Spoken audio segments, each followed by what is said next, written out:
Sup, nerds? Yeah. Welcome to the Omni4Game podcast, episode 75. I'm John. I'm joined with Chris and Brandon, as always. What's up, guys? This week's Omni4Game recap. We go over both locals, as always, and then we go about 3 or 4 hours into a set review, and then we do a comment question spree, as always. So if you guys like this, make sure you like, comment, subscribe. We'll catch you in the next episode. All right. Locals recap. Who wants to go first for Tuesday? Hold on. Am I just hearing you wrong, or did that sound like you said John? I think it kind of did. My teeth were closer together than they normally are when I said it. But it was because Brandon started talking while I was talking, and it threw me off. I was like, am I losing it? Am I going crazy as Sean? I almost said something because it did sound like I said it, but it was like a Jean. I kind of basically said Jean. Almost like a Grayson. Sheen. Shut up, dude. The fact he's known you for how long? Well, not known you, but like, yeah, that's funny. I'm also terrible with names, but I don't get it wrong. I just don't know your name. Yeah. I don't know, Chris. Who did worse on Trinity Tuesday? I did. Oh yeah, by far. That's right. Didn't you play? What do you call it? The mommy. Anyways. Yeah. You played Mother Control. I forgot about that. Yeah. So for Trinity, I played Black Hybrid Mother, way different than Sean's. I played Imperial round 1, tied, 1-1-1. Not much to say. If I can't establish Shoto quick enough and start getting my pieces going, he can just kill me. I was playing against Robbie, by the way. And that's just what happened. I think I got him game 1. I was able to control the board. He had a slow opening. He didn't see like the dual tamer quick enough. So I can just control his board at that point. Win game 1. Game 2, he kills me real quick. And then game 3, and we end up going to time. I can't kill him. I think if I'd had one more turn, I probably could have killed him. Because I was starting to establish a board by the time we were about going into time. So...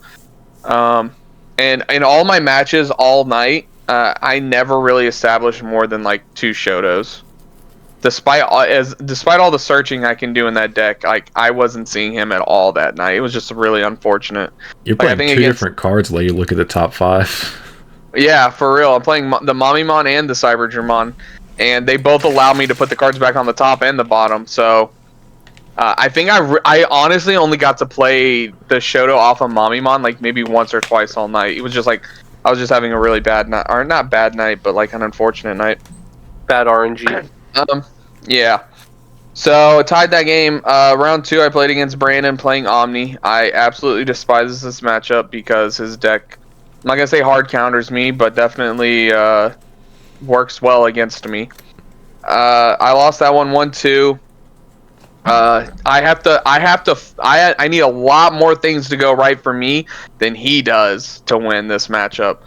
He basically just goes into Metal Garu, stuns all my stuff, and I'm just like, okay, yeah, you can just kill me. Yes, I'll die. So that's pretty much just how that matchup goes. I just need him to like draw poorly, or I need to see everything I need to, like the one game I won, because he has so many tamers and so many cards out on the board. I basically Death X him and Quartzmon him for free most of the time when I see those cards. And that's how I ended up winning the one game I did. I had to count. It literally took me like a minute. I'm like counting everything, making sure that the Quartzmon Evos for free. And I'm like, if I swing at him with this, am I sure that it's going to trash all the right security? I'm like doing it. And then I do it and I swing. I'm like, okay, game. And Brandon's just like, hold on. Let me double check your He had to swing unprotected with a Mega Gargo. Did the Mega Gargo swing, or did the level 5 swing that lived, or something like that? You had to get one free, like you had to get one actual check-in. Otherwise, the play didn't work. Yeah, and then we go into game 3, and I'm like, I need everything to go right. And I think if I'd had Quartz again, I don't know if I would have won. I definitely would have slowed him down and potentially had a chance at winning, but I wasn't able to see the Quartz, so I ended up losing game 3. Round 4, I play against Gallant. Same thing again, like Imperial. If AJ just sees the right line, he just promotes and swings at me, and there goes 4 security for no reason. So that's what happened in game 1. Game 2, I was really able to slow down his board and control him. I just started always adding Mega Gargo. If I saw it off one of my searches, I put it at the top of my deck. And it just really helped me slow him down by like stunning his board. I was more proactively digivolving into it, so he wouldn't be able to digivolve into his Digimon, and then suspending them and stunning them. I just had to really hope that there was one turn he swung with his Gallant X after deleting some Digimon. The memory moved to his side, so he wasn't at that I'm protected side. Mm-hmm. And he hit Ultimate Flare out of security. So that felt really nice, and I'm pretty sure that swung the momentum on my side for game 2. Gallant X isn't a main options. Then what was it?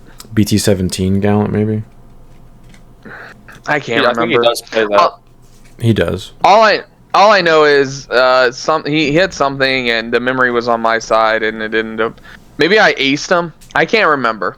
Anyways, I just remember that the memory was on his side and was in that zone where it wasn't protected by effects. And it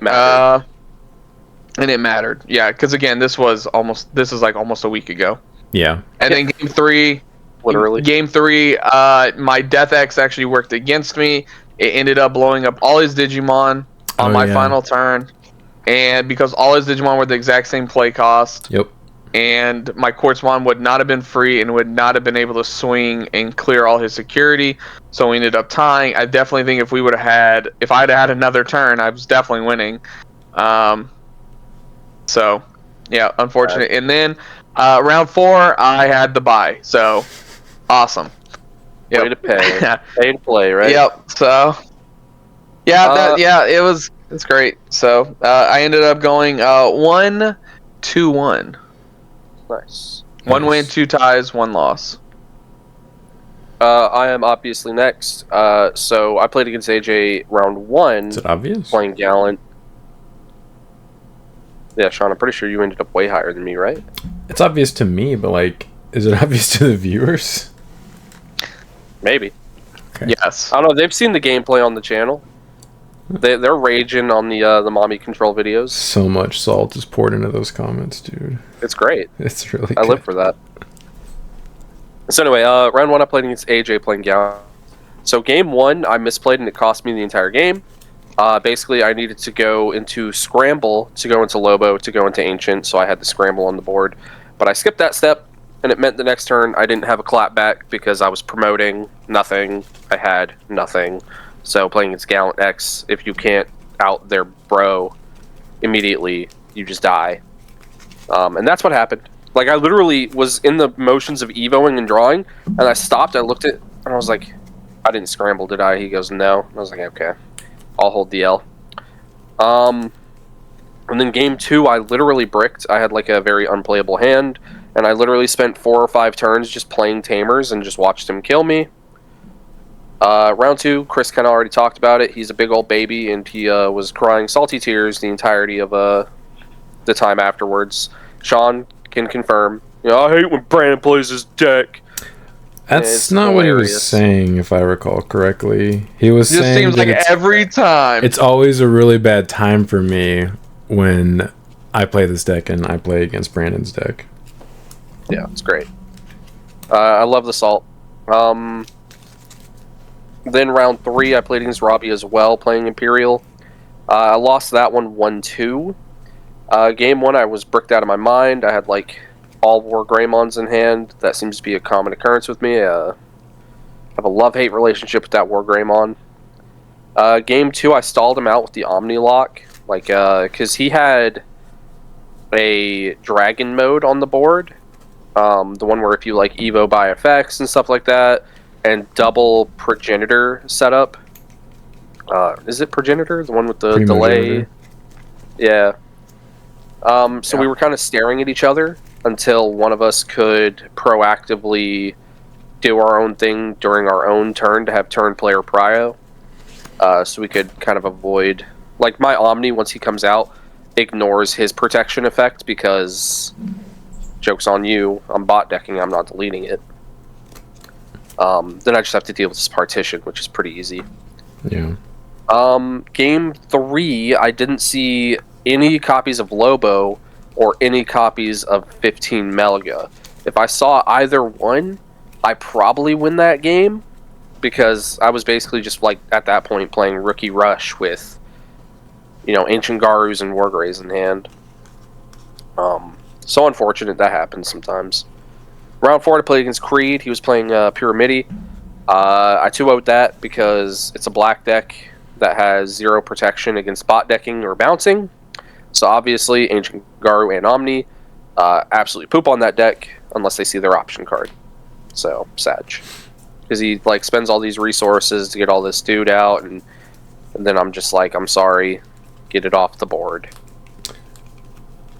Apparently, for the first 2 rounds, he was also accidentally cheating people as well. Oh no. What was he doing? How? The close tamer that when you Digivolve her play, he didn't realize that you had to suspend her to use the effect. So he would just he promoted one time on one turn and just evoed up into a line, and he just kept tucking sources, and I was like, dude, that's so broken. And I picked her up and read her, and I was like, oh, that's once per turn. He was like, I've been cheating people. That would have been crazy if that's how that worked. I know, that's what I was saying. I was like, how is this deck not better than this? Well, first of all, they printed it in black, and second of all, yeah, they would never give it an OP effect like that. You crazy? Yeah, it's not even good early game either. But it was really good after I'd outed a few of his bodies, and I was like, dude, this is kind of sick. Infinite resources. It's I have 30 sources now. All right. Well, how did yours go, Sean? So I played Mother Control. You fiend. Deck profiles on the channel. Won this past week's members only vote. Round one. What's your quotations? Yeah, because he says members, but we know what it is. It is members. What are you talking about? It's just him picking the deck he wants to play that week. It's Sean's alt accounts that he pays himself to vote. Yeah, I would actually just pay YouTube in order to have extra accounts to vote on that, since it's members only. No, thank you. Exactly. So round one, played against Ben, who decided to net deck a Japanese Magnamon X vaccine deck and take it to locals just to mess with it. Fun fact, there were 4 BT1 TKs in that list. He has never done that and disagrees with me doing it, but it's okay when Japanese players do it. That's when he's going to copy them. Listen, the amount of times, because I sat right next to him during this match, the amount of times I heard him say, this is a bad matchup for me. If I had $1 for every time, I'm walking out of there with $100. Enough Dude, to buy a box. Unwinnable. Yeah. The gameplay is on the channel. He ended up decking out game 1, or he scooped before he actually did deck out, but he was going to deck out.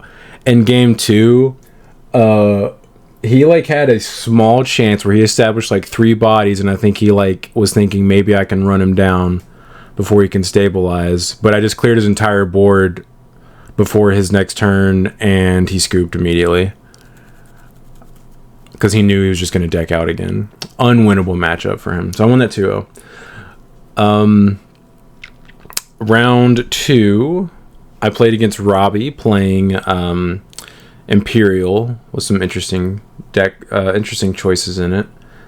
Then you had 2 Medieval Gallants. He definitely had at least 1 or 2 Dinomons. And yeah, that's actually a dangerous deck if I don't see my Shotos quick enough. Mm-hmm. Or just am able to defend myself from the onslaught of swing 5 times in one turn with jamming. I won game 1 pretty easily. Game 2, I think if he had played it slightly differently, he potentially could have won. After reviewing the gameplay, I didn't super break it down, but it looked like he potentially could have put himself in a more advantageous position in a couple of spots. But I ended up winning 2-0. Round 3, I played against Creed's Pyramidimon, which real interesting and cool. Unfortunately, I have D-Evo and bouncing and DP reduction in my deck. So anytime you put something on the field, I immediately answered it with whatever I had in my hand that could answer it. The match actually took a little while, but it was mostly just because Creed's turns were just like a bunch of like, I'm going to Evo and I'm going to do this and then I'm going to tuck and then I'm going to do this. Like, it wasn't taking long with his decisions. It just like was a lot of actions. And then he would swing and I would ace him and it would just blow him out and he'd be like, oh, okay. Sad. Yeah, but I ended up winning that 2-0. The only person I actually decked out at this point on over any game or that scooped because they were going to deck out was Ben. I killed the other two people both games. Round 4, played against Spencer playing Beals, which is actually very, very dangerous for me if I don't see Shoto. Guess what I never saw over the course of 2 games? Shoto. It definitely didn't help what Ben was doing either. Yeah, so I also misplayed. I misplayed game 1 and basically just kind of punted because I blew up his Balmon on the field, thinking it didn't have a float effect, but I didn't realize it was the Balmon that just has on deletion. Period. Yeah, period. Just play a Bealsmon. I thought it was just like the others that like they gained it for the turn. Yeah, so I deleted it and just gave him a free Beals at the beginning of his next turn. And just basically lost because of that, because he gained, he had too much pressure. I didn't lose like immediately the next turn, I don't think, but I couldn't defend myself. Game 2 was also very grindy. I never saw Shoto. He never even trashed it from my security. Like, I just never saw one. Yep. Sad. And it was back and forth. And I think I may have misplayed this game as well. I was not playing tight round 4. Like, I was playing noticeably bad. From what I remember, you Imperial Dramon Paladin Mont his entire... Oh, yeah. He was going to kill me, and I literally had to slam Paladin mode and bot decked his trash just to keep him from being able to promote and just be like, okay, you're dead now. You like organized it to the point where it was like, hey, he's gonna have to go through his entire deck again. Yeah. And then I think where you were saying where your misplay was when you went into Medieval Gallant, and you said you should have, because I think he had like a scramble on the board. I should have suspended his body, but not pop it. That's what it was. Yeah. Yeah. Because it allowed him to scramble. Well, it wasn't even that. Or something. It was something. It made it to where I couldn't kill it on my next turn without it floating into something that I couldn't answer. Because if I had suspended it on my turn, I could have swung over it. And then when he played something because it floated, Medieval Gallant would have triggered and blown it up. Right. That. Yeah. Messed that up, but we went into turns and... He finally milled through all of his deck. Twice. He went through his deck. Yeah, went through his deck again, and he had a chance to kill me if he would have played it correctly. He would have actually killed me. And Ben was dying watching. Aneurysm. Ben was just like this in my peripherals, like he was ruining it for Spencer. Yeah. No, Ben was literally going back and forth, making like all kinds of different faces and stuff. Yeah. It's like, Ben, chill. You are spooking Spencer here. Yeah. Spencer could have like for sure killed me if he, 1, knew more about my deck, but 2, just thought a little bit more about potentially like what could have happened. So he blew up one of my 6s, and I think it was a Valk.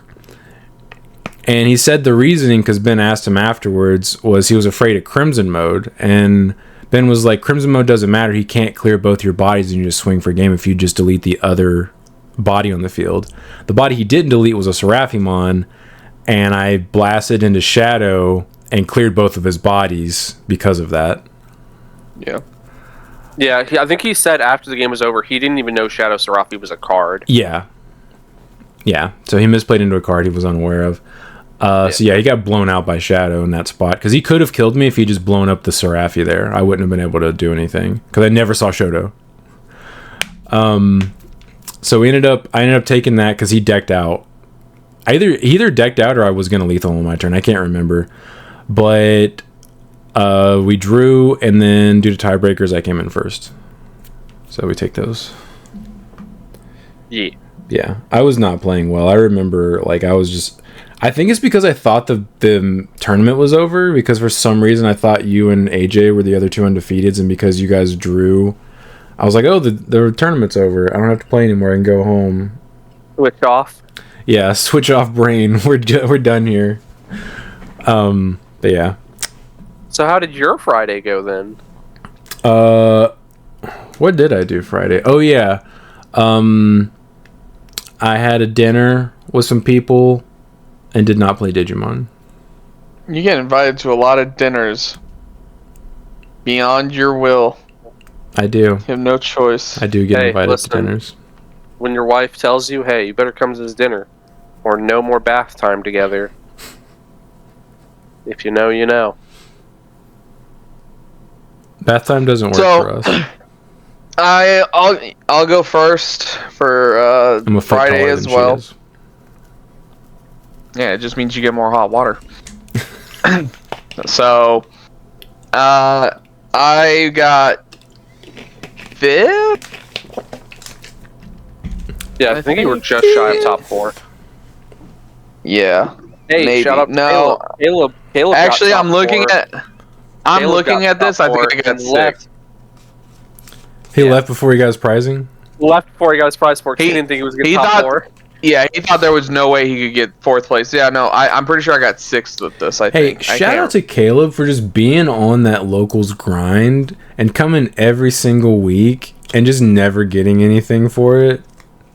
He just does it for the love of the game. He really does, dude. He's a real one. So, I brought Deep Savers because, this is kind of going to be the last week of this format, and I wanted to play this deck because I already had it built. I just never brought it and played it. Of course, round 1, I run into the most brain dead deck, Red Hybrid. I lost that one 2-0 very swiftly. Mm-hmm. I never really had a chance. Didn't steal level 6 either game. Didn't have a chance to steal level 6 either game. Yeah, so... never drew into Aegis-Dramon, never got to see level 6, so that's how that one went. And then round 2, I played against Purple Hybrid after Will bin decked. Not net decked, bin decked. Didn't he just borrow Ben's deck? I think he only needed a couple cards, but Will had most of them already, I think. Okay. I thought he just asked Ben if he could use his deck that night. It's possible because Ben played Beelzemon, so I don't. Yeah, it's definitely possible. Because he doesn't need any of those other cards. Yeah, so Will, the deck is very because it's Purple Hybrid. So it's combo it's got city. A lot, yeah, so it has a lot of moving pieces, and I don't know if Will just assumed that he could just pick it up and automatically play with it. Even like any other deck. I think that's what he did assume. Ben, even Sean said that even Ben has said he's not even comfortable with that deck entirely. Mm-hmm. So I won that one 2-0. It is not standard Purple Hybrid for those of you watching. It is a variation that is very combo centric. Yeah. So I won that one 2-0. Not much to say. I just actually saw my pieces and was able to win. Round 3, the matchup I was waiting for all night against Dante, who was also playing Deep Savers, but he was playing a pure version where he was playing all the off-colored cards. I'm not playing that version. I'm playing some of the Liberator. You're playing a good version, I think, is what you mean. Yeah, some of the Liberator cards and whatever. We ended up tying 1-1-1. There was it just literally if he went into Aegis-Dramon, I went into my Aegis, and then it was just hey, you do something. No, you do something. Yeah, it's literally who goes into what first, and there was just one game where he drew way better than me. He actually saw his pieces. And then the other 2 games we ended up just not being able to finish. Or the last game we ended up not being able to finish. I think if we had more time, I end up winning because if I remember correctly, I cleared his board. He had nothing coming out of raising with maybe one security before like my final turn. I just didn't see the exact cards I needed to see to kill him that turn. So I definitely probably would have won that if we would have had more time. Round 4, I played against Ben playing Beelzemon. I ended up losing that one 1-2. Metal Seedramon can kind of hurt him sometimes when he's like trying to swing. I can just de-evo a stack and then bottom deck it, and then he's not getting any of his like, especially his Balmon, he's not getting his like on deletion, or whatever and stuff. I mean, he's still milling cards, but blue pisses on that deck. It's the reason why Josh became a blue main, because he tested with Ben all the time. Yeah. So yeah, and then he's just able to see his Beelzemon can like pop off so hard. There was like 2 or 3 times in that match where Ben's like, if I see this card, I think I just win, and he just like mills it, and he's like, oh, okay, cool, and then he does this whole stuff, and I'm like, yeah, of course, all right, it's cool. Nice. No, it's fine. Yeah, it's fine. No, cool. Everything's fine. Yeah, and then he also is just a smart player and will hold his cards and for the proper timing. Like because my deck has no protection against option effects, and that deck plays kill options like Rivals Barrage and Deathslinger, and I think even 7 full clusters, right? Yep. Yeah, it does. Yeah, so he plays all that stuff, and he just will hold it until I establish my Aegis, and then he's just like, okay, die, and I'm like, all right, cool. Now I have no way to respond. Yep. So I mean, makes sense. Yep, but that's blue though. They're kind of like weak to options like that, so it'd be like that. Go ahead, Brad. Oh, mine was super easy. Okay, so I brought Ancient Gray again, the new up-to-date version, the one that's kind of on the deck profile. Only difference is I did cut the 1 Grav Crush, so it's only at 1 now. I don't run 2 anymore, for a 3rd copy of Red Memory Boost. Very happy I did that. Round 1, I 2-0'd Chris. Game 1 and 2, I just wrecked all of his security, and then end of turn swung. GG, no re. Literally. It was like turn 2 or 3. No, I think one of them took a little longer. It wasn't that fast, but yeah. Yeah. Caleb was round 2. He was playing Dragon Links. The normal fair version of it. Again, I just wrecked through his security first 2 turns. Literally game 2, I got 4 of his security, and I had 2 bodies set up on the board, so I had lethal, plus my tamers, of course. So if he couldn't do anything about my bodies, like, I just had lethal, and I gave him, like, 2 memory, and he couldn't do anything about it, so I win. Round 3, I think, is the only round where I was, like, kind of sweating a bit, because I was against Ben playing Beals. And like Chris said, Beals can also clap back just as hard against me. Yes. So game 1, I sacked him so hard with the secret rare Greymon. Like, I just happened to see it, and I was like, cool, swing through all your security, end of turn swing with my dude, steal the game. Cool. Game 2, I had the exact same lethal line, but the problem was I didn't have secret rare Greymon in my hand. He had set up the Balmon that Sean was talking about earlier, where if you kill it, it plays a Beals. Mm-hmm. All I had was 17 Ancient Gray in hand, which mandatory delete something. Yep. Luckily for me, I had 2 red memory boosts and a Gravity Crush, plus my memory setter. So I had access to 9 memory. So I was able to play a Searcher, reveal, Ancient Greymon secret rare, yoink, we take that, pop all my boosts, clear all his security, swing for game. Bit of a pickle, but I high rolled the bejesus out of him just by happening to see the secret rare Greymon.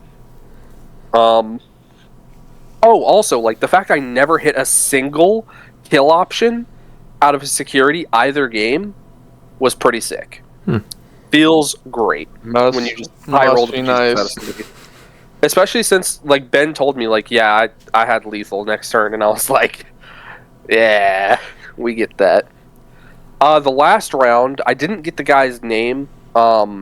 He's not, like, super familiar to our locals, I don't think.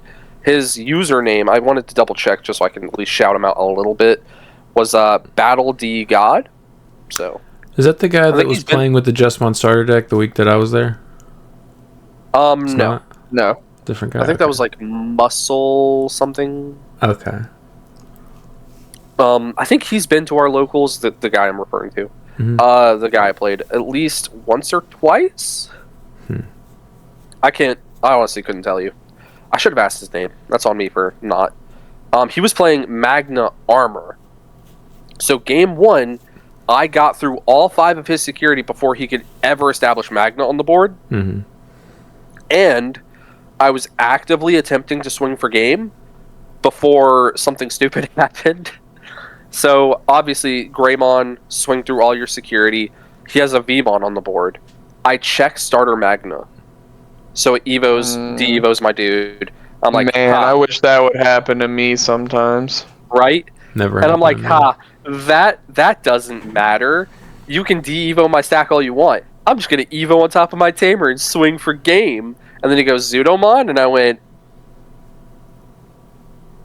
next turn it is. Get blown so of course out. And then he just stopped me for a turn. I was just like, just let me kill you. So then he sets up Magna, and then I'm just like, all right, cool, now kill you. Delayed it for a turn.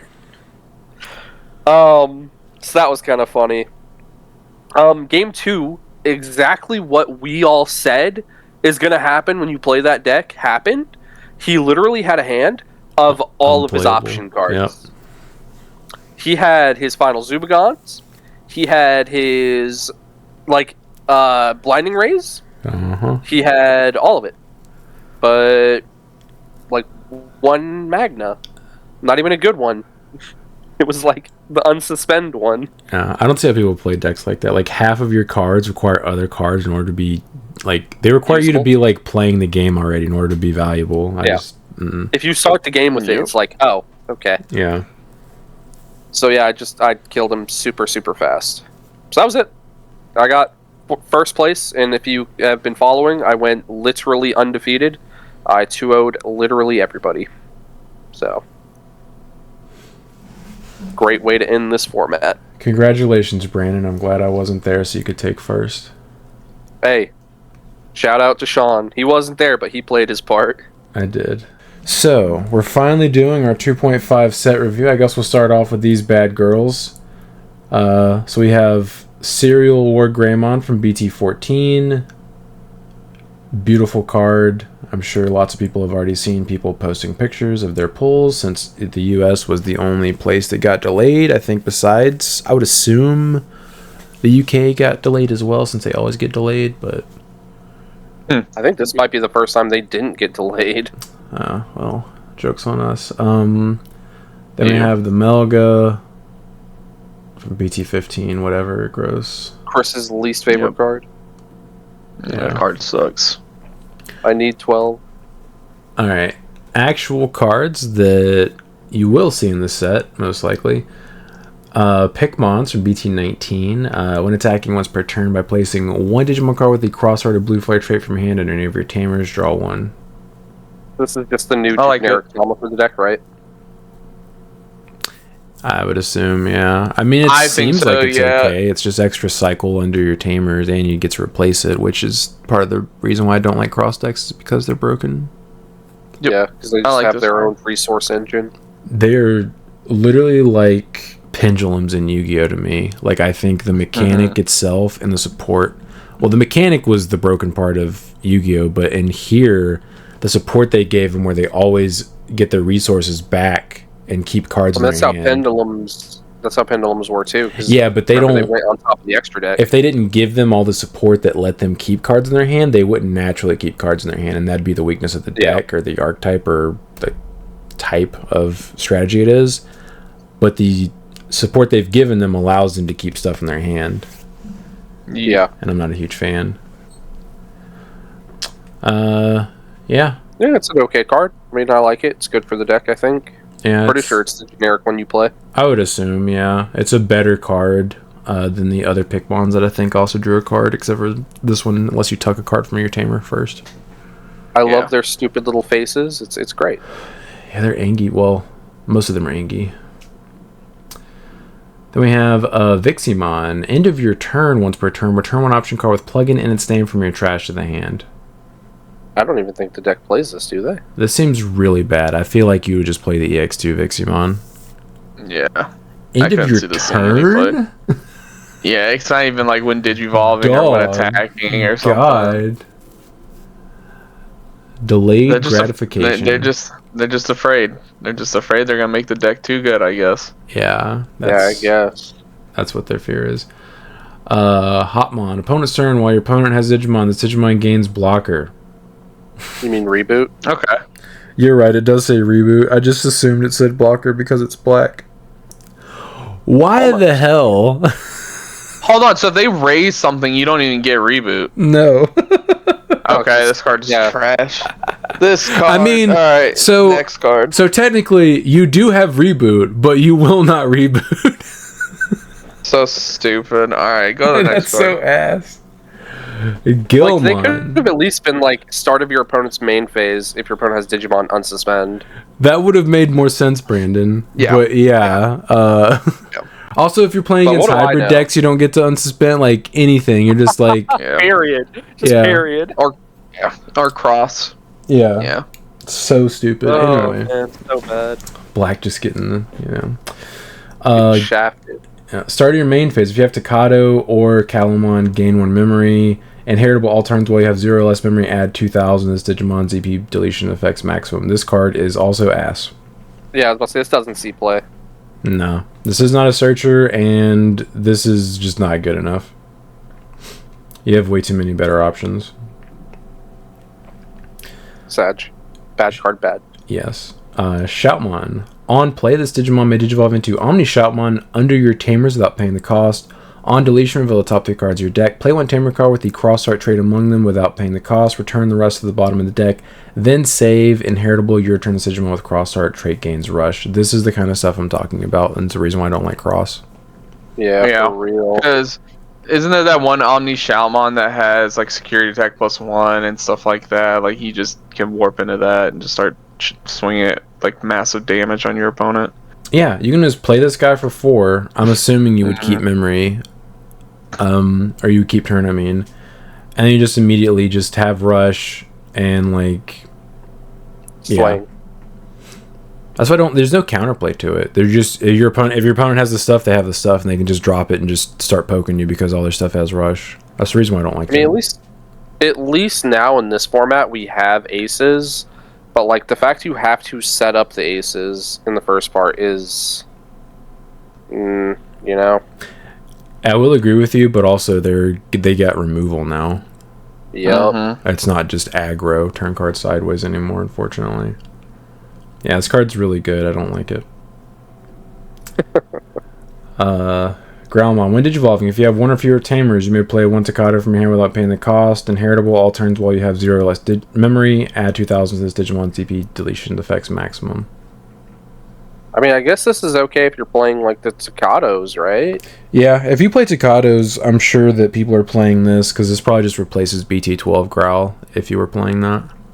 Yeah. Like the pure OTK version you play, this is never touching it. No. The only card that I'm going to change like 2 or 3 cards whenever, because I'm probably going to play it again in 2.5 format, and it's literally just going to be adding Omni X. Yeah, Omni X. Yeah, makes sense. Yeah, in that one version where you just play multiple Takados, you definitely would play those. Oh, yeah, absolutely. I mean, this is really solid for playing Takados. I don't see a reason to play that version of the deck anymore. Fair. Shoutmon, cross 4. All turns, when this Digimon would leave the battle area, you may place up to 3 Digimon cards with the cross art trait from this Digimon's sources under one of your tamers. So it's material save, power creeped. I believe we talked about this when this got revealed. It's literally like how Examon has evade, but better. Yep. This is save, but better. Yes. Yeah, I don't like it. It's too good. Yep. It's just a free poke. Whoa, you went with the regular art? Oh yeah, you're right. My bad. Wait, we gotta pull up the SP. Yeah, there you go. He's so ugly, dude. Hold on, let me look at the alt art. This looks better. I think you don't like that one. You don't like it. He looks ugly, dude. What the hell is this face? I know. That's what I like about it. No. He's not even so ugly. It's cute. It's not like a pug. He just looks ugly. No, that's the one I imagine. I'm not gonna say I imagine, but that's the one that's going into McGeedramon. That is like true. This is the Gallantmon one, and then the other one's like McGeedramon. Like, cause he looks evil. He does. Feral. I would agree with that. Yeah. So, Chris, I know you probably can't see because you have Sean's screen pulled up. But this is why you are loving to your wife, because she will bring you tacos. Oh, you got the ones that stand up. Yeah, they got the stand and stuff White shells. White people taco night. Well, you would need a wife first, Brandon. So, yeah, like, step 1, acquire a wife. Step 2, be nice to her. Question mark, acquire tacos. Step 3, receive tacos. Yeah. I ordered a wife off of Temu, and I got a refund, so I'll have to try again. Damn. They didn't steal your data?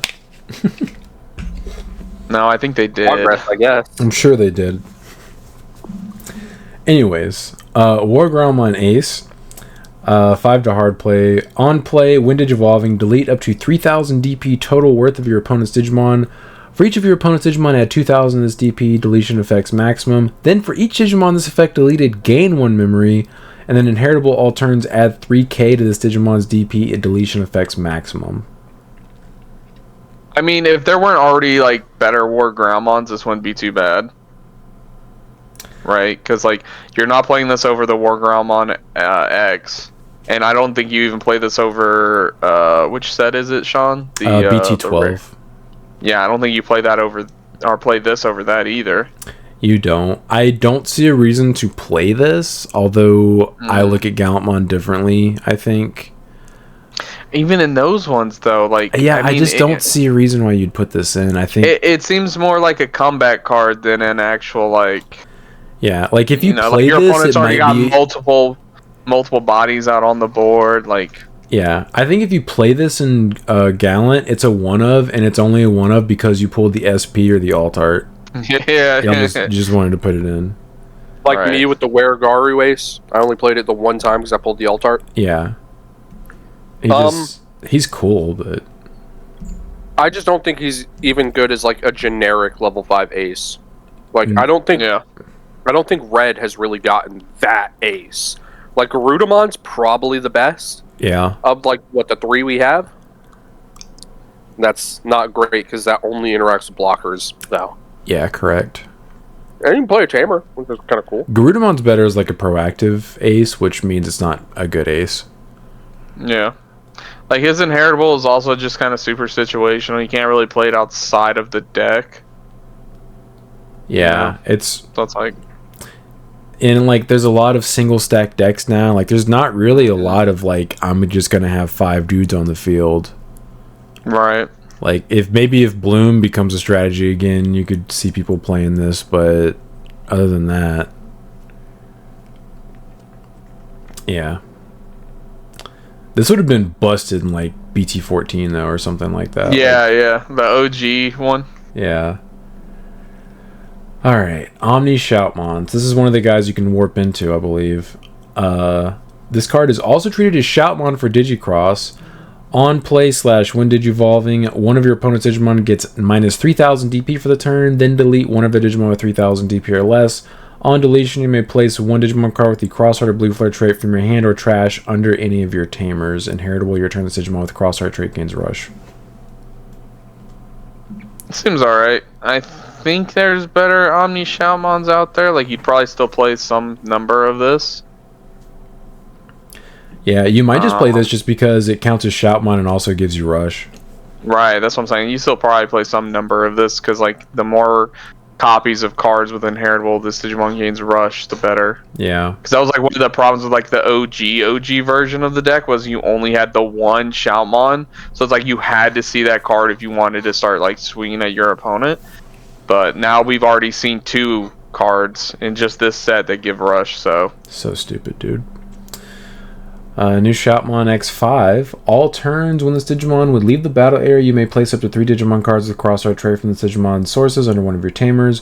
On deletion, you may play 1 play cost for a lower Digimon card with the Crossheart trait from under your Tamers without paying the cost. So, that's really annoying. Dang.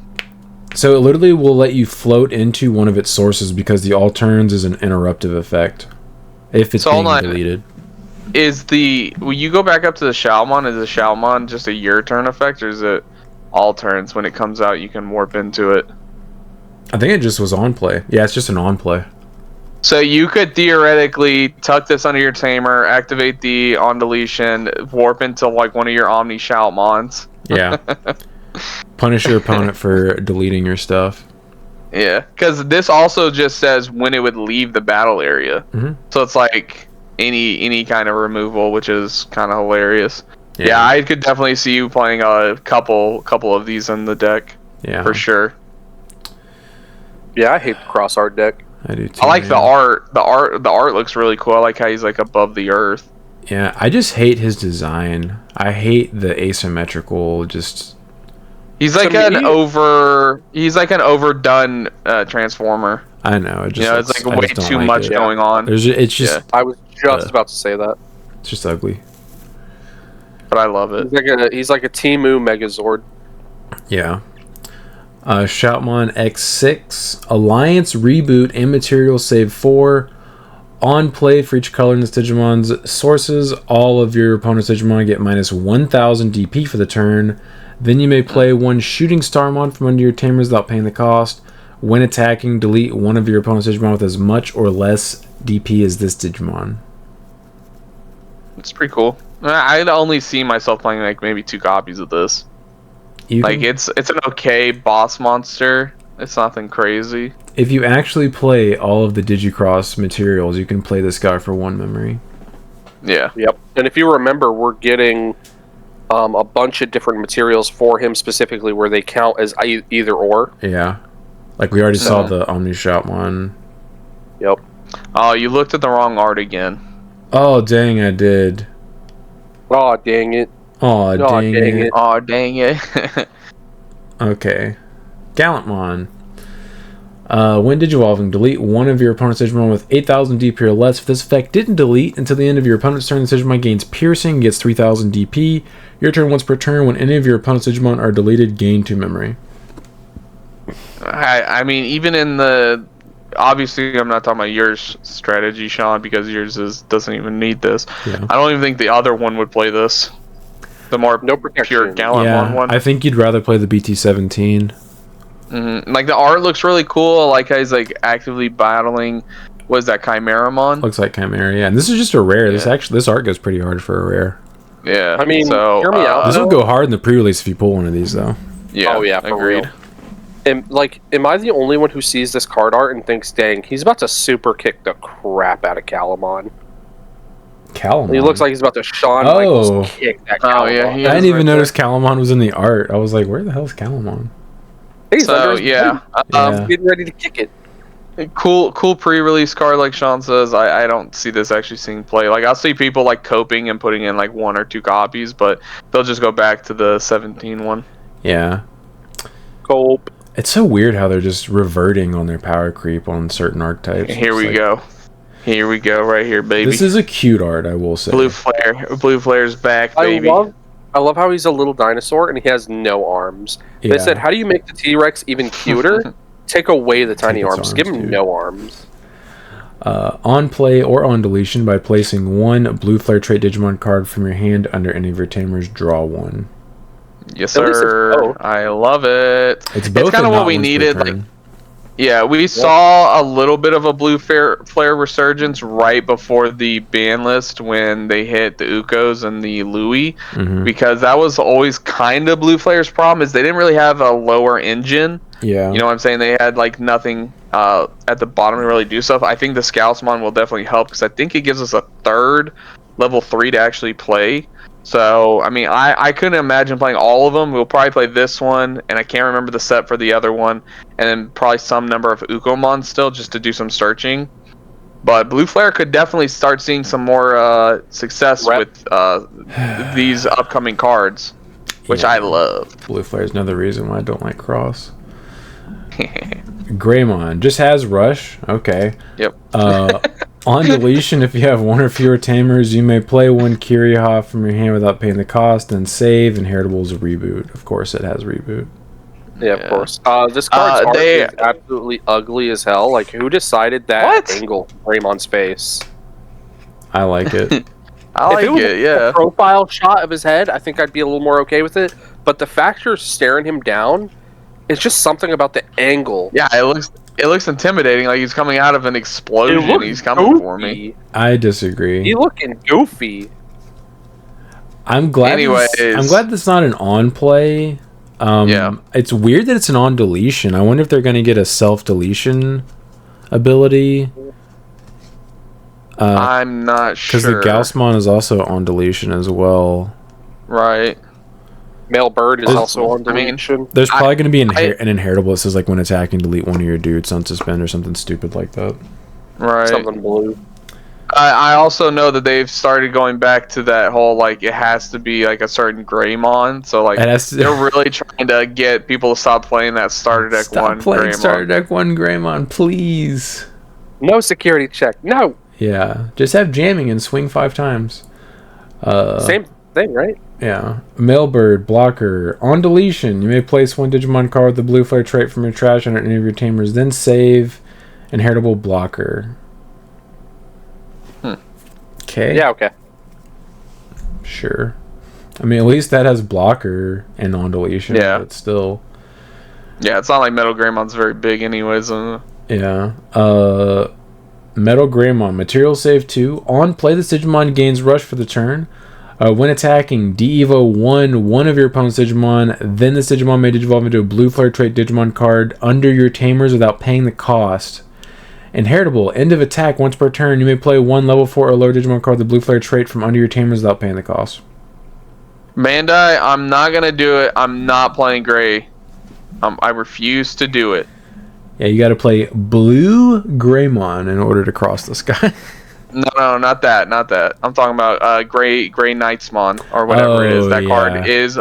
You can play Zeeg. Yeah, Zeke too. Okay, Zeke. Yeah. That one will play. Will play. Yeah, I mean, literally, it's the next card. Yeah. I do think, unfortunately, though, if you want to play like the updated cards for this, you're gonna have to just cut the. You're gonna have to because this one attacking effect can potentially keep you from getting aced in the face, and that is probably your primary concern now with this deck. So yeah, they're probably just forcing your hand. Like, hey, if you want to be able to not get aced, you're gonna have to just cut it. Yep, gonna have to do something about it. Yeah. Zeeg Greymon. On play / when digivolving, de-evo 2 one of your opponent's Digimon. Then if your opponent has 2 or more Digimon, return one of their level 4 or lower Digimon to the hand. On deletion, you may play one blue flare crosshair trait Digimon card with a play cost of 5 or less from under your tamers without paying the cost. Then save. Inheritable all turns. The Digimon gets 2,000 DP. So I'm assuming correct me if I'm wrong, but you go into Metal Greymon, you swing, you play a dude out from your tamer, evo into him. As you de-evo one of their dudes, you evo into him, de-evo 2, play another dude, which means you can then digi-cross again. You only get to do that if it's being deleted, but yes. Oh, that's the on delete. Yeah, okay. Yeah. Okay. Yeah. So I'm assuming like the reason. Attack. Yeah, I'm assuming the reason why they have on deletions is because they kind of replace themselves. And then like the Greymon has rush. But yeah, I agree with you. It should still makes more sense that there's something else deleting them. I would assume that there's something that just deletes your stuff for you, because otherwise this is really bad. Right. Please delete my stuff and don't use all the other forms of removal we have access to. This is also bad. Renamon. Start of your main phase. If you have a Rika or Calamon, gain 1 memory. Inheritable your turn once per turn when you use option card with a use cost of 2 or more. One of your opponent's Digimon gets minus 2,000 DP for the turn. Yeah, there's just better Renamons out there. Yeah. Pass. Starmons. It has Decoy for the cross art trait. Thanks, Bandai. Thanks, I hate it. On deletion, you may play one shooting Starmon from under your tamers without paying the cost. Then place one Starmons and one Pikmons from your trash as that Digimon's bottom Digivolution cards. Inheritable when attacking once per turn. So the Digimon has the crosshair trait. One of your opponent's Digimon gets minus 2,000 DP for the turn. Hold up. Is this the first time we've seen a Digimon pick up a Tama from trash and put it back under his sources? Pyramidi. Yeah, Close can do it. Oh, Pyramidimon. Yeah, okay. And Pyramidi, obviously, but I mean, I don't recall it happening prior to EX 8. Okay. Yeah. Huh. That's crazy. It literally floats into a level 4. Yeah. Yeah. And gives you a Tama again. That's so stupid, dude. And then since that Tama's drawing you a card. You're going to draw a card. And tucking a card. Well, I mean, you have to swing with it, so you have to have Rush, but let's be honest, it's definitely going to have Rush, right? We're going to have... Probably. Yeah, we're going to have Rush. Darulumon. On play, the Digimon may evolve into Jaeger Darulumon under your tamers without paying the cost. On deletion, save, inheritable your turn, the Digimon with the crosshair trait gains piercing. Nice. Seems okay. Where did I go? I lost my place. There we go. QB. When Digivolving, if you have one or fewer tamers, you may play one Rika from your hand without paying the cost. Inheritable, your turn once per turn. When you use an option card with a use cost of 2 or more, one of your opponent's Digimon gets minus 2,000 DP. This just replaces... It's just like the Growlmon. In those decks, it just replaces that QBmon. Agreed. Just power creep play tamer. Yeah, when are we going to get a Geo that does this? Right! So dumb. They can leave BT13 on the list if they just give us one that says if you have one or fewer tamers, play Marcus. Shooting Starmon. All turns, once per turn. When any of your crossheart trait Digimon are played until the end of your opponent's turn, give one of their Digimon security attack -1 and it gets minus 3,000 DP. On deletion, you may place one Digimon card with the crossheart trait or blue flare trait from your hand or trash under any of your tamers. Inheritable when attacking. Once per turn, if the Digimon has the crossheart trait, one of your opponent's Digimon gets minus 2,000 DP for the turn. Kind of good, I'm going to be real. So this guy sees himself played, so he does do the security attack -1 and minus 3,000 DP. Cool, I guess. I just don't really see what it would be great at doing. This is the guy that you float into for free off the Starmons. Yeah, but I mean, negative security check these days doesn't really matter. A lot of decks don't play on the board. Yeah, unless you're spamming Venusmon, it doesn't really do a lot. Like, anytime I see security attack minus, I think Venusmon or bust. Yeah, basically. Don't forget, let's go to the special art. Okay, this one actually looks good. It does look very indie. It's giving you a middle finger. It literally is giving me the middle finger. Talmon Ace. On play / when Digivolving, if it's your turn, you may use one single color use cost 5 or lower option card from your hand without paying the cost. If it's your opponent's for the turn, give one of their Digimon security attack -1 and it can't activate when Digivolving effects. The English on that was a little weird. Yeah. They need to just start doing like bullet points for things like this. Yeah. I think it would make it a lot cleaner. Also, wouldn't it have made more sense to say, if it's your opponent's turn, give one of their Digimon security check, or, security attack -1 for the turn, and it can't activate? Or is that just like a grammatical thing I'm missing where they had to do it that way? Maybe it's because they wanted to make sure it couldn't be misconstrued for the second part of the, and it can't activate.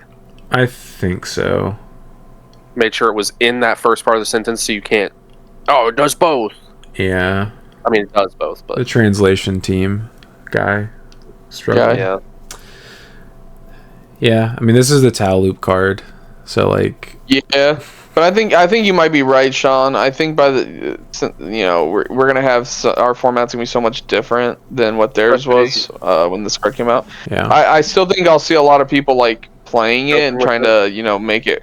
Yeah, trying to make it work, but I don't think it'll be as... I'm not going to say oppressive, but it won't be as relevant as it was in Japan. Yeah. Not as represented. Especially once... This guy has an inheritable I overlooked. Oh, go ahead. When attacking one of your opponent's Digimon, it's minus 4,000 DP for the turn.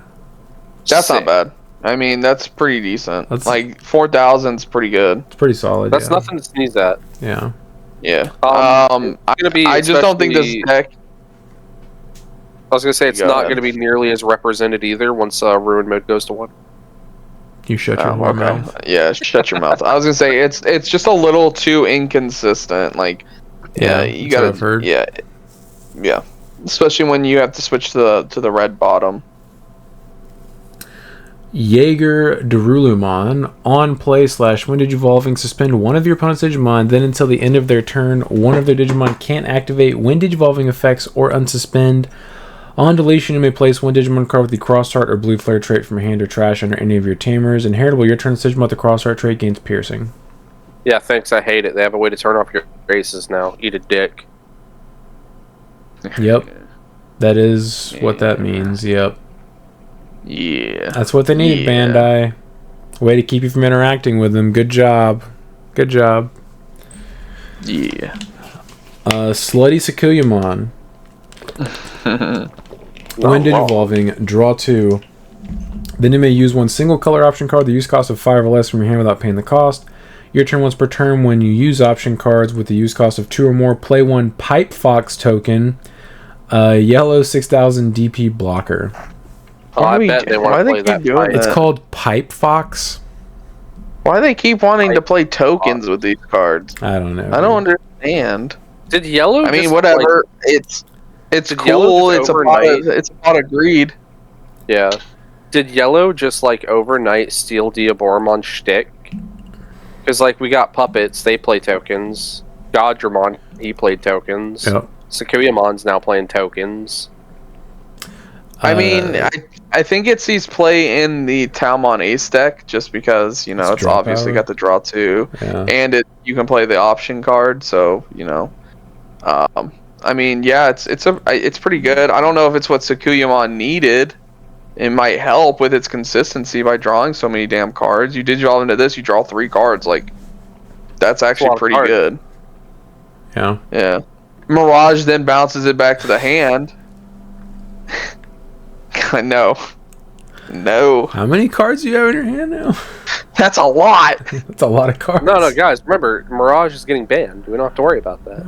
I mean, it should get limited, but who knows? Terriermon. Start your main phase. You have Henry or Calamon, gain a memory, inheritable when attacking once per turn, suspend one of your opponent's Digimon. Ass. There's too many. Yeah, there's way too many good Terriermons, and most of them don't even play Henry. Yeah. At least those decks. Yep. Ballistamon. On play, the Digimon may Digivolve into Atler Ballistamon under your tamers without paying the cost. On deletion, save. Opponent's turn, the Digimon with the Crossheart trait gains blocker. Okay. I mean, is it funny that now that it says opponent's turn gain blocker, it actually like dodges removal that says delete a blocker? Yes, it dodges Garuda Ace. It dodges Fire Rocket out of security. Like, it dodges a bunch of random things that only target blockers. That's funny. Yeah. This doesn't see play though, right? Like, you might need to. I don't know, dude. If you want to play pure cross or whatever, or like how God intended cross, how some people like to build their decks. I would imagine they would play this. I don't know what like a refined list would look like though. I just assume you're probably playing a majority of the higher evolution forms. Yeah, I couldn't. Because that's what the big dude requires. Does anyone watching know? I'm curious if you actually play all of them. Yeah, for real. Let us know. Gargomon. When Digivolving, if you have one or fewer tamers, you may play one Henry Wong without paying the cost. Inheritable, when attacking, once per turn, suspend one of your opponent's Digimon. Nope. I mean, why play Gargomons when you have Rapids? Yep. Yeah. And like Chris said earlier, you don't even play Henry in a lot of... I think most good lists do not play Henry Wong. Yeah, you play Willis. Yeah, if you play tamers at all, you probably play Willis or Mimi. Mm-hmm. Don't do it, Sean. My bad. All right. Yeah. All right. Rapid Ace. On play / of the three, which one? Which one do It's gotta be this one, right? Yeah. I like this one the best. No, I mean, out of the 3 SPs, which one do you like the most? Out of like Growl, Sakuya. No, I think Rapid for me. Probably I like how Rapid. it's got the comic book style like bangs on there. That's cool. Yeah, I think Rapid for me. That's what I was thinking too. And then Growlmon, then Tau. If it was going to be which one would I prefer to pull, it would be the Talmon, so I could sell it to somebody hoping to build the loop. But hoping to cope. Pre-release prices. Yeah. Sell it to somebody hoping to cope. On play / when evolving, suspend one of your opponent's Digimon or Tamers, then one of their Digimon or Tamers can't unsuspend until the end of their turn. Inheritable, your turn's Digimon gets 4,000 DP. That seems kind of basic. It's okay. I mean, I just don't see where this fits anywhere. Because, like, the starter deck... The problem with any, like, Terriermon card that they come out with now is, like, you have to compare them to what we've already seen and what we've already played with. And it's just like, am I going to play this over starter deck Rapidmon? No. So, the issue I've run into trying to play, like, just a bunny list that's not the Alliance version is you don't really have a good second level 5. Yeah. Yeah, I was going to say, this could facilitate a good second level 5. Because with that deck, if you're just sitting on a gold Rapid on the board, your opponent now has to think about this card, Mega Gargo Ace, and, like, it's a whole thing. Yeah. And this is good against hybrid strategies as well. Yeah, it's like a good second level 5, but, like, so you'd only play, what, 2 copies?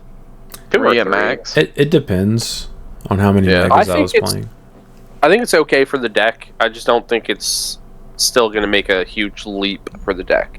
I just know you'd have to put, like, a literal gun to Sean's head to make him ace into this, and then ace into Mega Gargo on top of this. I don't, because that's like 7 memory. Could you imagine? He's like, "What? You want me to put an ace on top of an ace? What, are you crazy?"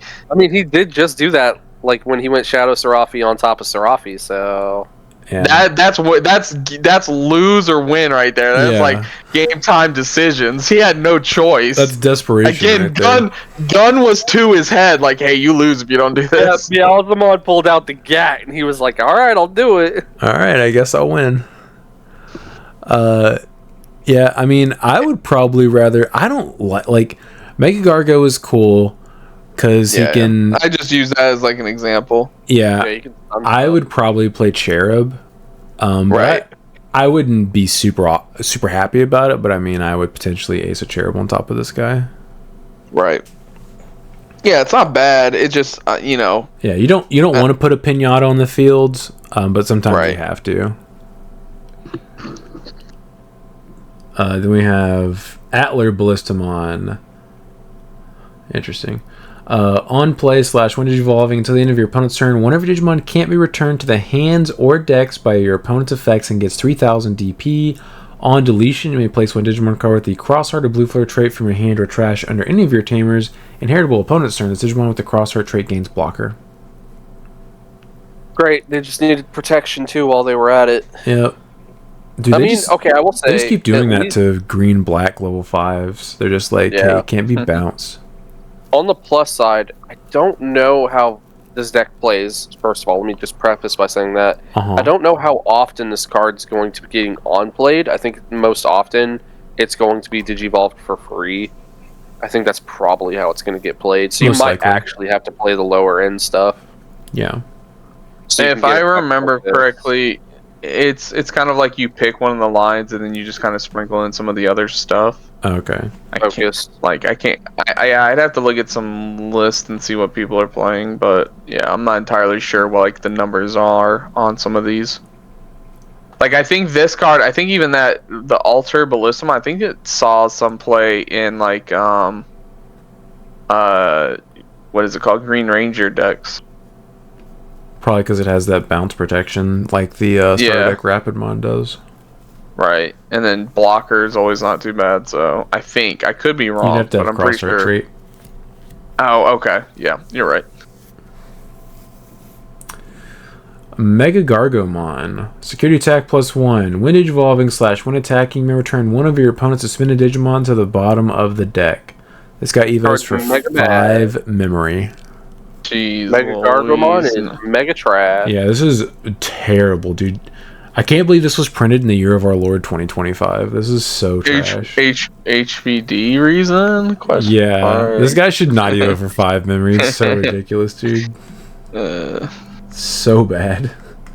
Anyway, Monodramon. On play over the top 3 cards of your deck, add 1 card with the Dragonkin or Cyborg trait and 1 Rio or Device trait option card among them to the hand. Return the rest to the bottom of the deck. Inheritable. All turns, Digimon gets 1,000 DP.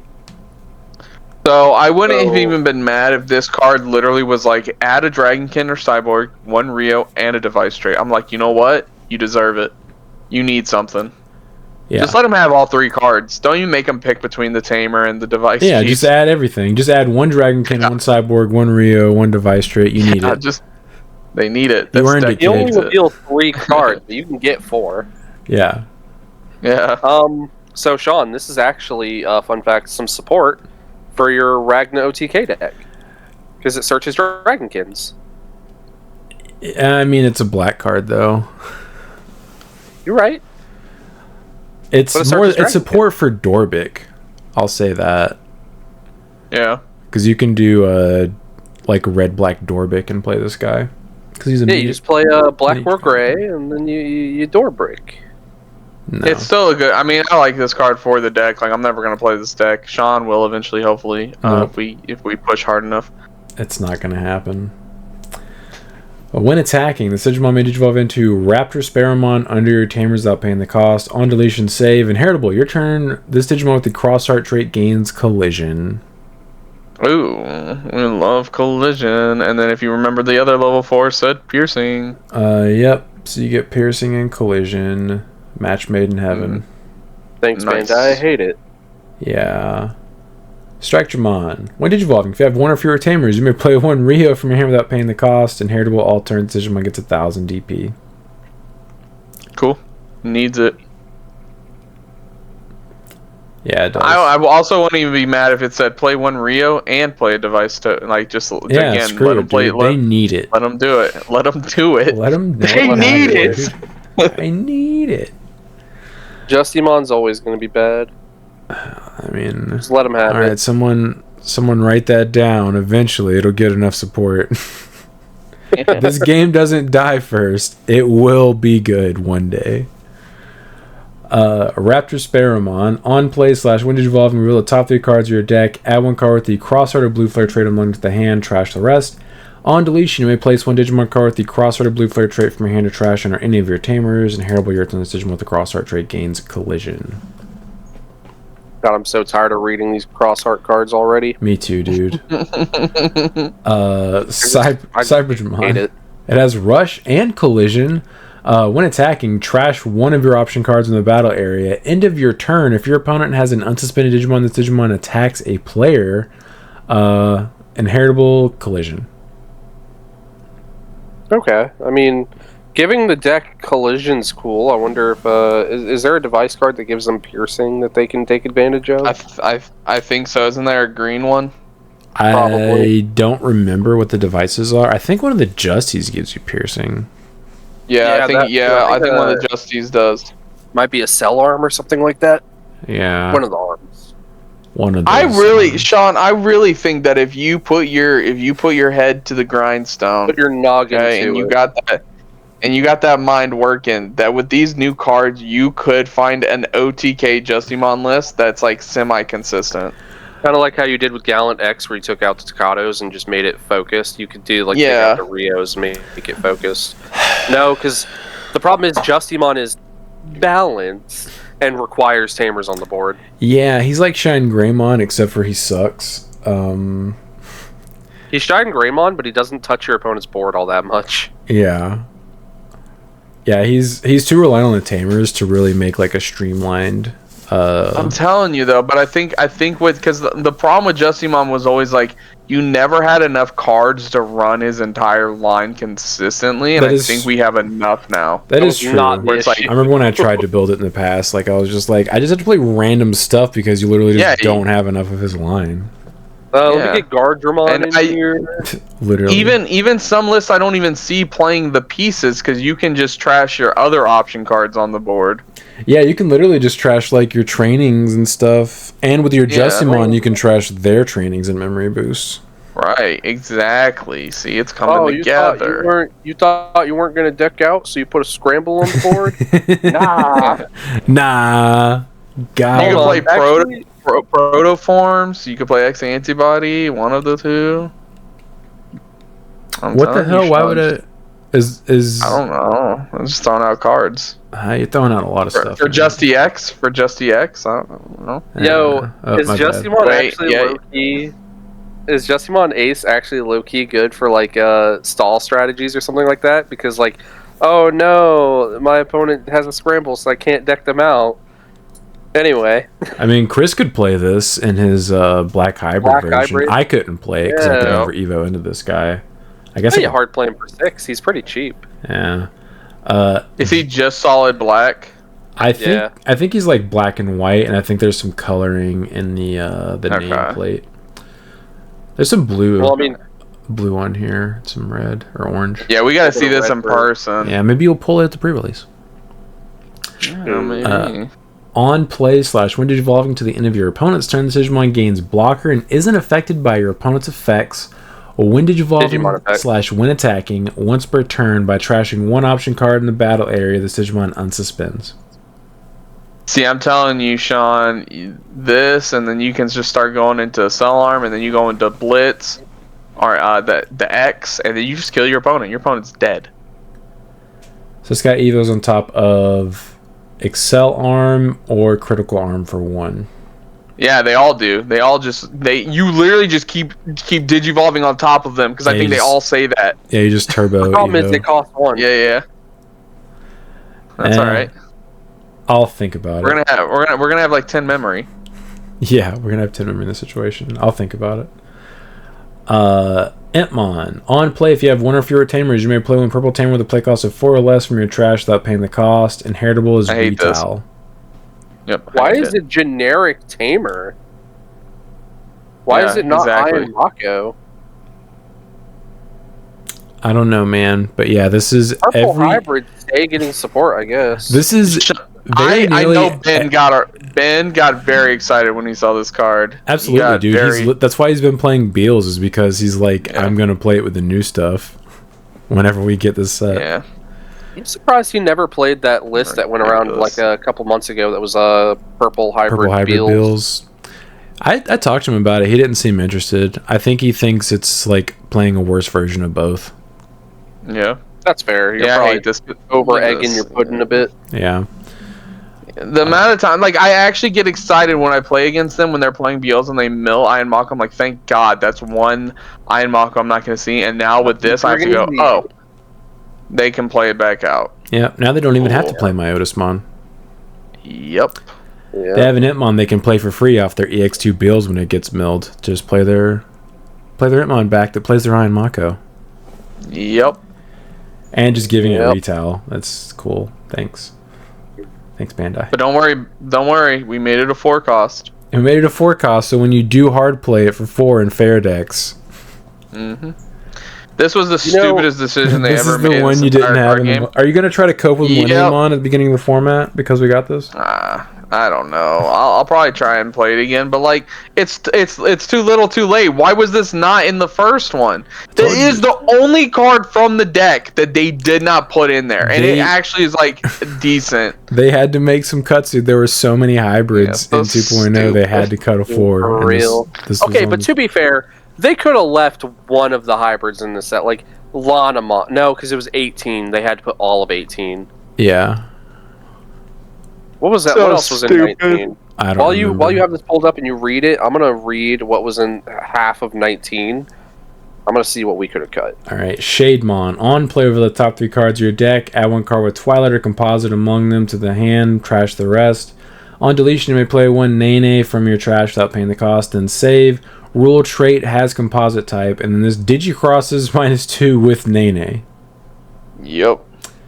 So you can play it for 3 memory, and then when it dies, you just play the Nene out of the trash that you were crossed with, unless they bought Deck Your Sources or something. And it's also like a searcher, so it was also, and it like fueled your trash. So like, it literally did not make sense that they did not put this card in the last set because like I can see how this would have helped the deck a lot. Yeah, Millennium Mon would have been too strong. No, they're like, can't do it. Can't warp the format around Millennium Mon. Shademon's too strong. So stupid. And I literally think it's because the Nene cards come in this set. Like they separated them. I think you're right. Yeah. But that's still so dumb because that card is literally for Millennium Mon, not the Nene deck. Whatever. What do I know? Yeah. There are several cards that came from 19. I could have seen them like, this didn't have to be in this set. I mean, yeah, they could have cut half the set and we wouldn't have missed a thing. Yeah, like this pack filler Bamblemon. He's like just some green mushroom looking dude. He could have been in either set. Who cares? Yeah. Yeah. Beelzemon, on play / when evolving, trash the top 2 cards of your deck. Then this Digimon gains blocker until the end of your opponent's turn.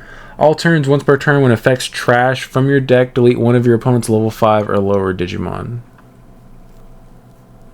I mean, that's pretty good, but does it see play over the Evo Beals? No, I don't think you'd ever play this card. There's no room. Yeah, I don't think so either. I just think there's better Beelzemons out there. Like, I could imagine Ben, like, when he first gets this set, maybe he'll test, like, 1 or 2 of these out. But, like, I wouldn't imagine him even doing that. I don't even see it making the cut for Demon Lords. No, definitely not. Beals or Demon Lords. I mean, it's cool because you can have a Demon Lord with blocker, but the fact he doesn't have that if he would leave the board shenanigan crap, like, not exactly. You could actually potentially play this in Demon Lords, maybe. It would depend, but... it doesn't have rush, though. It doesn't, but it mills and gains blocker and potentially deletes something. Yeah, I guess. It would actually make more sense in Demon Lords than it would in Beals. Yeah. I agree. I just don't know if it makes the cut. Yeah, I don't either, but I think the synergy would align better with Demon Lords. Alright. Don't forget, fancy art. We got Blast Mode Ace. I can't decide which one of these I like better. I like the black and white, like with the purple and it's got to be that one. I like the way the red stands out in this one. I don't know. I think this one looks better, IMHO, but purple's my favorite color. I'll look at this one for you guys, though. Sweet. Beelzemon Blast Mode Ace. Purple's first level 7 Ace. Congratulations, Purple. They didn't need it. To the party. Welcome to the party. On play / when evolving, delete one of your opponent's level 6 or lower Digimon. If you have 10 or more cards in your trash, instead delete one of your opponent's Digimon. When attacking once per turn, by returning 10 non-Digi-Egg cards from your trash to the top of the deck, trash your opponent's top security card. They have a way to stop themselves from decking out. I don't know. The thing is, though, does this... I was going to say, does this actually... X antibody blast mode combo? Like, I don't think so. Like, I can't imagine... Because a lot of this deck, like, relies on you having cards in your trash. And it's just like you putting them back on the top of your deck, which I can see being very helpful. You just stack them in order that's advantageous for you when you mill 2 wizard bonds, 2 of the you just win. But it's like the way the deck's built right now, it's like I couldn't see this like fitting in there. I am fairly certain Ben is playing at least 1 or 2 copies. Just having the ability to ace your opponent, I think, is really important. Well, that and like Brand said, not decking himself out. Like that's like I could see people playing 1 copy of this because again, you can just rivals barrage it back to your hand. Yeah. And then you only need to see the 1 copy, and you're like, oh, I can't deck out now. And it like it's still perfect. Right. Like I'm setting my deck up to where I'm like. I'm getting the pieces I need to again, and I'm trashing a security. Like, it is useful, but I don't see it becoming, like, the main boss monster. It's going to be a side boss monster. This is Lord Nightmon X support, by the way. It's what? This is a card that Lord Nightmon X played that we did not have access to. Oh, that would have been helpful. Like, when is that full effect of if you have 10 or more cards in trash never going to be live? Like, let's be real. Yeah. In the actual Bills deck, it's always going to be live. Yeah. Yeah, he's always going to be deleting a Digimon. There's no level 6 or lower. Like, come on. Would you come back to Lord Nightmon X with this? I'm considering. I mean, it's going to be on the members only poll until it wins. So once we have 2.5, it will be tweaked with some of the stuff we got access to, and I'll definitely have at least 1 copy of this on there. Because you'll play like I was going to say 1 or 2, right? Probably 2. Because this could steal games potentially, right? It could. I mean, I'll have to test and see how I like it. I'm probably only going to end up playing 1 copy, but I don't know yet for sure. Fair. 2 feels like it might clog. Yeah. Yeah, it's probably something you only go into once. Like Alter B. You only need 1. Yeah. And you're playing scrambles, like if it ends up in your trash somehow, you can just put it back on top of your deck. Unlike Alter B, because he's white. Alter B is black. He's black. Okay, yeah, but I can't grab that blue scramble, so. You can grab it with a black scramble. Can grab it with a black scramble. If you were so inclined.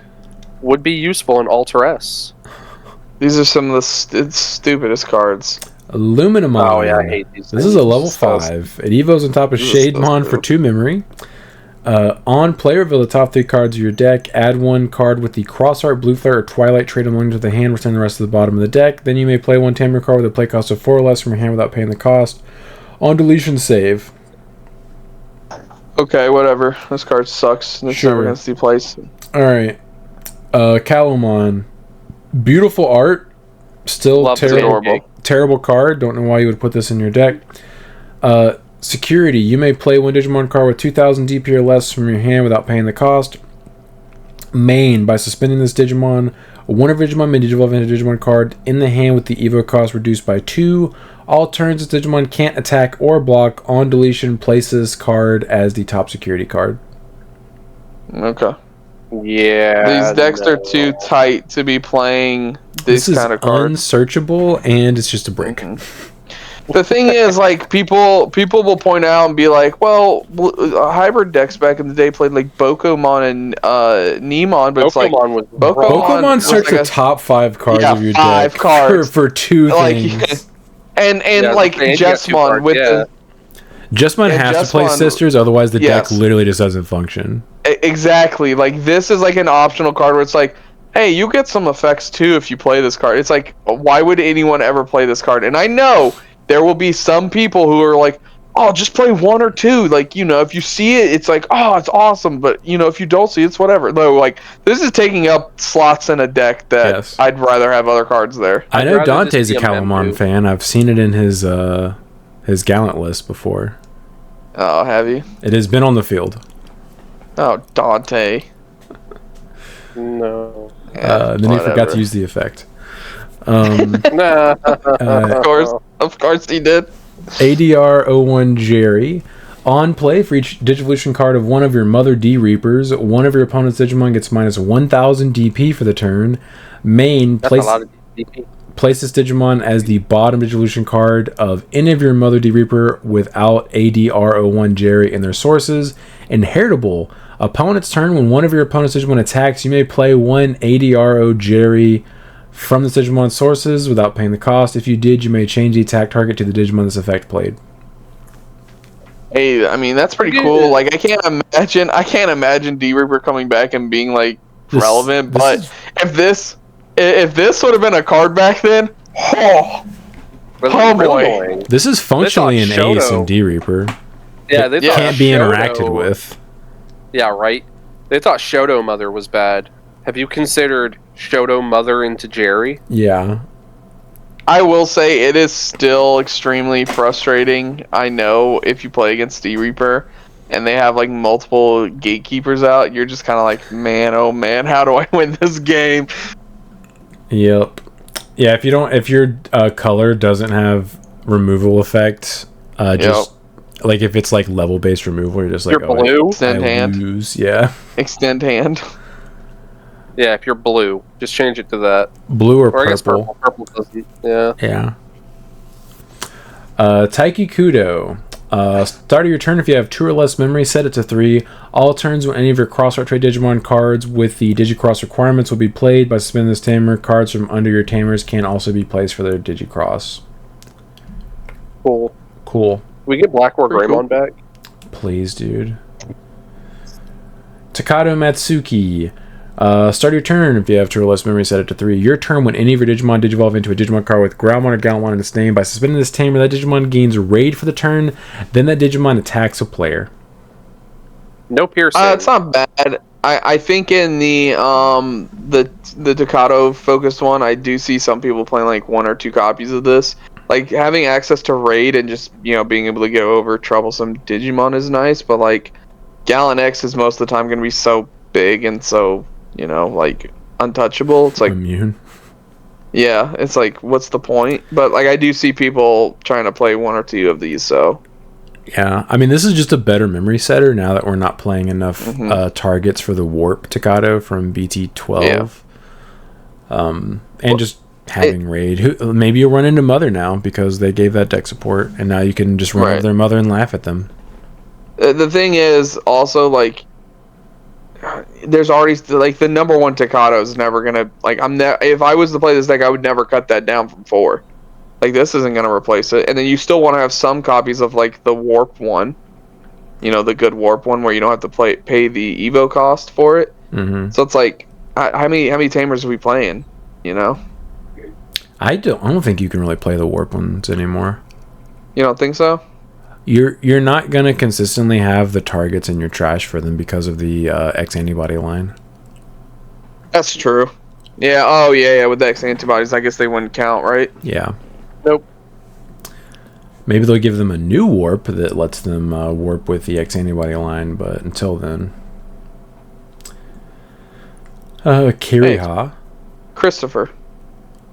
Starting your main phase by placing one Digimon card with the blue flare cross art trait from your hand on any of your tamers, gain 1 memory.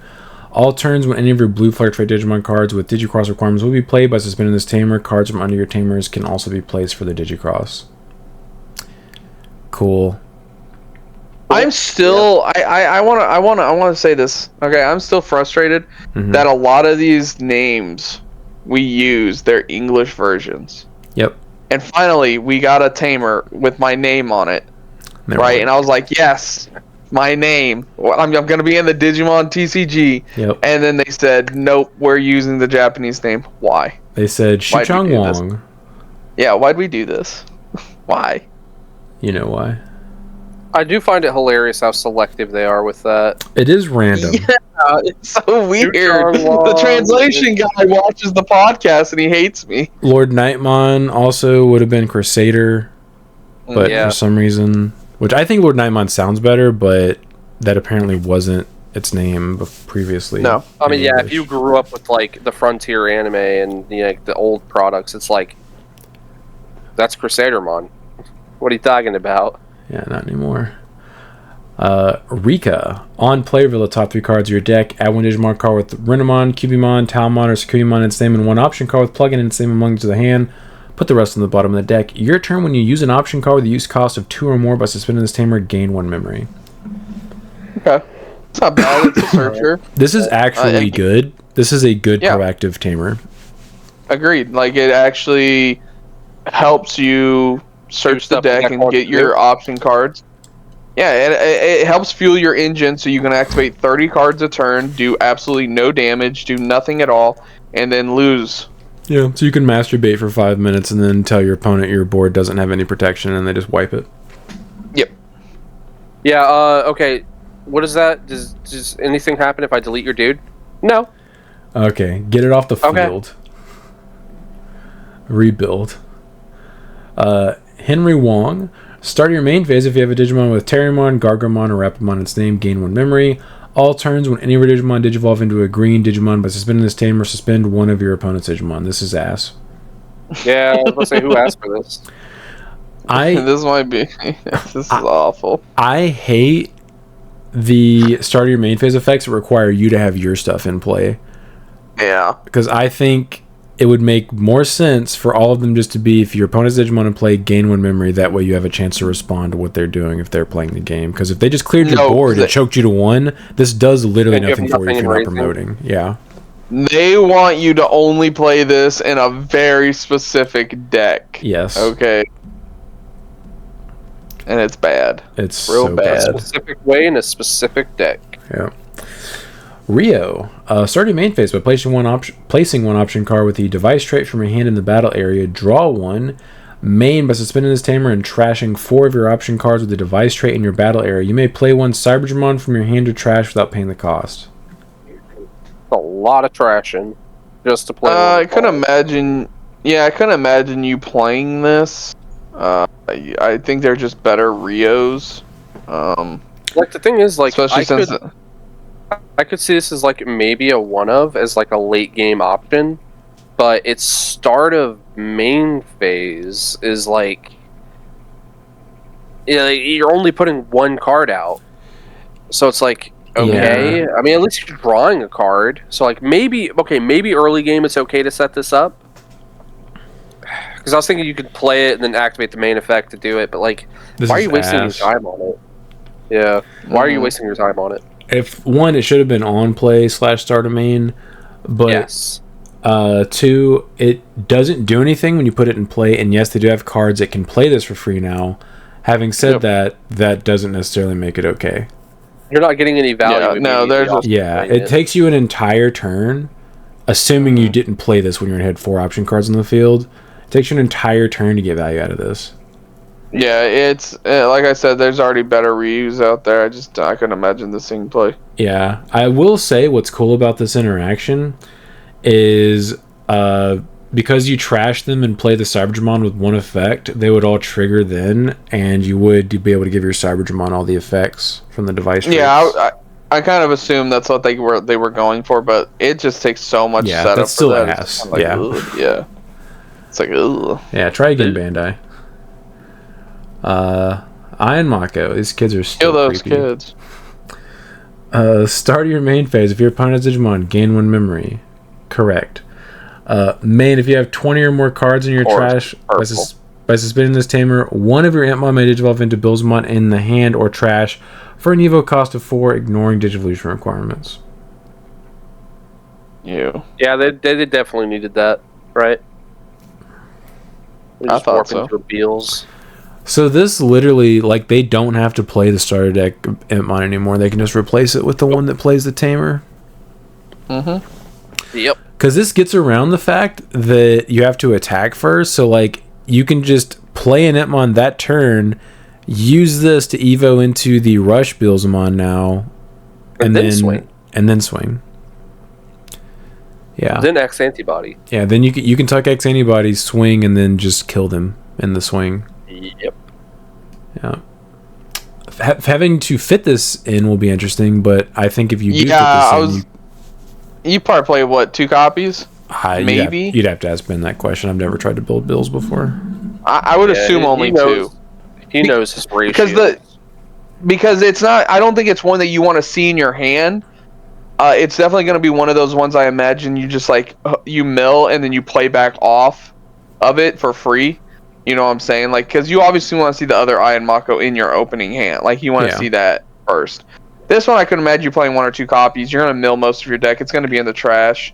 And then you're just going to play it off the Impmon for free. Yeah, that's just my guess. Play it off the Impmon for free, and then you warp that. Yes. Into deals with Rush. Yep. Yeah, Ben and I are going to start testing for 2.5 this week, so I'll definitely get a chance to see what his ratios are. Red card. While your opponent is a white Digimon or Tamer, you may ignore this card's color requirements. Okay. Main. Until the end of your opponent's turn, one of your Digimon is unaffected by your opponent's option cards, and its DP can't be reduced. Security, add this card to the hand. It's 2-cost red option. I was slightly excited for this card until I reread the first sentence. Why the hell does it require your opponent to have a white Digimon or Tamer? I mean, I guess that's cool. Like, oh, hey, Analog Youth is popular, Digimon Emperor is popular. But, like, yeah, that's bad. And unless it means any color Tamer, but it's hard for me to tell because we don't have problem-solving card text in this game yet. If it's any Tamer, okay, this card's a little better. It's not as bad. You're already banking on your opponent having something in order for your card to have value, especially for an option card that's like protection. I put in quotations. Yeah, it kind of reminds me of like a delicate plan back in red decks where it's like, hey, I'm just gonna play 1 or 2 copies and hope I see this. Yeah, the fact it does give you delicate plan, but then also your DP can't be reduced is very nice. Yeah. But its activation. I mean, it's way too many sets late. Yeah. Yeah. Yeah. Security control got replaced by Mommy, so. Yeah, and there's not really room for a lot of options in most builds now. Yeah. It's an interesting card, but yeah, I don't know why they did that. Meteor Rock Soul. Main, activate one of the effects below. You may play one cross-art trait Digimon card with 4,000 DP or less from under your team without paying the cost. Or by unsuspending one of your Shoutmon X6 and one of your Shooting Starmon, one of your Digimon may attack a player. Security, you may play one cross-art trait Digimon card with 4,000 DP or less from under your team without paying the cost. Man, I'd be so pissed if a cross player just cleared all my security and then played this just to go, whoop, game. I am confident Caleb is going to build cross and kill somebody with this card. Yeah, it's gotta happen. Oh, guaranteed. Meteor Rock Soul for game. Yeah, if you're listening, just Caleb, flashes it. It just like says it on the game. Yeah, game. Yeah, Evo's into an ace. No! I guess it wasn't game. Trinity Burst. I like how they made here it is. This rainbow. Yeah, here it is. The card. We just skip it. 8 cost option. While you have a level 5 War Growlmon, Taumon, or Rapidmon, you may ignore this card's color requirements. Thank God, because it's 3 colors. Main, play one War Growlmon token, red 6,000 DP, one Taumon token, yellow 6,000 DP, and one Rapidmon token, green 6,000 DP. This effect can't play tokens with the same names as your Digimon. Then one of your level 5 Digimon gains Alliance twice for the turn and attacks. Security effect, you may play one level 5 War Growlmon, Taumon, or Rapidmon from your hand without paying the cost. This is called Trinity Burst. I don't know if I said that. I just know somebody's going to get absolutely slapped on by this card one day or one night. Like, this has Robbie all over it. It does. I don't know why, but he's going to somehow play one of these decks with one of these cards, and he's going to play this, and then he's going to do it, and he's going to swing for 5 security, or however many. He's going to swing for all the security. He's going to hit an option card first swing. It's going to kill the Digimon. It's going to pass the turn to 10 memory, because he paid 8 for this, and he's going to be very upset. Yeah, I think this was just a flavor card they put in, because I'm assuming something like this happens in the show. Because this is obviously ass-tastic. Okay, I'm gonna cope. Let me cope for a second. Okay, so feel free, dude. What if you go Growlmon? What if your opponent is dead and not interacting with you? What if you go Growlmon, Tuck X Antibody, and then when you swing in double alliance, you Evo into Gallant X? You're still passing turn. You also probably won't have the memory to do it. It's an 8 cost option. Yeah. Oh, Jesus. Yeah, there's no world in which this is playable. You might actually be able to get away with this in pre-release, just because it's just massive damage, and sometimes giving your opponent like 5+ memory isn't super detrimental. Right. The fact that this has no removal in it is like the worst part of it. I think if it had some removal of some kind, it wouldn't be as bad. Still unplayable, but I mean, imagine you see this and you're like, "Oh, dude, I'm about to high roll my opponent, swing with my ace." Well, you know, activate this, swing with my ace. Yeah. All right, Evo, de-Evo your dude. I was gonna hit you for 3 checks. Yeah, that card's terrible. Queen Device, 3 cost option. While you don't have Queen Device in the battle area, you may ignore this card's color requirements. When this card is trashed from the battle area until the end of your opponent's turn, one of the Digimon can't activate when Digivolving effects and gets minus 3,000 DP. Main, until the end of your opponent's turn, one of the Digimon can't activate when Digivolving effects and gets minus 3,000 DP, then place this card in the battle area. Security, give 2 of your opponent's Digimon minus security attack -2 for the turn, then add this card to the hand. Cool. Actually, not bad. I mean, as a device, I'm not saying as a card. I'm saying as a device, though, not bad. I mean, it turns off aces, and there is a Rio that I believe plays the devices for free. Yeah, the one we just read Crazy. that you said was unplayable. No, not that. Isn't there an older one that also does it? Or is it just that one? Brand new. The old Rio just searches, which is a good Rio you would probably put in your deck. Brand don't we have rook pieces? Aren't those like we got those in? We got devices in the tournament packs, but we don't have a Rio that interacts with them yet. Yeah, besides the one we just read that you said was unplayable. Okay. All right, I thought we had a better Rio that also played the devices for free. Ooh. He does. Play Cyber 8. He's just not better. A better one. Yeah. Night Device. While you don't have Night Device in the battle area, you may ignore this card's color requirements. When this card is trashed in the battle area, one of your Digimon gains Piercing, gets 4,000 DP for the turn. Main, same thing, then place this card in the battle area. Security, suspend 2 of your opponent's Digimon or Tamers, then add this card to the hand. That's interesting. Cool, I guess. Yeah, still bad, but interesting. Yeah. Alright, now lore the card. Bonds of True Love. When this card is trashed from the deck, you may place it in the battle area. Main, trash the top 2 cards of your deck, then place this card in the battle area. Start of your turn, if you don't have a Digimon delay, you may play 1 Impmon from your trash without paying the cost. Security. Scramble. Security, place this card in the battle area. It's literally a themed scramble that mills cards on activation. And it's purple. Yeah. Yep. No. Whatever.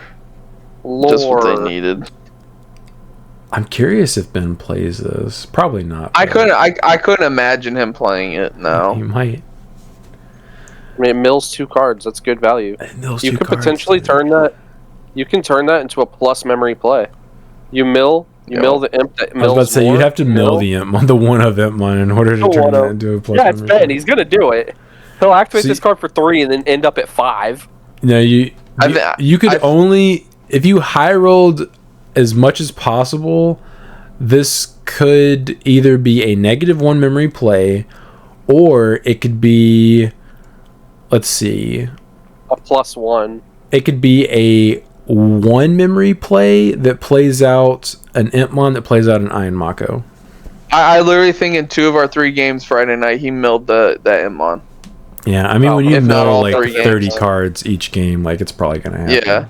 Yeah, it's a high probability. Yeah. Basically, it has to be in hand or security, otherwise it's getting milled. Yeah. And that's assuming he doesn't have the way to just put it on top of his deck anyway. Yep. King Device. While you don't have King Device in the battle area, ignore the card's color requirements. When this card is trashed in the battle area, place 1 device trait option card with a use cost of 3 from your trash in the battle area. Main, place 1 device trait option card with a use cost of 3 from your trash in the battle area, then place this card in the battle area. Security, you may place 1 option card with a device trait from your hand in the battle area, then add this card to the hand.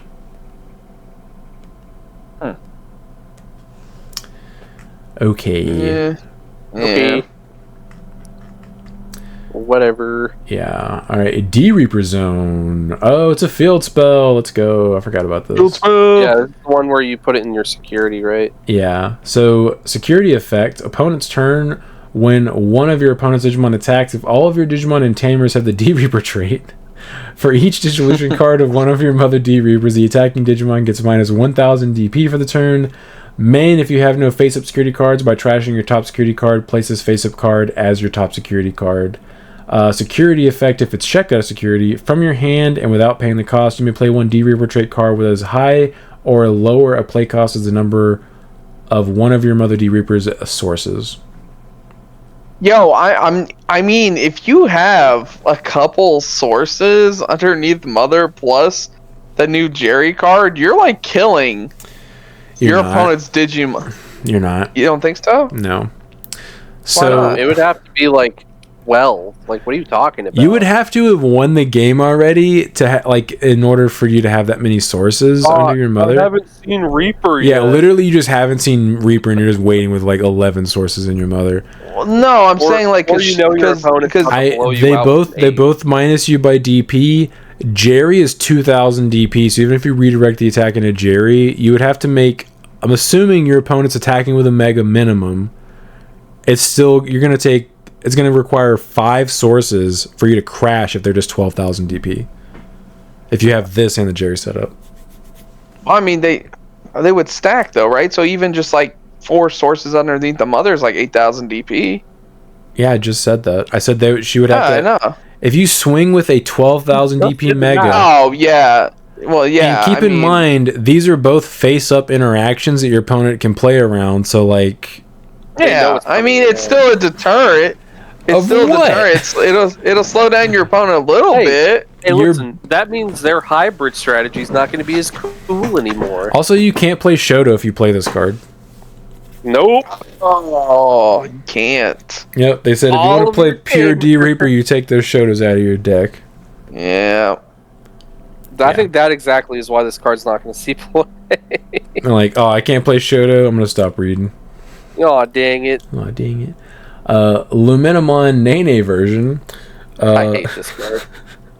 So stupid. It's a level 5 that evos on top of anything for 4 memory. Or Luminamon for 2.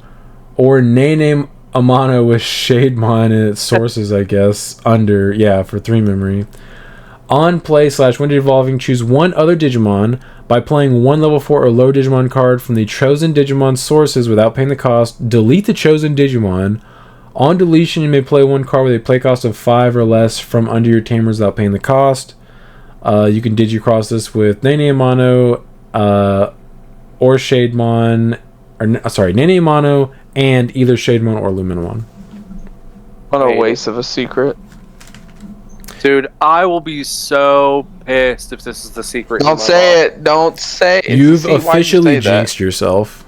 I don't. Listen, you're not even going to pull the altar, Brandon. This is up there with Digimon Liberator or whatever it was called. Vortex Resonance. That card was better than this. Yeah. Omni X or bust. You're going to bust, my guy. Hold on, real quick before we go to the next one. I'm going to go let the dogs out real quick. Okay. I hope I'm busting. Alright. BT20 starts. Demi-Vmon. Adorable. Inheritable. Your turn. This Digimon with 4 or more Digivolution cards gets 2,000 DP. Why is he red? Okay. Imperial, I guess. If you want to play in Imperial, which you don't. Babitomon. When attacking once per turn, if this Digimon has Dracomon or Xmon in its text, draw 1. I think this is the correct time to play for Xmon. You might have to play the red one. The cutest. The art is really good. I'm like the probably art. only. Yeah, I like it. I think I'm only playing the option card as a 2-of, so I don't think it's worth it. Bibimon. End of your turn, once per turn, you may place one of your tamers with Pulsemon in its text or the SOC or Seeker's trait as the bottom source of this Digimon with no tamers in its sources. It's Pulsemon Sport, so it's bad. Eat your heart out, Rob. Penamon. Your turn, once per turn, when any of your Digimon with the Excel trait or play this Digimon may Digivolve into a Digimon card with the Excel trait in the hand with the Evo cost reduced by 2. I don't even know if you play this in Chaosmon. Yeah, you do. You do? There's I've started seeing, because how people will start uploading gameplay of this, the future sets. Yeah. I've started seeing some gameplay of this deck, and this deck can kinda, I'm not gonna say pop off, but it definitely can do some stuff. It starts doing some kind of wacky stuff. The problem is you only have one of each line, so it's you kind of have to play some filler cards to fill out the line. The level 3 spots kind of are we playing Uko or are we playing something else? And then the level 4 and the level 5 and 6 lines are fine, but it's the 3 and 4 level that you're what do we fill here? Sounds bad. Capurimon, your turn. When this Digimon checks face-up security cards, it gains jamming for the turn. Okay. And Vizimon support. Invisimon. Yeah. John Cena. A Demi-Marimon. On deletion, you may return one Digimon card with the Ghost trait from your trash to the hand. I'm assuming this is probably broken in that deck. Probably. Dracomon, also solid art. I like this. Golden Apple. Yep. Start your main phase by trashing one card with Dracomon or Xmon in its text in your hand. Draw 1 and gain 1. Inheritable. Your turn. This Digimon gets 2,000 DP. That's actually pretty solid. Do you play this in your rough draft? I haven't really cooked with it yet. I think the big problem is I think you still have to play some number of the old Xmon cards. Yeah. And I can't remember if they have the brick. I am that lets you fairly certain they have the text box. The stuff from if the X3 they do, anyway. If they do, yeah, you probably could play this. Yeah. I'm gonna go look real quick. Huckmon. Start your main phase by trashing one card with Huckmon or Systemon in its name or the Royal Knight trait in your hand. Draw 1 and gain 1. Inheritable. Your turn. All of your Digimon get 1,000 DP. They do have the text box. They do or don't? They do. Okay, I thought they did. It's not bad. I mean, they really just cooked with the very first Huckmon. Like, reveal 5, add 2 cards. It's, like, really hard to, like, beat that. Like, obviously, that's going to be your number 1. Maybe this could come in and be your number 2. I don't think so. Or maybe number 3. I think the problem is the start of main phase. Well, I guess most decks only play 8 level 3s, right? I only play 8 rookies in Jesmon, and the Huckmon. I'm not replacing the Searcher, and I think the other one that gains you a memory as an inheritable is better. Yeah, it's a good inheritable. Vmon, your turn. When any of your purple Digimon are played, this Digimon may Digivolve into a Digimon card with the free trait in the hand with the Evo cost reduced by 1, inheritable, plus 2k on your turn. I think we agreed this one's kind of okay, right? I don't like it, but I'm surprised it doesn't Evo on top of DMV. Wow. Yeah, I mean, I think it's weird. They want you to stay away from using the other colored Demi-Vs. They don't want it to be too good.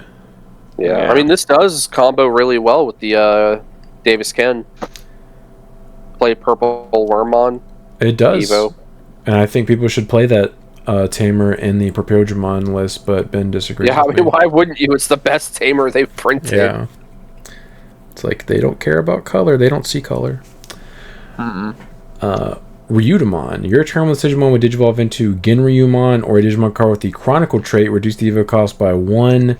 Inheritable. Your turn plus 2k. Okay. Yeah, that's... Yeah, I mean, a reduced cost is nice, always. Yeah, it's okay. I mean, you have to play it in the new Alphamon deck, so... Yeah. Yeah. XVmon, on play / when Digivolving, delete one of your opponent's Digimon at 3000 DP or less. Then if it's your turn, 2 of your Digimon may DNA Digivolve into a Digimon card with the Imperialdramon... Sorry, into a Digimon card with Imperialdramon in its name or the free trait in the hand. Inheritable, your turn Digimon gets 2000 DP. I mean, it's kind of weird how they took away the end-of-turn DNA from the rookie and kind of just gave it to this. The end-of-turn DNA was always on the 4s. It was on the 4s as an inheritable. Oh, it's just the 3s for regular Imperial. That's right. You're right. Okay, so I guess it's... Yeah, makes sense. Keep doing that, I guess. Yeah, this is functionally... It's very similar to the Flamedramon that lets you do it. Except for it doesn't have the end of turn inheritable, and it also gives you the ability to pop a floodgate if there's one bothering you. Yeah, I was going to say, being able to remove floodgates is going to be really good for this deck. Yeah, because Pillamon kind of poops on them. Genryumon. When attacking, this Digimon may Digivolve into Hisiaryu. No, Hisar... Are we going to keep doing this? I don't know why I can't say that. It Digivolves into that guy, or a Digimon card with the Chronicle trait in the hand. Inheritable, your turn plus 2k. That guy. I don't know why I can't read that, but I can't. Hisariumon. Basically ignore the first Y. Just like ignore the first Y. Yeah. Hisariumon. Good enough. That guy. That was good. Yeah, can't play this deck. Can't read these cards. Evo into who? Evo into whoever this says. Whatever this says right here. This deck, yeah. This text right here. Bao Huckmon. Main, once per turn, you may play one Digimon card with Sistermon or Genkamon and its name from your hand with the play cost reduced by 2. Your turn, inheritable, all of your Digimon get plus 1000 DP. Yeah, whatever. I don't care. Not a fan. I mean, it's not awful. It's whatever. Medieval Gallant still tells you to eat a bag. Yeah, I don't like this. I think you probably play this in the new version, but I don't know if the new version is better. Right. Savior Huckmon. On play / when Digivolving, delete one of your opponent's Digimon with 5000 DP or less. End of your turn by suspending one of your other Digimon. This Digimon may Digivolve into a Digimon card with Jesmon in its name in the hand without paying the cost. Inheritable, your turn this Digimon with the Royal Knight trait gains Alliance. That's probably the best part about this is the Alliance. Now, like, sure, it's not letting you unsuspend and swing again, but like Alliance is pretty cool. Now hear me out. Mm-hmm. Is there a world we discover where we can Chimeramon into both Savior Huckmons? No, there's no way to do that. Oh, no. I'm sorry. Those are level 4s. Yes. Yeah, never mind. Okay. I was trying to cook, but I was wrong. Yeah, put your pan away. Try again. I'll try again. I'll come back. Come back to me. I think this probably makes a cut as the second level 5, which you play anywhere from like 1 to 3 other level 5s besides the OG Savior. But other than that, like it's the best out of this line so far if you're trying to play the old style. Yeah. This guy. On play / when Digivolving, you may play one Doraemon or Ryudomon from your hand to your empty breeding area without paying the cost. Then if during an attack until the end of your opponent's turn, one of your Digimon gains security attack +1 and gets 5,000 DP, inheritable your turn, this Digimon doesn't activate security effects on option cards it checks. Oh yeah, I forgot this deck has this gimmick of the empty breeding area. Yeah, it's weird. Yeah. I'm curious how... I want to see someone pop off of this deck. It'll probably be Caleb because he likes Alpha. I've seen a video of like how it played, and I'm like, okay, that looks cool. And then they had the Digimon in the breeding area, and it just sat there, and I'm like, what? He's just sitting there, menacing. Yeah, just sitting menacingly. Pyodramon. On play / when Digivolving for the turn, one of your Digimon gains piercing and gets 4,000 DP. Then this Digimon may attack. All turns when any of your Pyodramon or Dynabemon would be deleted, 2 of your Digimon may DNA Digivolve into Imperial Dragon mode in the hand, and inheritable as security attack +1. Man, it would be a real shame if they were able to delete their own Digimon. They can. It doesn't even care if it's your effect or your opponent's. That's why I said it. So stupid. Jessmon. On play / when Digivolving, you may play one Atho, Rene, and Poor token. White 6,000 DP with Reboot, Blocker, and Decoy red, black. Your turn, once per turn, when any of your other Digimon are played, delete one of your opponent's Digimon with 8,000 DP or less, then one of your Digimon may attack. I guess it's so you can alliance with the token. Yeah, but still, like... And then you can reboot it. I'm not playing this over the other one. Yeah. I mean, is that alliance the only way to give this dude any extra security checks so far? That's so lame. Yeah. What are you checking 2 security and then, like, trying to DNA into Jess GX? I don't know. I haven't seen this deck combo before. Because I know we're getting the GX Ace, but like, maybe it's the Jess X. We gotta read the Jess X, and maybe it'll line up a little better. Oriyumon, piercing. On play / when Digivolving, de-evo 2 one of your opponent's Digimon. Then if during an attack, one of your Digimon in the breeding area may Digivolve into a level 6 or lower Chronicle trait Digimon card in the hand or trash without paying the cost. All turns, once per turn, when security stacks are removed from, delete one of your opponent's Digimon with the lowest DP. Inheritable, when attacking, once per turn, if the Digimon is Alphamon, or you can trash your opponent's top security card. Nice. Sure. I like D-Digivolve too. Picasso. Jessmon X has Alliance, just generically. This Jessmon X actually costs memory to Evo on top of Jessmon, and it's also a 4 to Evo instead of a 3. Man, they couldn't even make him an SR. He's a rare. He is a rare. That's crazy. That art looks really good for a rare. I honestly thought it was an SR. I thought it was an SR until you said rare. That. Yeah. I saw it didn't have an alt art, and I was like, why doesn't it have an alt art? Oh, it's a rare. When did Maybe it's because the Jessmon GX is the super rare. I have no idea what made them choose the super rares in this set. When Digivolving, if Jessmon or X antibody is in this Digimon's Digivolution cards, for the turn, one of your Digimon isn't affected by your opponent's effects, then one of your Digimon may attack. Your turn, all of your Digimon with Sistermon and their names or the Royal Knight trait gain piercing, and can also attack your opponent's unsuspended Digimon. Okay, and then inheritable, your terminal Digimon is Jessmon GX. All of your Digimon gain piercing and can also attack your opponent's unsuspended Digimon. Huh. Yeah, I mean, it's not bad. I mean, it's good. That's actually pretty solid. Yeah. I like this a lot more than the normal level 6. This is definitely making me feel a little better about the deck. I see a world where you play this with the old Jessamon and actually can pop off and do stuff with it. Yeah. I'm thinking. This is the best card I've read so far. It just sucks because obviously this is really good because this plays around your lose condition, which is aces. The issue is you have to play Jessamon or the X antibody option in order to get its full effect. Right. Yep. And previously you didn't have to play regular Jessamon.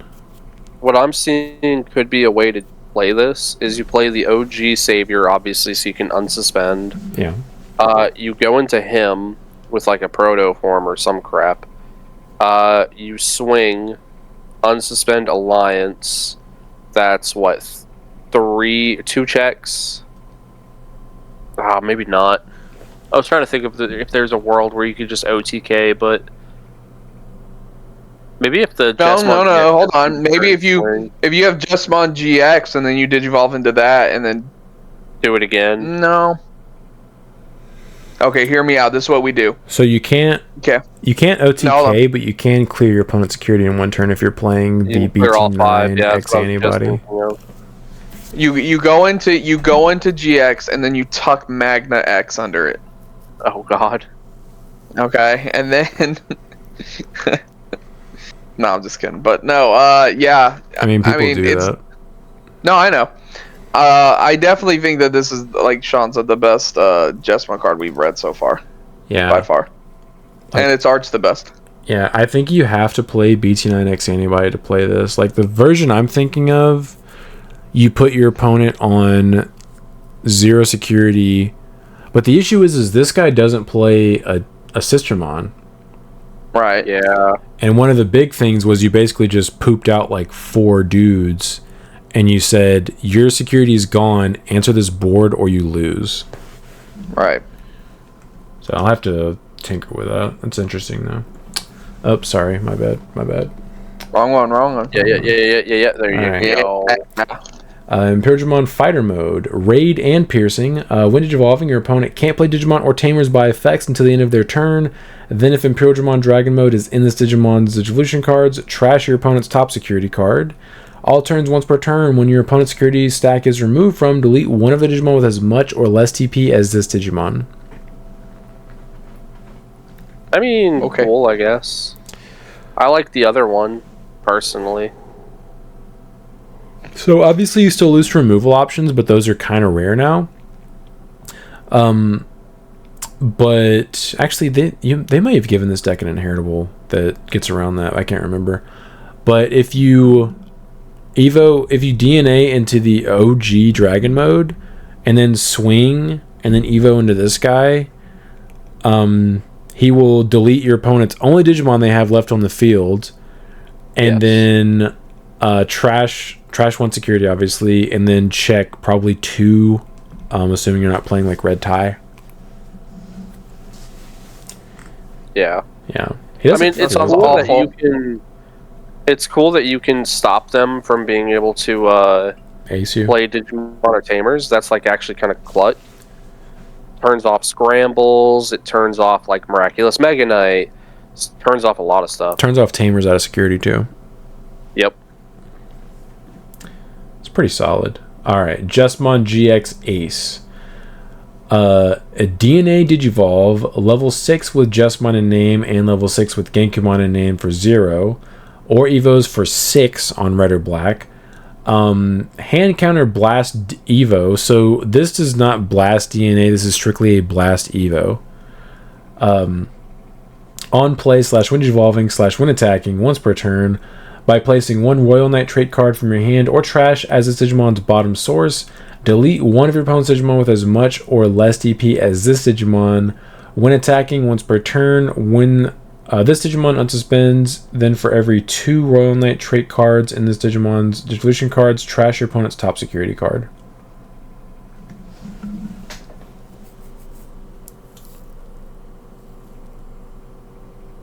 So if you DNA this with Genku X, Jess GX, or Jess X, you're trashing 2 security. Assuming you did all that, and like were able to DNA into this guy and still like attack. Man, Alter I B just don't think this is as good as the other one. Yeah. Alter B is looking at this and like he's doing the invincible meme of like, look what they have to do to copy a fraction of our power. Yeah. I mean, right? This just isn't as good as the other one. It doesn't seem to be, no. I mean, he's literally deleting one dude, right? When he comes out. Yes. One solitary deletion. And deletion's not even that good anymore. No, it's not. Yeah, I find this hella underwhelming. Same. Crabmon X Antibody. On play / Windage Evolving. One of your Digimon can't be deleted in battle until the end of your opponent's turn. Inheritable when attacking once per turn. If you have 7 or fewer cards in hand, draw one. Okay. Pack Filler. Corgemon. Jamming. Your turn when any of your green Digimon with Dracomon or Examon in their text are played. This Digimon may Digivolve into Wingdramon in the hand with the Evo cost reduced by 2. Inheritable, your turn plus 2k. It's alright. Yeah, I mean, it's cool for the deck, I guess. Seadramon X. On play / Windage Evolving. Return one of your opponent's level 3 Digimon to the bottom of the deck. Then if Seadramon or X antibodies in this Digimon's sources, one of your opponent's tamers can't suspend until the end of their turn. And then inheritable when attacking once per turn. If you have 7 or fewer cards, draw one. His art looks a little funky. He does look interesting. Perfect for my Seadramon deck. He doesn't have DS in his traits, by the way. No, that's fine. The new list just plays 4 cool boys. We play an entire X antibody line. Ah. It's gonna go. Yeah, it's gonna go kind of. That's fun. like almost as if you had 4 BT14 TKs. It's crazy. Crazy. Wingdramon. On play / Windage Evolving, delete one of your opponent's Digimon with 6,000 DP or less. All turns, this Digimon is also treated as a level 6 Slayer Dramon for Examon's DNA Evo. Inheritable security attack +1. Okay, so I'm going to say this now while we are on the level 5. Okay. I think the big issue with the new Examon support is there is currently, at the moment, no way to end of turn DNA with the new cards. So it's forcing you to blast DNA, which means you have to have them on the board, which means you have to have the option card set up, and it's looking a little bit.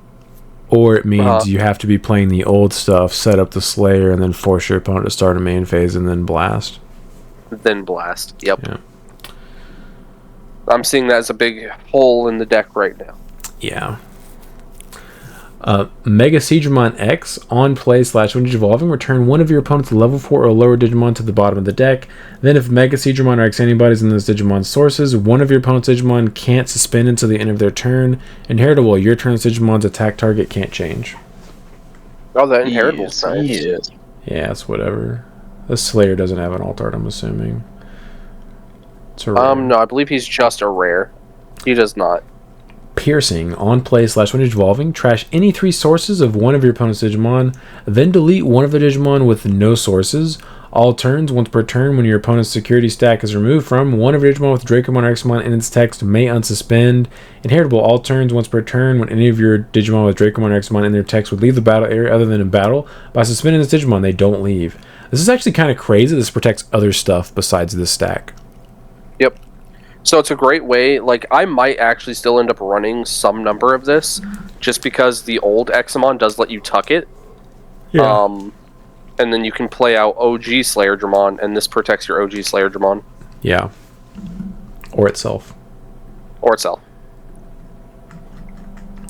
Alright. Giga Seadramon, this looks sick. Yes. Yes. Security attack +1, reboot and blocker. A Windage Evolving / when attacking once per turn from the sources of this Digimon with Metal Seadramon or X antibody in its sources. You may play one level 5 or lower Digimon card without paying the cost. All turns once per turn when any of your Digimon are played from Digivolution cards, de-evo to one of your opponent's Digimon. Yes, yes. That's pretty strong. Yes. Especially since Aegis can play it. Yes. Because it's aquatic. Because Aegis... No, the OG Aegis just says Seadramon in name. Oh, you're talking about the original EX3 Aegis-dramon? Yeah. Yes. What the hell? Okay. Yeah, it just says Seadramon in name. So they can play out level 6x antibodies now? Yep. Pulsemon. Your turn, when this Digimon would Digivolve into a Digimon card with Pulsemon in its text or the Seeker's trait, reduce the evo cost by 1. Inheritable, all turns once per turn. When Digimon deletes your opponent's Digimon in battle, gain 1 memory. Hey, at least this card doesn't require your security to be at 3 to get their effect. Man, this is bad. Robbie is creaming. Yeah. Chaosmon support. Leomon. On play. Leomon support. No.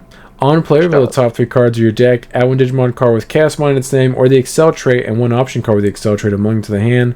Put the rest on the bottom of the deck. Inheritable is Barrier. Yeah. I'm actually kind of I'm really excited for this deck. Like, I've watched a couple matches with it, and I'm like, hey, this deck looks kind of fun. And I get to play Leomon. I will probably build this sans the Leomon. What? But Chaosmon looks cool. You have to play it. You have to play Bancho Leomon. You have to. Nope, you can't make me. He's gonna build a version. I'll play Shadow Seraphi in his place or something. No! He's gonna build a version of Chaosmon where it's like, instead of having, you know, the Bancho hand and like the Varaduru hand, he's gonna have the Varaduru and a Seraphi. No, it'll be a Shadow Seraphi and a Cherub. Oh yeah. That's a brand new Chaosmon. I'll be like, partition this, bro. Do it. Do it. Trigger my effect. Yeah. Leomon on play / when Digivolving, one of your opponent's Digimon gets minus 3,000 DP for the turn. Inheritable is Barrier. Do it again, I guess. Cool. Yep. Bulkmon on play / when Digivolving. If you have 3 or more security cards, you may add your top security card to the hand. Then if you have 2 or fewer security cards, recover +1. All turns once per turn when Digimon deletes your opponent's Digimon in battle, gain 1 memory. Why does it say deck next to recover 1? Because it's telling you where the card comes from. Okay. Recover +1 is always said deck next to it for some reason. Maybe I'm just blind. Okay. It's something that just you would never notice unless you just looked at it closely. Unless I just happen to look at it and be like, my eyes focused on it. Maybe one day we'll get recover +1 trash or recover +1 hand, but currently they all say deck. No. Why does it have so many types? Does it really need all of that? Dragon, Abaddon. It's only 3. Just Abaddon Electronics is big. Yeah, but like, why? Why does it need all that? So you can cope and put it in all kinds of weird strategies. Hey, listen, Chris. His name describes what he is. Bulk. Bulk. Yeah. That's true. Got him. That's a good. I'm just gonna start calling the Pulsemon deck Bulkmon. Bulkmon. Yeah, all those Bulkmon. A Loader Leomon on play / when Digivolving until the end of your opponent's turn. One of the Digimon can't activate when Digivolving effects and gets minus 3,000 DP. Inheritable opponent's turn once per turn. When one of your opponent's Digimon attacks, you may change the attack target to this Digimon. I'm getting so tired of reading cards that say your opponent can't activate Digivolving effects. I've been traumatized by love it. I mean, they kind of have to at this point. You either need to have protection, or you're going to get aced in the face unless you can stop them from activating when Digimon. No ace. No ace for you. Yeah. Boutmon. Fortitude. All turns when Tamer cards are placed in this Digimon's sources. One of your opponent's Digimon can't activate when Digivolving effects until the end of their turn. I'm talking about, man. I'm tired of Inheritable. All turns. Once per turn, Digimon delete your opponent's Digimon in battle. Trash your top security card. Yeah, good. That's too damn bad. Inheritable. Good Bulkmon support. Kazuchimon. Fortitude. When Digivolving, suspend one of your opponent's Digimon or Tamers, then one of their Digimon or Tamers can't unsuspend until the end of their turn. All turns when Tamer cards are placed in this Digimon's sources. Activate one of the Digimons when Digivolving effects, then one of Digimon may attack your opponent's Digimon. Inheritable all turns once per turn. When your security stack is removed from this, if this Digimon has Fenrilugimon in its name, recover +1. He doesn't even have an on play. It does not. You do not play this in the Takamikazuchi OTK version. Like, no, but so Robbie will in Bulkmon. Yeah, this is Bulkmon support. Does the Tamer give Rush? Otherwise, I see no reason to even look at this card. I don't think so. No. Yeah. Bancho Leomon. When this card would be played, if you have a Digimon with the Excel trait, reduce the play cost by 5. Oh, that's weird. You know what else costs 7 memory? Just no matter what? Shadow Seraphimon. Oh. On play. I believe you can go down even further. So you can. I think there's some way to play this for like 5 or 4. Okay, we'll see. On play / when Digivolving de-evo to one of your opponent's Digimon, then one of the Digimon gets minus 5,000 DP until the end of their turn. That sounds really familiar. End of your turn. I mean, that sounds an awful lot like a Shadow Seraphi, but worse. Yeah. But Shadow doesn't have this part. End of your turn, this Digimon and any of your other Digimon may DNA Digivolve into a Digimon card with Chaosmon in its name in the hand, then the DNA Digivolve Digimon may attack. Inheritable opponent's turn. Once per turn, when one of your opponent's Digimon attacks, you may change the attack target to this Digimon. So, correct me if I'm wrong, but the way he's worded, does that mean you can target a different Digimon to DNA?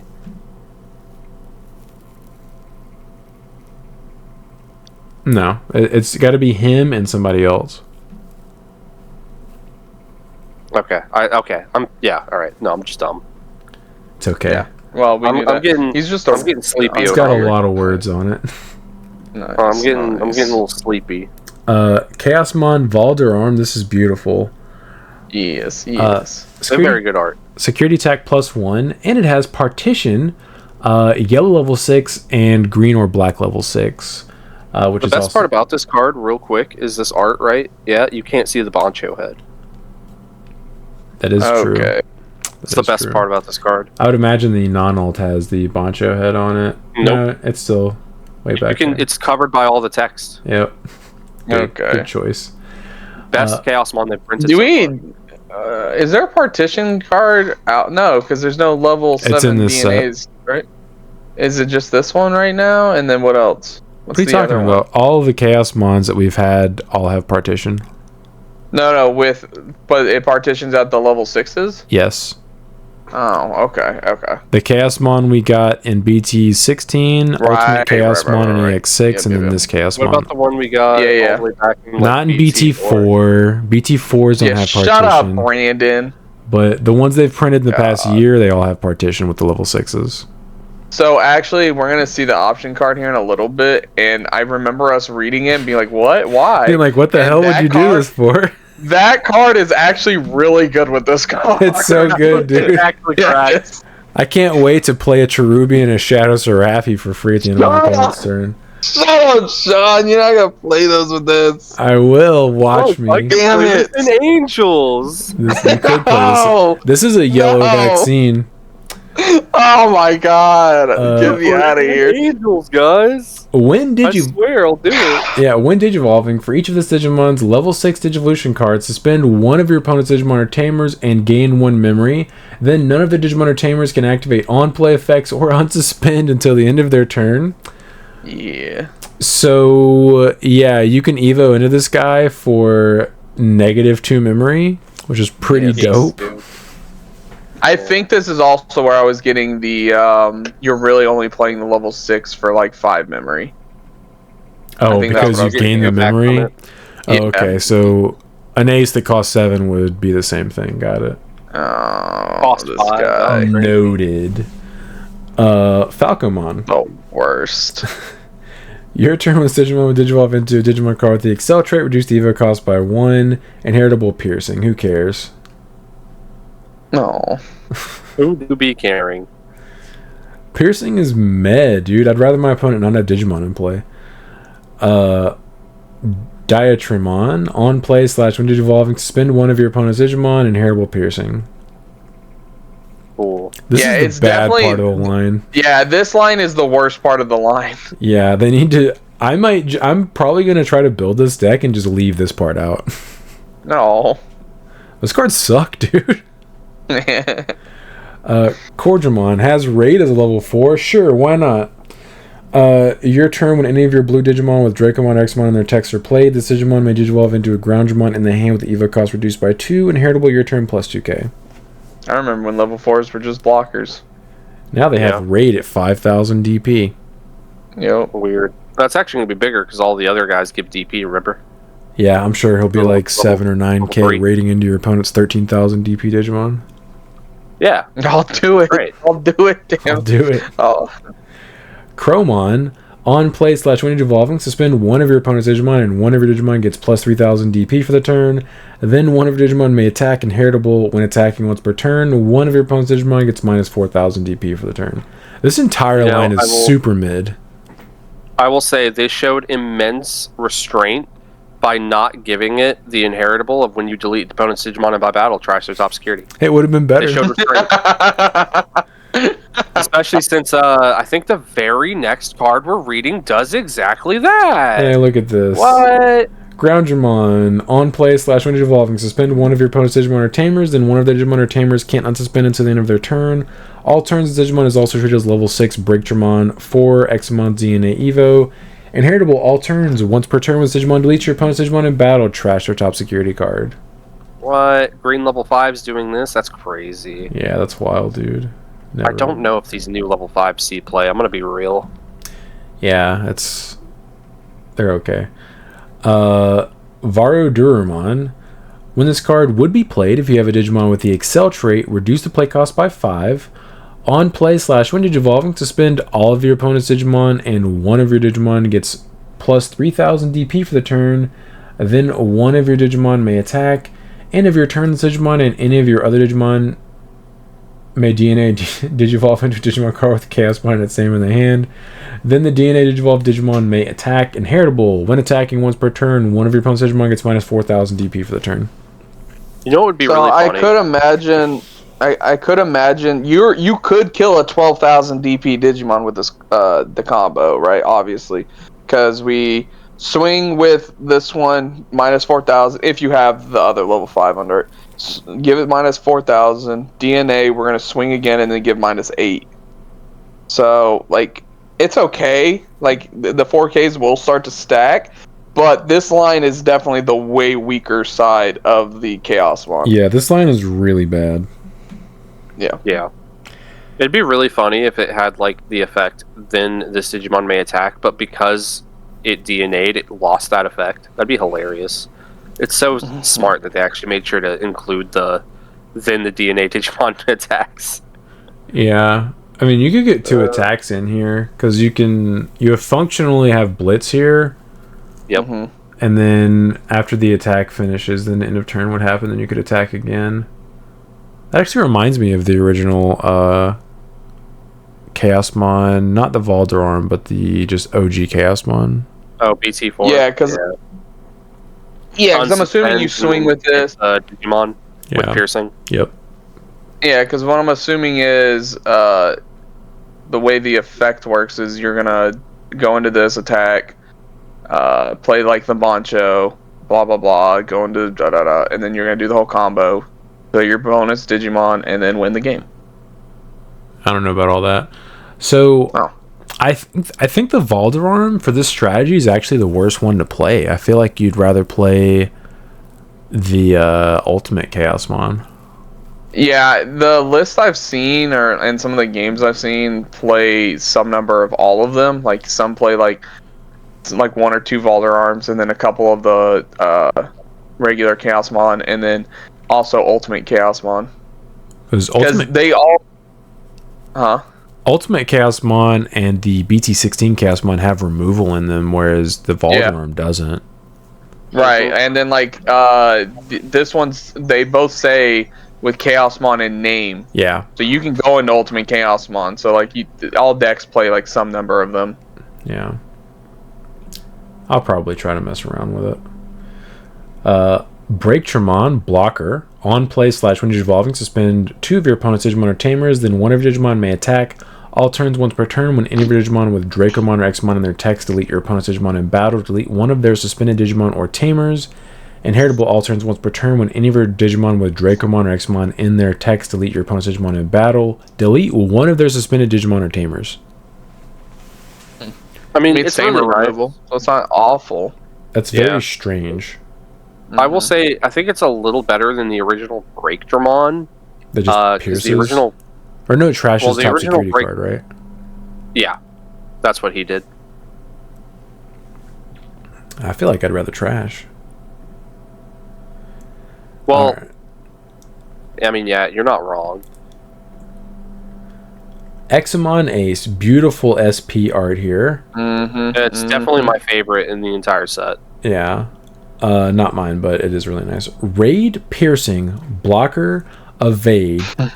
When Digivolving, if DNA Digivolving, return all of your opponent's Digimon with the highest DP to the bottom of the deck. All turns once per turn. When any Digimon suspend, this Digimon may unsuspend. Pretty good. And you can just play this as a top end in any green... Oh, never mind. I lied. You don't get that effect unless you DNA. This card's I mean, you still get Raid Piercing Blocker Evade. I mean, yeah, but you had to pay 5 memory, and it's an ace that has a 5 memory rebate. I mean, what's its DNA conditions? Can you play this in Imperial Dramon? Or in, green, in like you can DNA into this with green and blue level modes. 6s. Yeah, but you can't blast DNA without Break Dramon and Slayer Dramon. Right. Yeah, this is pretty much made to where you can't really do all that. Yeah, you might be able to play this in Royal Knights, maybe, but even then, I don't think you're playing in like it might be a one of. Yeah, because it does have a bunch of just base effects. Keyword the card. Keywords. Sure. Yeah. Espimon. Your turn. When this Digimon would Digivolve into a Digimon card with the Cyborg or Machine trait, reduce the cost by 1. Inheritable all turns, this Digimon gets 1,000 DP. That'll be really helpful when you have jamming. Yeah. It's for when you're swinging over Digimon, duh. Yeah, obviously. Solarmon has blocker and inheritable reboot. So they like gave this just reboot, card.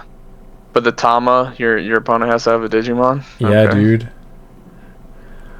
Dorumon, on play, reveal the top 3 cards of your deck. Add 1 card with X antibody trait and 1 tamer card or option card with the Chronicle trait among to the hand. Return the rest to the bottom of the deck. Inheritable opponent's turn. This Digimon gets 2,000 DP. This deck's so weird, dude. I agree. I don't really get what it does. I get it, but I like you know a line is gonna be bad when Bluntmon's in it. Yeah, I think this is like the side line for the Invisimon. Invisi. Yeah. Bluntmon, on play / when Digivolving, one of your opponent's Digimon can't attack players until the end of their turn. Inheritable's reboot. Reboot is the jamming of black. Yeah, for real. You know how you make this card infinitely more like interesting? Not good, interesting. Make it to where he can target a Digimon and a tamer. I agree. I think we need more effects. Like, your tamer can't swing. Yeah. Because they know that hybrids exist. They should be printing that on more cards. And hybrids and Marcus. Yeah. Oh, true. Hover Espimon. When Digivolving, flip your opponent's top face-down security card face up. End of attack once per turn. Draw 1. Inheritable all turns. This Digimon gets 1,000 DP. God. B is about to get a power creep? What? Oh, because they play against the Invisimon deck? They just flip their security. Thanks! So stupid. Raptor Dramon. When Digivolving, if you have 1 or fewer tamers, you may play 1 Coda Demoto from your hand without paying the cost. Inheritable opponent's turn, this Digimon gets 2,000 DP. Cool. Okay. I don't care. Yeah, I really don't care about this archetype. Oblivimon. Security effect when it's face up. End of opponent's turn, play this card without paying the cost. When Digivolving, flip your opponent's top face down security card face up. Your turn, when your Digimon check face up security cards, you may place this Digimon's top stacked card face up as the bottom security card. Inheritable, your turn's Digimon's attack target can't change. The problem is with this. The problem with this deck, though, is like there's not gonna be enough of its line for you to like consistently get these effects off. So you're gonna have to only see its line. Yes. Yep. So like that's the problem. One day. This screams. Yeah. This screams to me like Heavy Metal Dramon when we got his first line. It's like, cool, I see what you're going for, but I only have one line. I have half a deck. Yeah. It needs more cards. Yeah, for what type of payoff? Like, what are we doing here? This will be interesting once we get like more of this stuff, because even if your opponent Pillowmons you or Crimson Blazes you, this will just play itself out next turn. Did you just hit your elbow, Brandon? Dude, I slammed the got it. Hey, don't do that. We're in the funny bone. Don't do that. I thought it was pretty funny. Grademon. On play / when it's evolving, you may play one Doraemon or Ryutamon from your hand to your empty breeding area without paying the cost. Then if during an attack until the end of your opponent's turn, one of your Digimon isn't affected by your opponent's Digimon effects and gets 5,000 DP, inheritable opponent's turn once per turn. When one of your Digimon attacks, you may change the attack target to this Digimon. Okay. Remember when we were so happy to finally get turn interactions by printing ace cards? And now they're just like, what if we just took that away? Well, they have to. If they don't give an archetype removal effects to remove the ace potential, they have to give them protection effects. It's just how it has to work. But like, man, just let me. This is just the set. This is just a set where like every archetype is just like, hey, you can't do this. You can't do that. Yeah, you can ace, but it's not gonna do anything. Bulbmon, blocker. Opponent's turn, when this Digimon would leave the battle area, you may play one level 4 or lower Digimon card from this Digimon sources without paying the cost. Inheritable opponent's turn once per turn. When one of your opponent's Digimon attacks, you may change the attack target to this Digimon. Okay. Sure. Okay. Invisimon support. Okay, here we go. Alt-Art Invisimon. Yo, this is the best one right here. Yep. Where is he? I don't see him. He's there. He's right here. You just gotta look. You just gotta look, Brandon. Yeah. That's not the card I'm looking at, though. Just gotta squint your eyes.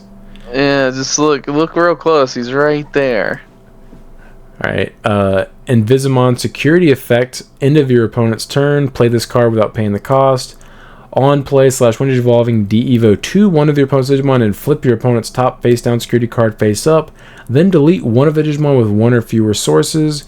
Your turn, when your Digimon check face up security cards, you may place this Digimon's top stack card face up as the bottom security card. So they would check this out as security, you would go to the trash, and then end of opponent's turn, you just play this back out. That is not how that works. It goes on the bottom of security. Nope. That's how that works. That's not how this game works. This game does not remember things like that. What? What? Also goes to the bottom. It says it right there. Alright, Alphamon. Yo, he's a yellow vaccine. Let's go. Barrier. God, dude, Angels. He could be played in Angels. Nah, he'd have to be going like a pure yellow vaccine. On play / when you're evolving, recover +1. Then, if during an attack, one of your Digimon in the breeding area may digivolve into a level 6 or lower Chronicle Trait Digimon card in the hand or trash without paying the cost. All turns once per turn. When security stacks are removed from one of your opponent's Digimon, gets minus 8,000 DP for the turn.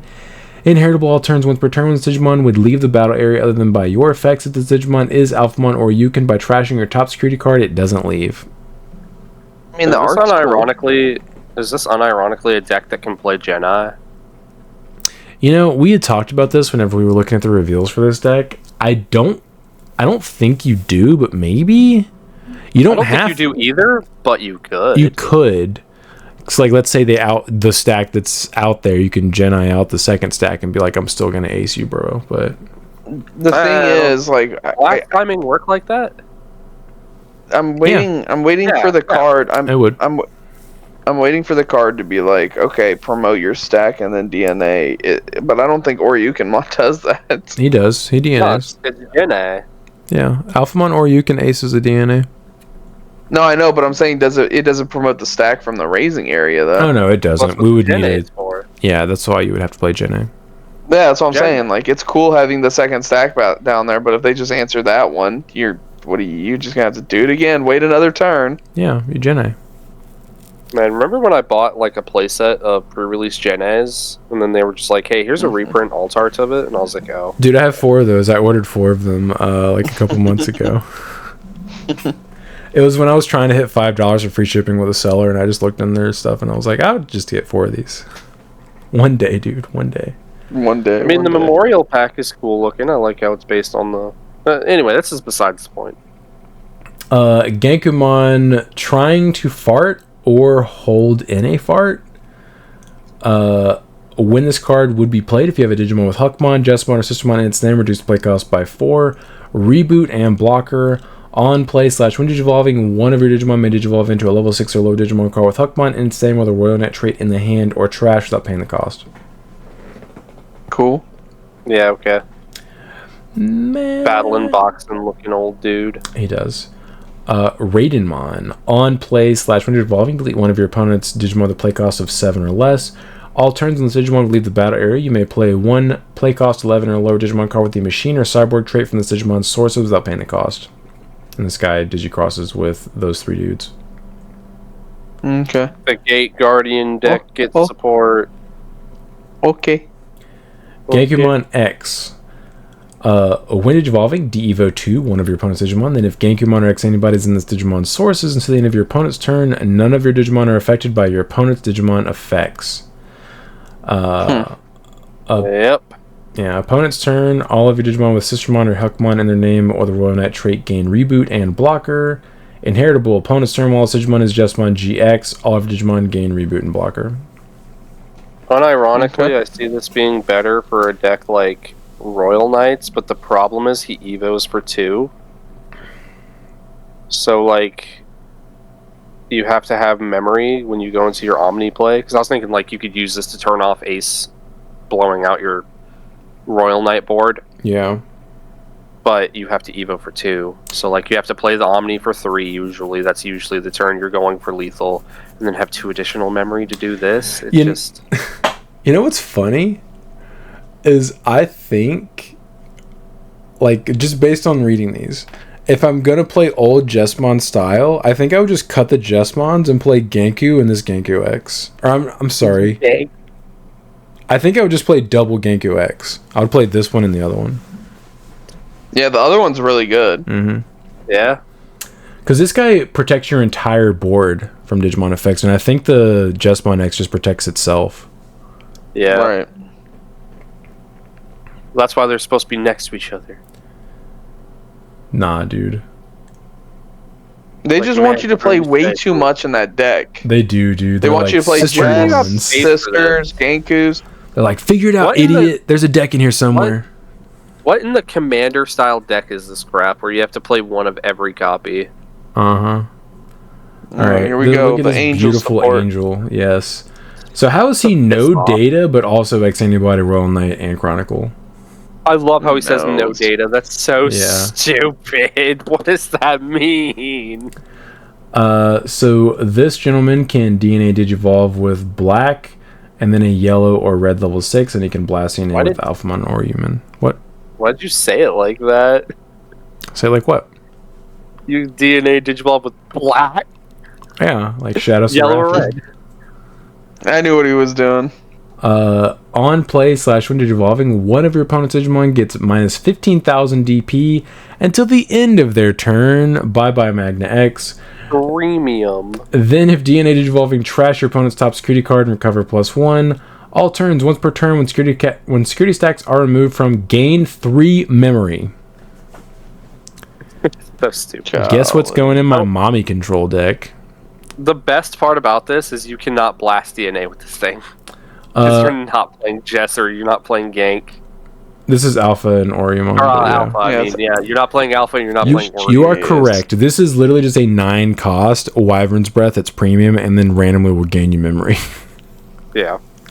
I mean, you could Evo this on top of your level 6. It's not going to feel great. You could. There's actually Evos on top of every level 6 in my deck. Yeah.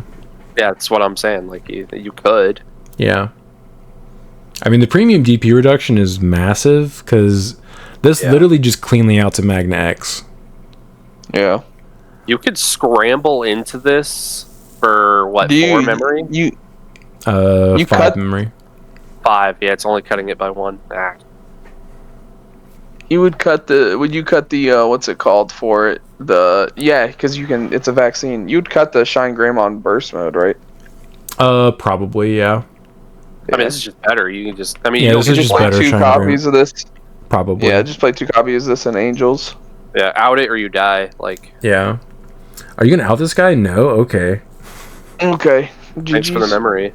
Yeah. All right. Entmon. On play. Yeah, reveal the top 3 cards of your deck. Add 1 card with the Evil, Dark Dragon, or Evil Dragon trait, and 1 Yuki among to the hand. Put the rest on the bottom of the deck. Inheritable, your turn plus 2k. This deck sucks still. I can't wait for Ben to tell me on Friday or Tuesday. Yeah, but no, like the new Heavy Metal Digimon stuff, it's good. He's gonna say it. It's pretty good. He's gonna say it. I know. Candlemon, Retail, Inheritable. On deletion by trashing 1 card in your hand, delete 1 of your opponent's level 4 or lower Digimon. Cool, I guess. Yeah. Alright. It's a nice art, but whatever. Ghostmon. On play, reveal the top 3 cards of your deck. Add 1 card with the Ghost trait and 1 card with Liberator trait among to the hand. Return the rest to the bottom of the deck. Inheritable. On deletion, gain 1 memory. I mean, cool. Searcher, I guess. Yeah. Oh, dang. This has an alt art. I missed it. Oh, well. Oh, dang it. Oh, dang it. Lugamon. This deck doesn't need this is for that one archetype with the really cool, like, boss monster thing, right? Yeah. Okay, I just saw him in the back of the altar. I was like, oh, hey. It's just a giant dog with a sword, right? No, he's not talking about the Lugamon. He's talking about the Ghostmon. Oh, the Ghostmon. Okay. Yeah. On play, over the top 3 cards of your deck, add 1 card with the SOC or Secrets trait and 1 AG among to the hand. Put the rest on the bottom of the deck. Inheritable, your turn plus 2k. This deck doesn't need support. Please stop. Please stop. Please, Bandai. Yeah, please chill. Greymon, he's still a card. Yeah. Wormmon, on play, by trashing 1 card in your hand, give 1 of your opponent's Digimon. On deletion, lose 1 memory until the end of their turn. Inheritable's Retail. I mean, yeah, this card's kind of mid. I don't think you play this. This doesn't do anything for you. You don't play it. I was about to say. Stingmon, on play, /when you're evolving, delete 1 of your opponent's level 3 Digimon. Then if it's your turn, 2 of your Digimon may DNA Digivolve into a Digimon card with the Imperial Digimon. With Imperial Digimon in its name or the free trait in the hand. Inheritable's Retail. I think you play this for the same reason you play the XV, because it outs the Floodgate Rickies. Yep. Right. Both of them do, yeah. It's great. Yeah. They needed that. I say great, but... Yeah. Oh, yeah. Soulmon, on play, /when you're evolving, 1 of your Digimon gains Retail until the end of your opponent's turn. Inheritable, on deletion, by trashing 1 card in your hand, delete 1 of your opponent's level 4 or lower Digimon. He ain't got no eyes. He doesn't have eyes. This guy has eyes. You don't need them. Yeah. He's a ghost. Bakamon, when Digivolving, if you have 1 or fewer Tamers, you may play 1 Violet and Boots from your hand without paying the cost. Inheritable, on deletion, gain 1 memory. We finally sold those Violets, didn't we? Yeah. I did, yes. I remember Chris talking about it. I forgot who from Locals. Was it Spencer? No, it was Zach. Oh, okay. Nice. Punkmon. On play, when evolving, trash 1 card in your hand. Then until the end of your opponent's turn, 1 of your Digimon gains Blocker and Retail. Inheritable, your turn plus 2k. Deck sucks. Deck sucks. Lugarmon. On play, when evolving, by trashing 1 card in your hand, you may return 1 card with the SOC or Secrets trait from your trash to the hand. Inheritable plus 2k. I mean, did they really need to recycle their stuff? I mean, you're just trying to kill them. Yeah, you definitely don't play this card. You want your cards to be in the trash. What the hell? Yeah, you might play this in bulk one. Soul Lugermon.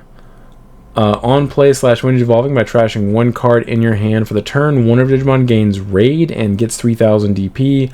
All turns when Tamer cards are placed in this Digimon's sources, delete 1 of your opponent's Digimon with 6000 DP or less.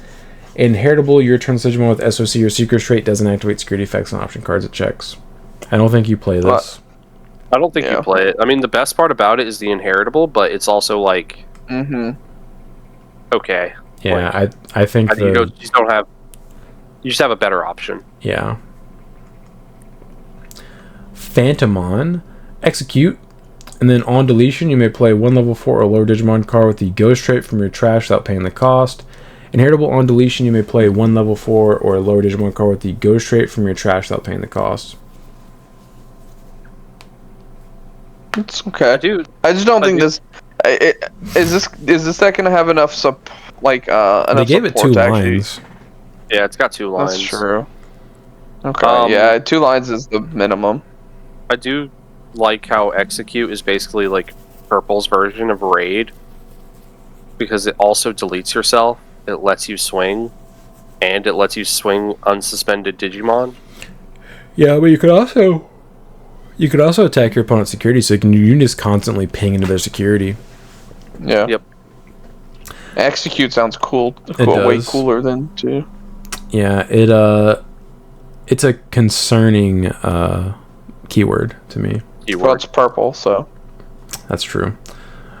Metal Phantomon, blocker, and then on play / when evolving by deleting one of your Digimon, delete one of your opponent's level 5 or lower Digimon. Inheritable on deletion, de-evo one of your opponent's Digimon. Ew. Yeah, this guy evos for 1 on top of Phantomon. It's like an X antibody. This is literally Phantom X antibody. He's literally has X antibody. Yeah, I just noticed that. Yep. Meh. Cool. Dino B, on play / when evolving, you may return 1 Digimon card with Imperial Digimon in its name with a free trait from your trash to the hand. All turns when any of your Dino B or Pyogimon will be returned to hands or decks. 2 of your Digimon may DNA evolve into Imperial Digimon Dragon Mode in the hand. Inheritable, your turn when this Digimon doesn't activate security effects on option cards it checks. Well, now they have that. Yep. I mean, I remember the old Dragon Mode, not Dragon Mode, the old Fighter Mode, just didn't check anything. Yeah, so, and now you just don't even need to play that one. You just play the new one. They just snuck it in. Yep. Loudmon. On play / when evolving, trash 2 cards in your hand. Then for the turn, one of your Digimon gains Raid and Piercing and gets 4,000 DP. Inheritable, your turn while you have 4 or fewer cards in your hand. All of your Digimon with the Dark Dragon or Evil Dragon trait gain security attack +1. Okay, I mean, it's not bad. At least it's feeding into the strategy. Yeah. The strategy's still bad, but... Strategy is still extremely bad. Alright. Heavy Metal Dramon Ace. This card got... Oh, I'm sorry. I almost skipped over the Imperial Dramon. I didn't realize. Skipped over it, dude. I was like, why did this card get 3 alt arts? Alright. Imperial Dramon Dragon Mode Ace. Yeah, he did. On play / when evolving, delete one of your opponent's Digimon with 11,000 DP or less. Then if DNA Digivolving, this Digimon may Digivolve into Imperial Dramon Fighter Mode in the hand or trash without paying the cost. It's okay. I think the other one's still better though, right? Depends. So it depends on how you play it? I mean, it depends on which fighter mode you're playing, because if you're playing the old fighter mode, this bot decks it, so you're just dropping 4 memory. Why? I don't think you play the old fighter mode anymore. I think the new one is just better with the new support. Probably. Yeah, this is pretty solid because it lets you recycle your fighter mode without having to actually like put it in your hand. Yeah, that's true. You'd probably play both would be my guess. Yeah, just whichever one you see, you see. Yeah. Whichever situation you're in. Yeah, because like this guy's good against 1-stack decks, whereas the other one is good against wide boards. Yeah. Alright, Heavy Metal Dramon Cope. On play / when evolving, trash cards in your hand until it has 4 left. Then play 8,000 play 1 8,000 DP or low Digimon card from your trash. For each card this effect trash, remove 2,000 from this effect's DP's maximum. All turns, all of your Dark Dragon, Evil Dragon trait Digimon gain Rush and Blocker and get 2,000 DP. Boo. It's a cool art. I like it. It's definitely different. Make it bad. Why is this an ace? This doesn't make any sense as an ace. Don't question Bandai, okay? They know what they're doing. This literally is like, it's like power creeped starter deck War Greymon ace. Yeah. You're acing into a blocker. Yeah, that's it. Yeah, deal with it. He plays a dude. What are you talking about? You're right, dude. He does play a dude. Reapermon. Collision, blocker, and then all turns once per turn. When effects Digivolve your opponent's Digimon, de-evo one of your opponent's Digimon. On deletion, delete one of your opponent's play cost 4 or lower Digimon or Tamers. This card's gonna be so annoying. I forgot this guy's anti-ace card. I forgot about that effect. This card's anti-cards. What are you talking about? You literally get this effect all turns once per turn. You better not ace me, you idiot. You're just handing me 4 memory. Turn player Prio says, "Get out." That's so funny, dude. Also, if you scramble or training into something and this guy's in the field and you don't answer this guy, he immediately just Reaper? Yeah. Damn it! Damn it! I paid memory for no reason. Yeah, this guy's gonna be pretty annoying if this deck is popular. Especially DNA effect. Imagine dealing with that. Imagine dealing with that in pre-release. I don't think there's a lot of effects that are gonna Evo. But maybe. Like in the pre-release. It's definitely a good side mega for the I guess you're right. It is. Necromon, security attack +1 and execute. On play /when evolving, delete one of your opponent's Digimon at the lowest level. On play /on deletion, you may play one level 5 or low Digimon card with the ghost trait from your trash without paying the cost. Yeah, I think we looked at this guy and we were like, oh, this guy's pretty cool. Yeah, he's pretty dope. Now, he's really good with the option cards. I forgot about the option card. Yeah, the option card's pretty dumb. Fenrilugamon has Scapegoat for some reason. When Digivolving, you may play one level 4 or lower SOC or Secret Trait Digimon card from your trash without paying the cost. All turns when Tamer cards are placed in this Digimon's Dissolution cards, activate one of the Digimon's when Digivolving effects, then one of your Digimon may attack a player. Inheritable, all turns once per turn. When any of your opponent's Digimon are deleted, this Digimon has Fenrilugamon in its name. Trash your opponent's top security card. This is Bulkmon support. Yeah, it's Bulkmon support. We said that when we saw the reveal. Yeah. Eat your heart out, Robbie. Eat your heart out. Then we have Zacian Ace. On play /when Digivolving. 2 of your opponent's Digimon get minus 10,000 DP for the turn. Then if a Tamer card is in this Digimon's sources, delete one of your opponent's Digimon of 10,000 DP or lower. And then when attacking by trashing your top security card, activate one of this Digimon's when Digivolving effects. Nope, this is Bulkmon support. Yeah, it's definitely not the OTK version that we are used to. It's a different breed. Yeah. Speaking of a different breed. Yeah, Death Xmon. Security attack +1, reboot, and blocker. All turns when the Digimon would leave the battle area by effects by returning 3 cards with Dex or Death X in their names from your trash to the bottom of the deck. It doesn't leave, that's not once per turn. End of all turns, once per turn, delete all Digimon with the lowest level. I will say... Yeah, this is just Darugamon support. Yeah, the end of all turns is indiscriminate. It does kill himself if he's the only dude on the field, but he can also protect himself if he's in the Dex deck. Correct me if I'm wrong. Doesn't the Dex deck want effects to try to delete them so they can digivolve? Yes, and that's probably why he's clearly designed for that deck. Yeah. Yeah, he's the boss mon, Brandon. I mean, the problem is you have to hard Evo into this dude. There's no way to just play him out for free, right? You can Evo into this guy for free with some of the older support cards. Yep. Yeah, but like you can't play him out for like free. Like no, I mean you're not gonna Anubis mon this guy onto the field for free or anything like that. No. No, yeah, you're right. Imagine though. Imagine. I mean, he doesn't have an on play. He just doesn't. He doesn't do anything until the end. Say you did it. You know who does? You did it. You know who does do something? BT9 Death X. The next card we're about to look at. He is the goodest of boys. Omekamon. Yeah. He's so goofy looking. Blocker.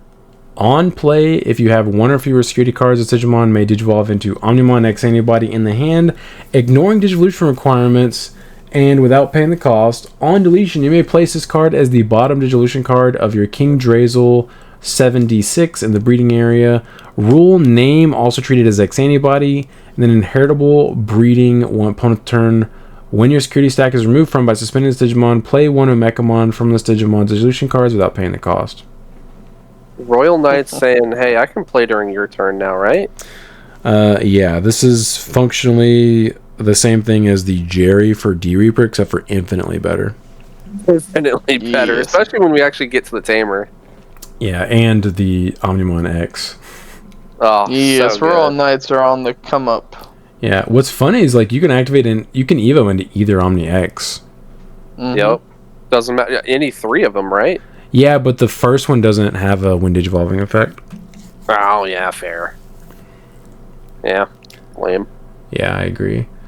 Sistermon Seal Awakened. Trash all turns when any of your Digimon are played. One of your Sistermon Seal may Digivolve into this Digimon. May Digivolve into this card without paying the cost. On play / when Digivolving, one of your opponent's Digimon or Tamers can't suspend until the end of their turn. End of all turns, place this Digimon's top stack card as the top security card.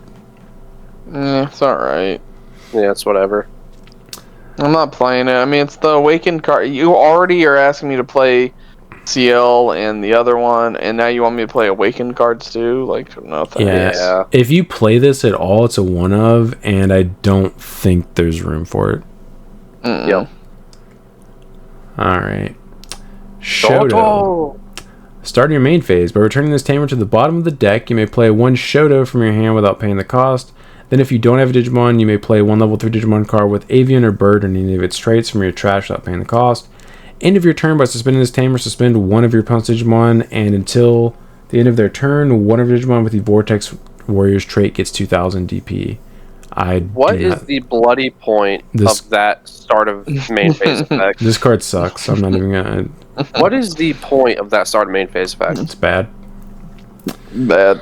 Dumb. Altia. It's a memory setter. Start of your main phase by placing one play cost 4 or lower Black Digimon card with the Cyborg or Machine trait from your hand or trash as any of your Cyborg or Machine trait Digimon's bottom resolution card. Flip your opponent's top face down security card face up. This is an Invisimon card. I didn't even realize that. Yeah. Like, it's still pretty cool. What? You can use it in Machine Dramon. What are you talking about? No, you can't. It's play cost 4 or lower.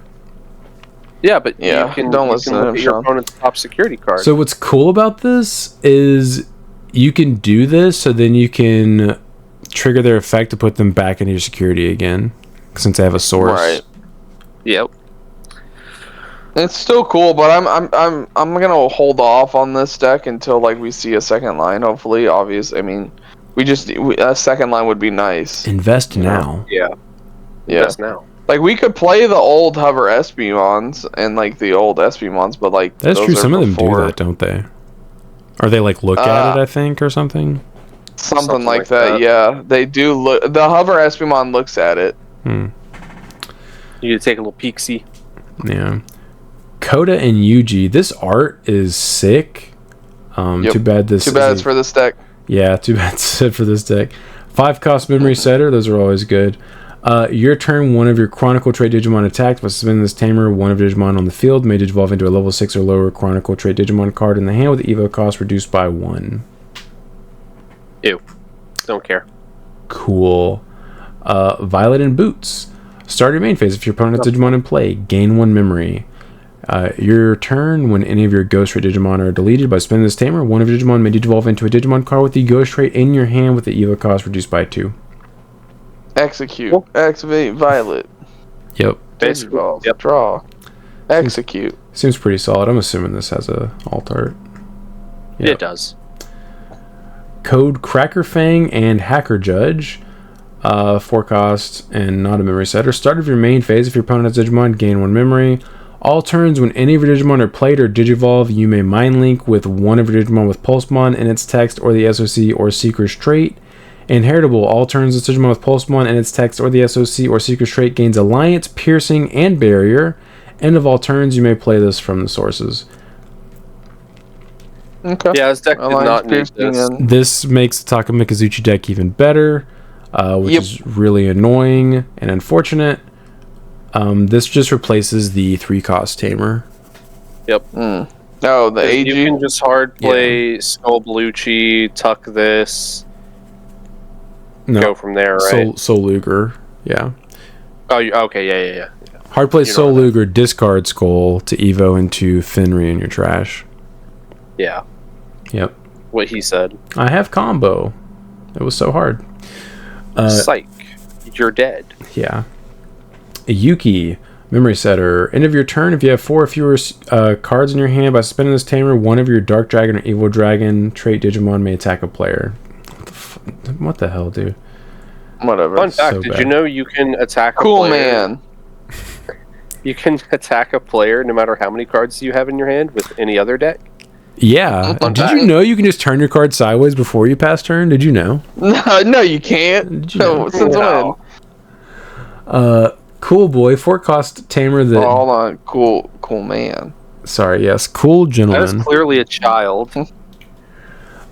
Your turn, when your Digimon are played or Digivolve, if any of them have the Royal Knight trait, by suspending this tamer, draw one and gain one. Opponent's turn, once per turn, when any of your Digimon with the Royal Knight trait would leave the battle area, you may play one Omegamon from your hand without paying the cost. Yeah. Still doesn't help answer the biggest problem. Floodgate rookies. Yep. But it's Q. If anything, this actively gets stopped by Floodgate rookies. It does. This is really cool, but every Floodgate rookie affects this in some way. Yes. Well, no, you can gain memory because he's a tamer. I think. Oh, yeah, true. You're right. It does get around the memory blockers. You got me. Yeah. You know what I think I'll do? I'll always have newly built Royal Knights with me, and I'll go before the tournament and I'll ask around, hey, what's everyone playing? Can I see your deck real quick? And only play it once everyone in the room. Yeah, play it only once everyone in the room isn't playing Floodgate rookies. Yeah. John, you're tasked with always having a Pillowmon in your deck, just randomly. Doesn't matter what deck it is, there's just a pillow in there. Yeah. Or Solars, yeah. Just sit you with these and be like, thanks for the 10 memory every turn. Yeah, it's like they just act like they don't exist.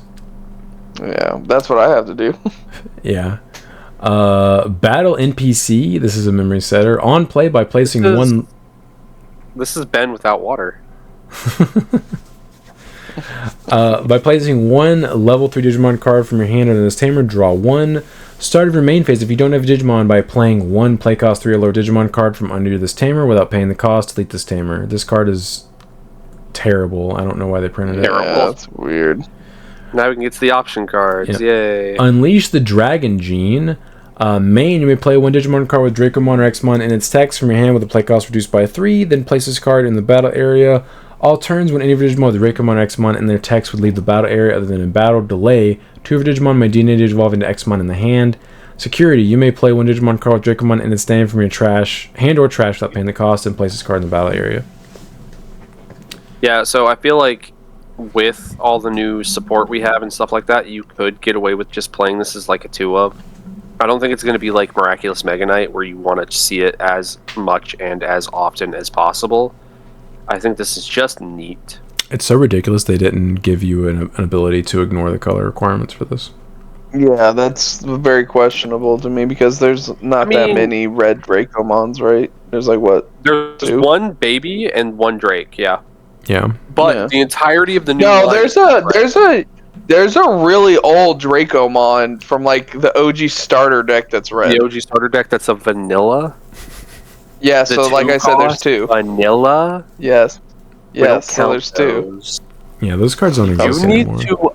You need to apologize?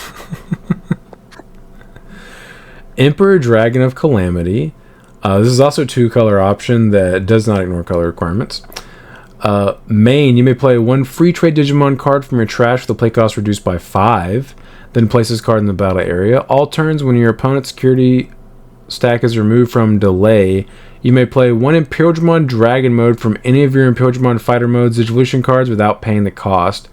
Security effect, you may play one level 3 Digimon card with a free trait from your hand or trash without paying the cost, then add this card to the hand. Okay, what? It basically lets you play the ace out, but I feel like the best part of this is being able to play your level 4s for 3. Yeah. Yeah. I would agree. The struggle would be having 2 colors in play where you could activate this, but... Right. Agreed. There's only 4 promo Shagemon in the deck. Yeah. Fellowship of Hope's Keepers. 3 cost black. Main, reveal the top 3 cards of your deck. Add 1 Chronicle trait card among to the hand. Return the rest to the top or bottom of the deck. Then place this card in the battle area. All turns when any of your Chronicle trait Digimon are deleted, delay by moving your level 3 or higher Chronicle trait Digimon from the breeding area to the battle area may digivolve into a Chronicle trait Digimon card in the hand or trash without paying the cost. Security, you may play one Chronicle trait card with a play cost of 5 or less from your hand or trash without paying the cost and place this card in the battle area. So this is how you promote them. I already know Caleb's going to give me at least once with this. Oh yeah, for sure. I'm going to forget. You're going to get Alphamon or Yukin in the face.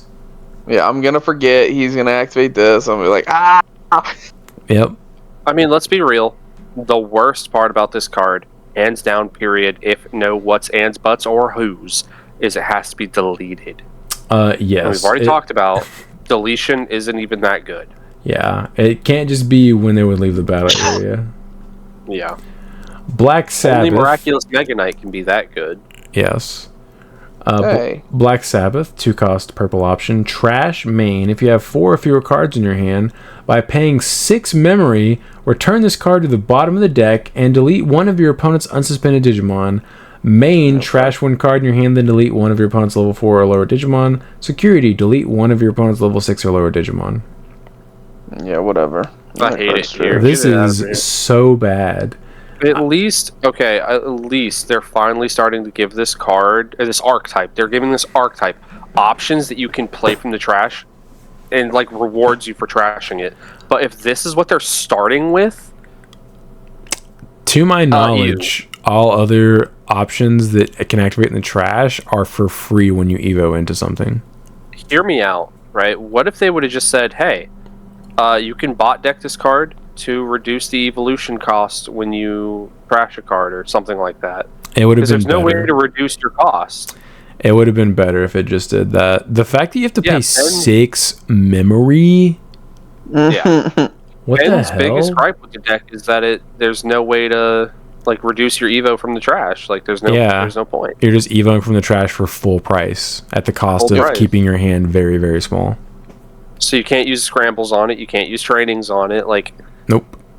What are you doing? It's really stupid. That deck is so dumb. Playing a bad deck. Yeah. It needs to have an in-archetype version of scrambles and trainings. But you know what? If we did that, they'd have to get banned. Talk about that later. Maybe. Okay. Comment questions. I saw you. I know you're there. Oh. Trainings banned? Question mark. I mean, people are saying it for some reason. The Apostle of Doom descends.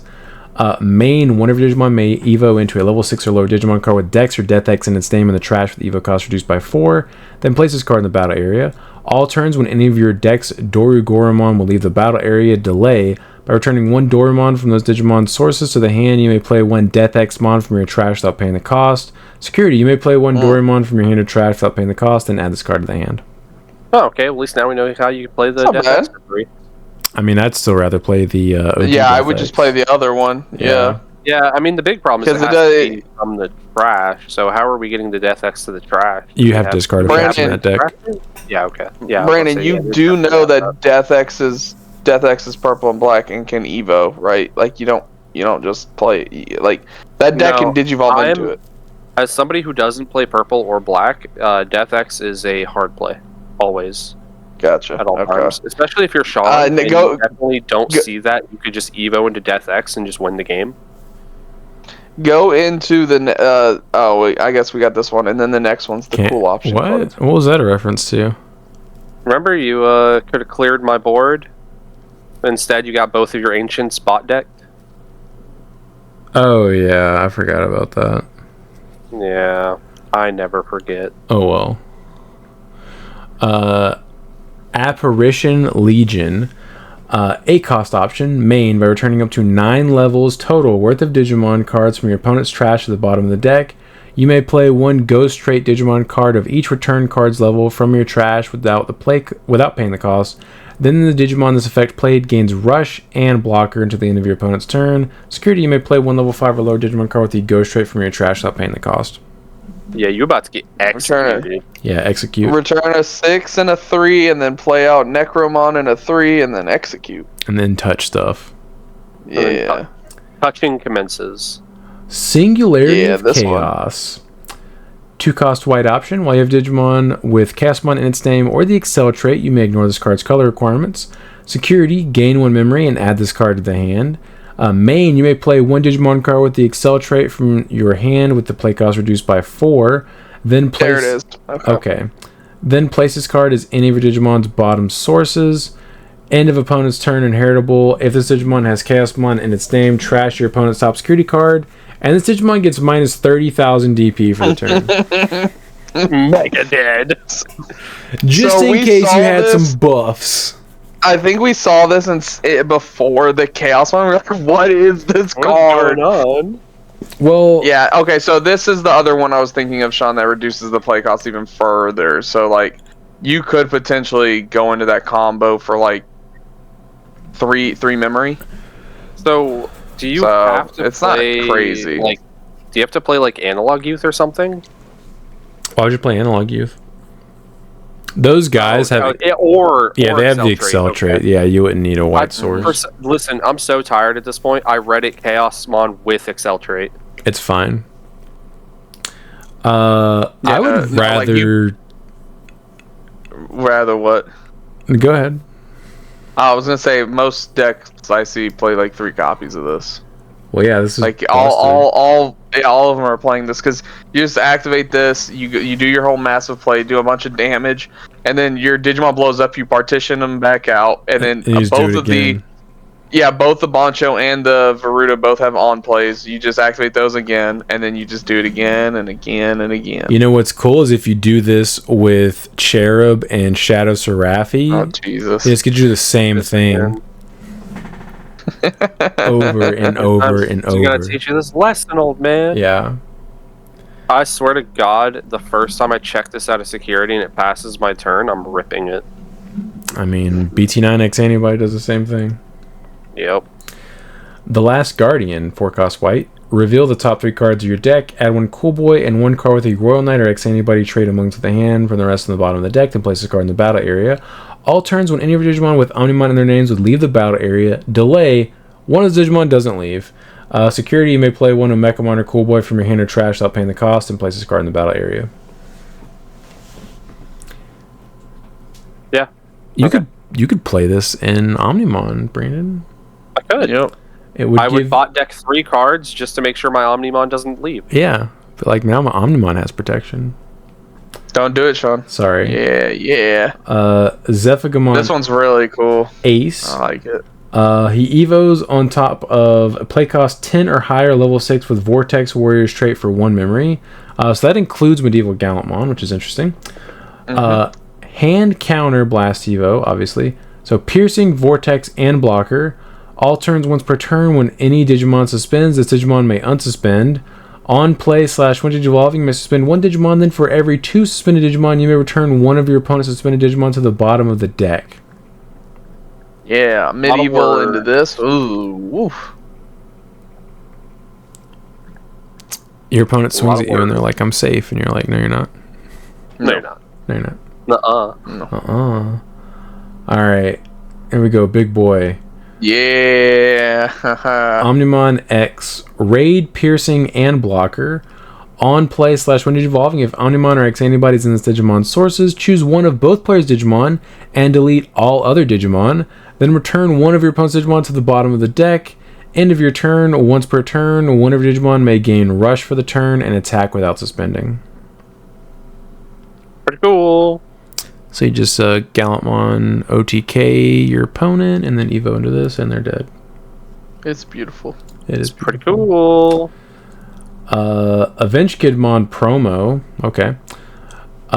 When this card will be played by returning 3 cards with 3 Musketeers and their text from your trash to the bottom of the deck, reduce play cost by 6. Raid, Blocker, Retal. On deletion, you may play 1 3 Musketeers trait Digimon card with a play cost of 12 or less from your hand or trash without paying the cost. That includes, I'm pretty sure, OG, what's her face? Why is this deck gotta have like such cool art and just be so bad? I mean, it used to be really good. Yeah. You have a short memory. Well, I'm talking about the these are new like box one. toppers, right? Yeah, these are box toppers. Okay. Some of them. Pukumon. DNAs for some reason. It is a Deep Saver. Oh yeah, this is the Deep Saber DNA. Yeah, when this card will be played, if Deep Savers is in your face-up security cards, reduce the play cost by 4. has blocker, and then on play / when you're evolving, trash the top 2 sources of all of your opponent's Digimon, then delete one of the Digimon with no sources. Okay. Cool, I guess. Magnedramon, when this card This one's adorable. It does look very nice.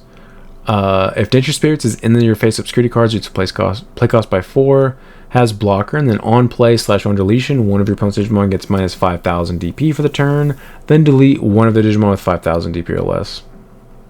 So far, at least it doesn't seem like any of these cards are like necessary, so they hopefully won't be expensive. Oh, this is like a $30 card. This one's the worst. Collision, piercing, and blocker. When evolving, de-evo 4 one of your opponent's Digimon. All turns once per turn. When any of your opponent's Digimon are deleted in battle, this Digimon may unsuspend.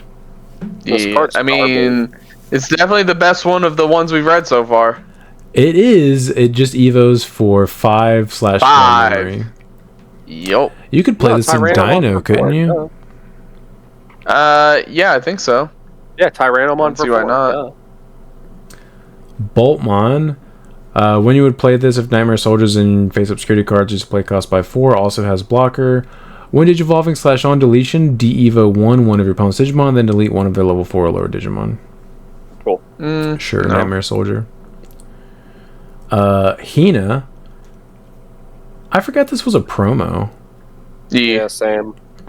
It's also not that good, so that's probably why. Yeah, Memory Setter. Your turn, when any of your Digimon with the Rock Dragon or Machine Dragon trait are played by suspending this tamer, one of your level 4 or higher Digimon may evolve into a Digimon card with the Rock Dragon, Earth Dragon, Machine Dragon, or Sky Dragon trait in the hand with the evo cost reduced by 2. Yeah, cool. See, it's just not very good. Dope. Overall rating on this set, I think it's got some okay lines. Like a 3.5 for me, maybe? Yeah, I was literally about to say 3.5. I was thinking of 3. There's a lot of cool cards, but it's also like there's a lot of misses too. Yeah. Like one of our secrets is just absolutely just god awful. Yes. With the Nene card. So that means Taikami is the 4th secret rare tamer. Yeah. I forgot about the Nene that we hadn't gotten yet. Mm-hmm. Yeah, it's like a 3.5, but only because of like a few cards. A few cards are carrying the set very hard. Yeah, I don't know if any of these. It's getting dragged down by like Heavy Metal Dramon. Yeah, some of the lines are just bad. Yeah, it's got a lot of filler in it. Mm-hmm. Yeah. God, I want that. I want that one specifically. I like the Super Preem like Chase variant, but that Omni X, ooh, the normal alt art. He does look very nice. I will definitely try to get some if they're not crazy expensive. Alright, let's do these comments. It's what we're doing.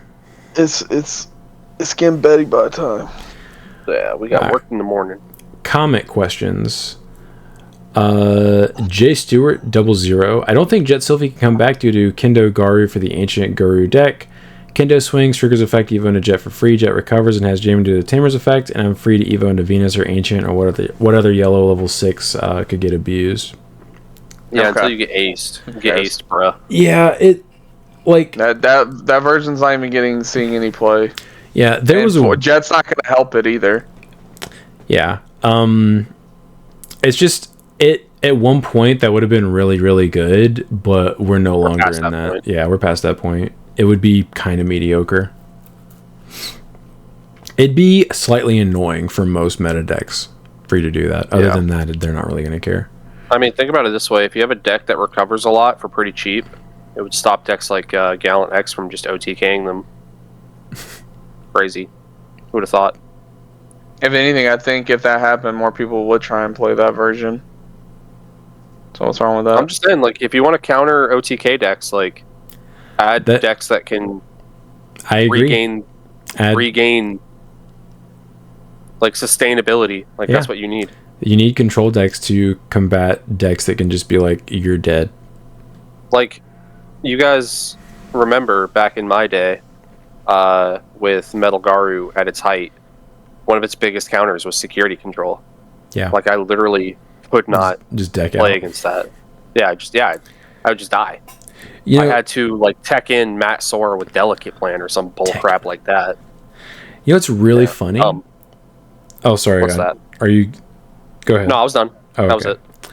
Is the hate comments are much more severe on the Mother Control gameplay versus the Gallant X OTK gameplay when I literally don't, like, I promote on my second turn of the game and kill you through 5 security.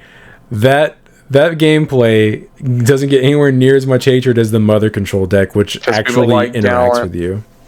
People still hate on it. Like, I do still see comments where it's like, wow, this was so interactive, but it's never with the vitriol. It's never with the pure despise and disdain. That's like, oh wow, I hate decks like this. How do you play against this? Like, what do you do? And it's like, get good.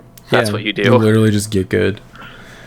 Yeah, it's so weird, dude. I would much rather play against a control deck than a deck that can just randomly kill me on like their second or third turn in the game. I do not understand why people will feel that way. JFox50, even though Brandon gets some hate in the pod from time to time for bad takes, I like listening to him. Bad take city here. You're the only one. Is this your alt account, Brandon? Yeah. Justin So 8231, great Digimon podcast, excited for special 2.5. Thank you. Here it is. Jesse M723, comment questions. Question 1, what is the most optimal way to play against decks that have access to D-Evo as an Angels player? The answer to that is be aware that you hard play your stuff as much as you can, and just be aware that you're not untouchable. Because unless you can make it to where you have multiple DOMs and they can only D-Evo like one guy, but like you have to play them honestly. You can't just be like, my stuff is untouchable, LOL. Like, there are certain situations in certain matchups where you can just hard play a Dom and then tell your opponent to eat a bag. Yeah. I've done that against Ben playing Demons multiple times. Oh, you have an Edgewomon on the board? Alright, cool. And you're at 2 memory? No, you're at 10 memory now. You're at 10 memory. Out these 2 hard play Digimon. Good luck. Your only removal is D-Evo. I don't care if I gave you 10 memory. The only out at that point is DP Neg, and it's not often that you'll have a deck that does both. A lot less decks have access to both. The Angel Mirror would, but you wouldn't do that against an Angel Mirror. Yeah. Question 2, how good do you guys think that Angels would be next format? I think it'll be exactly where it is right now. It's like a rogue deck. Yeah. Unfortunately, I think it still hard loses to any deck with D-Evo, because it is forcing you to play into that, and it forces you to play a little more awkwardly, right? I mean, you're the main player. I'll let you. So the answer to that question is I would wait for the meta to be more defined to figure out what decks you're probably going to encounter, and if it laughs at those decks, then it's playable. But good to go. Green light. At the beginning of the format, a lot of decks have access to D-Evo now, and you're probably going to run into most of them because people don't know what's good yet. And then you're just going to get touched by all of their D-Evo effects. Yeah.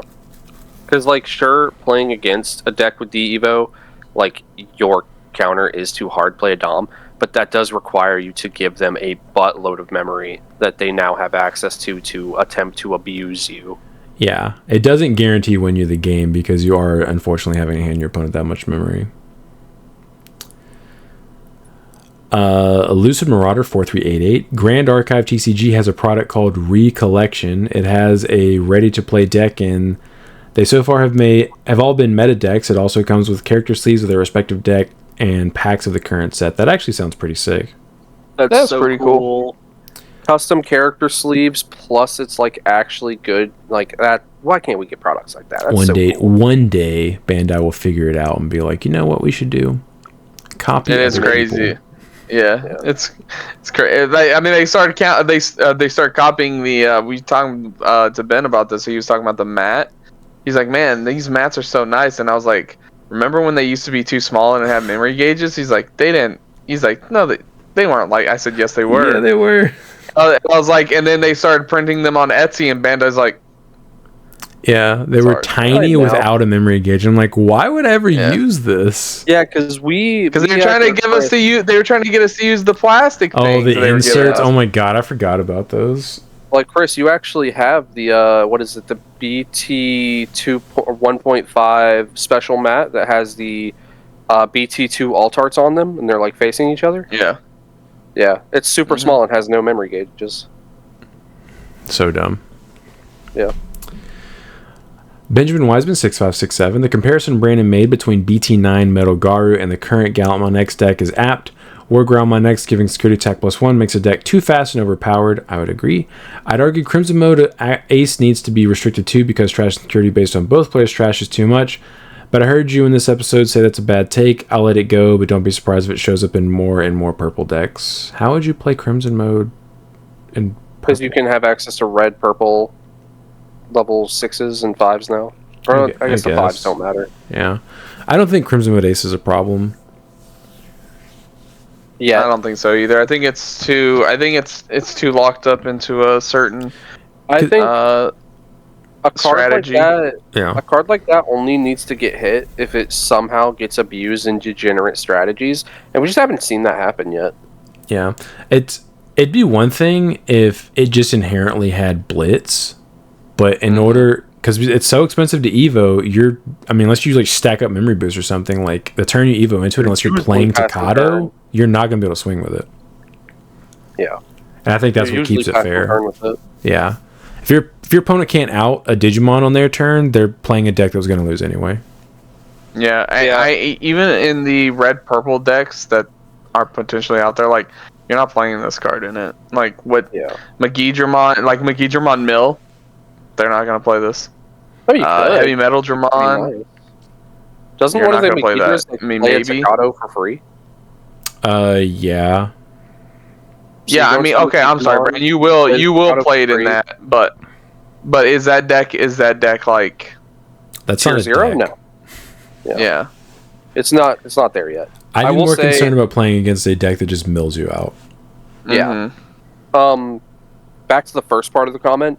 I 100% believe if they're going to hit anything in Gallant X, it's going to be the level 5. I would agree. The level 5 somehow always, in all of these decks, always somehow ends up being the most OP card in the deck. Yeah. Like, where Garu went to 1 because he gave security check +1 and he swung twice. This dude gives protection and security check +1. So and deletes something and gives you additional DP. I would agree. If it ever becomes a problem, I think that's probably the number one suspect to get hit is the 5. Is it a problem yet? I don't think so, but that deck is pretty stupid. P_2K. I have an idea for a new format event to get new players to play. If Bandai had more advanced decks, one of each color at least, they could do something similar to Sealed and Magic. Player could enter with any 2 advanced decks with any 8 packs of the last 3 sets to make a deck and play rounds. I would call the format Rumble. It would be a prime opportunity to showcase when those advanced decks get support in certain sets. It would also be interesting to see the tech people come up with in a limited format. This is kind of like Sealed, but you use an advanced deck to start as your base. Yeah. Which I like. That's kind of cool. I love sealed formats. I think they're fun. Sealed formats are very fun. I know Chris is a little less fun with the whole, it's based on what you pull. Because he sucks at them. It's fun. It's something I don't mind doing once every other month. Does that make sense? Yeah. It's fun. It's fun when my sealed is way better than everyone else's. That's when it is fun if everyone's on an equal footing. If you pulled nothing but trash cards and everyone else pulled like the good stuff, yes, I can see where that would not be fun.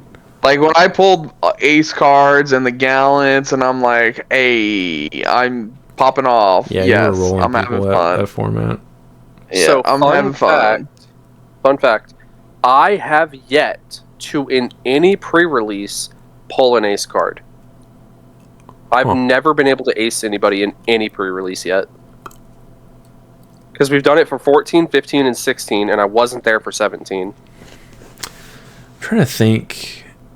And I didn't have one during 1.0 or 2.0 either. I think I may have pulled a Grand Kawaga Ace in 16, but I can't even remember if that's accurate. I just remember it's a running thing for me where I have never pulled an ace in a pre-release yet. Yeah, I mean the odds are kind of low until they make aces rares. Yeah. And uncommons. It has to be an SR. Yeah, it's kind of unlikely because not every SR is an ace, but... Yep. Just a fun thing I thought of. But yeah, I like this idea. I do like the idea of like, hey, once we have a whole lot of advanced decks, like, you know, take your pick. Of course, then the newer advanced decks are obviously going to be better, but... Yeah. I like that idea. Ash's Fall 9530 was a content creator garbage Mario. No comment. We will neither confirm nor deny. It's him. This is the guy I was talking about. Suger Brains V2. Trainings are the worst thing that happened to the game, deny it or not. Is making decks as consistent as possible a good thing if all it does is making OTK decks better than ever? While mediocre decks or anything not in Tier 2, not even in the conversation of being playable. So this guy's upset that Tier 3 decks suck? Okay. OTK decks used to be glass cans. Blame Bandai for that. Yeah. That sacrifice game plan for high roll, uninteractive game win. Now it's just a timer or question if it can overwall. It doesn't have to even worry on aces often with those. Trainings makes all decks that can play it better at the cost of in grand scheme only, the best being playable. So many decks can kill in turn 3 that question of is too much consistency issue comes up. If all decks are consistent, it only matters which ones are the good ones. Obviously. Yeah, obviously. What the hell? That's a good thing. It's literally, as I keep saying, it is the tide that raises all ships. Gallon X is already a good deck. Gallon X is a very good deck. Guess what? You give it a card that anybody can use that's good for anybody, it's also a good card for Gallon X. Go figure. The fact that he says it, and that's like part of his argument.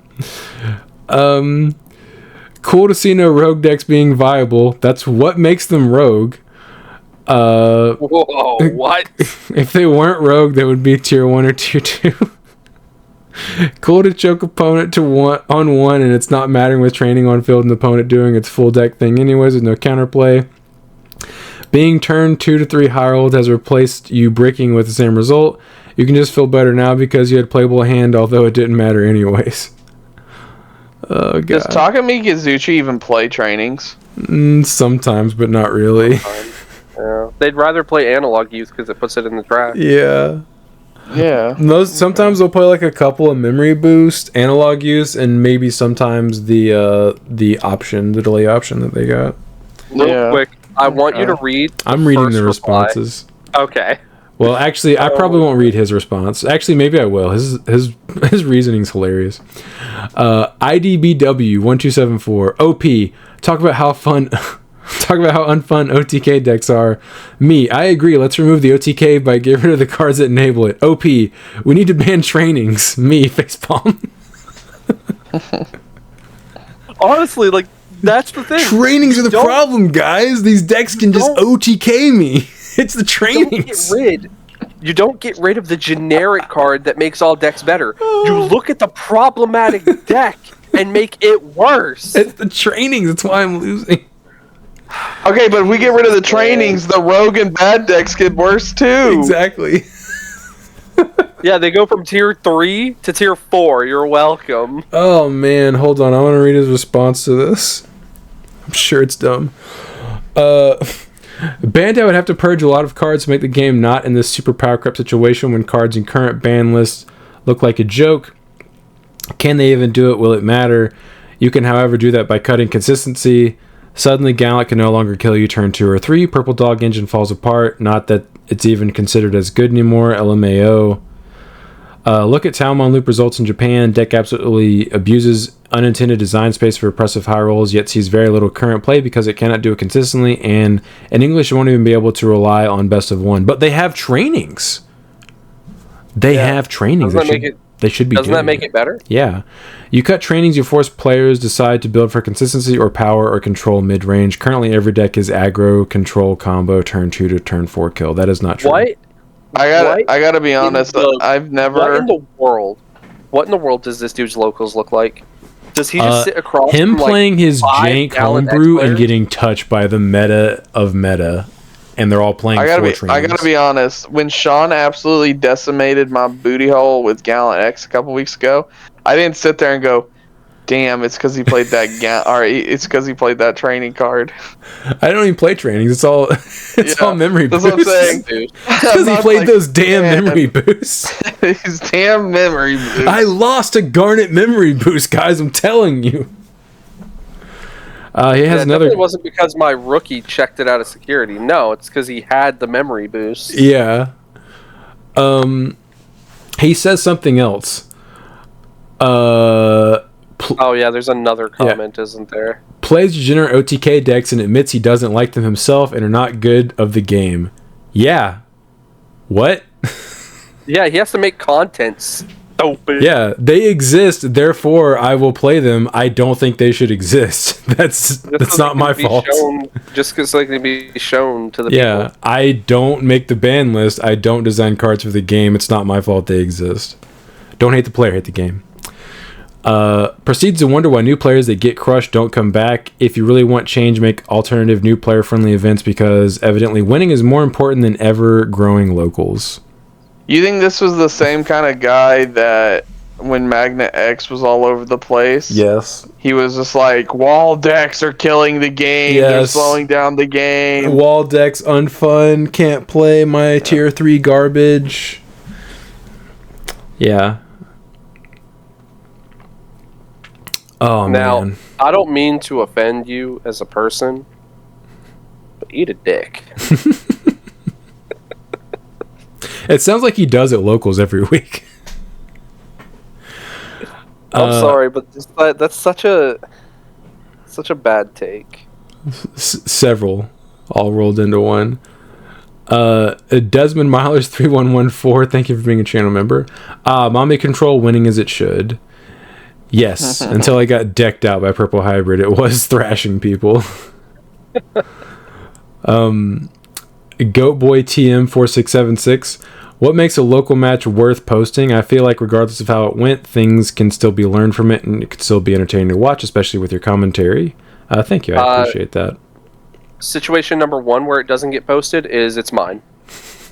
Anything Brandon plays in, I don't post.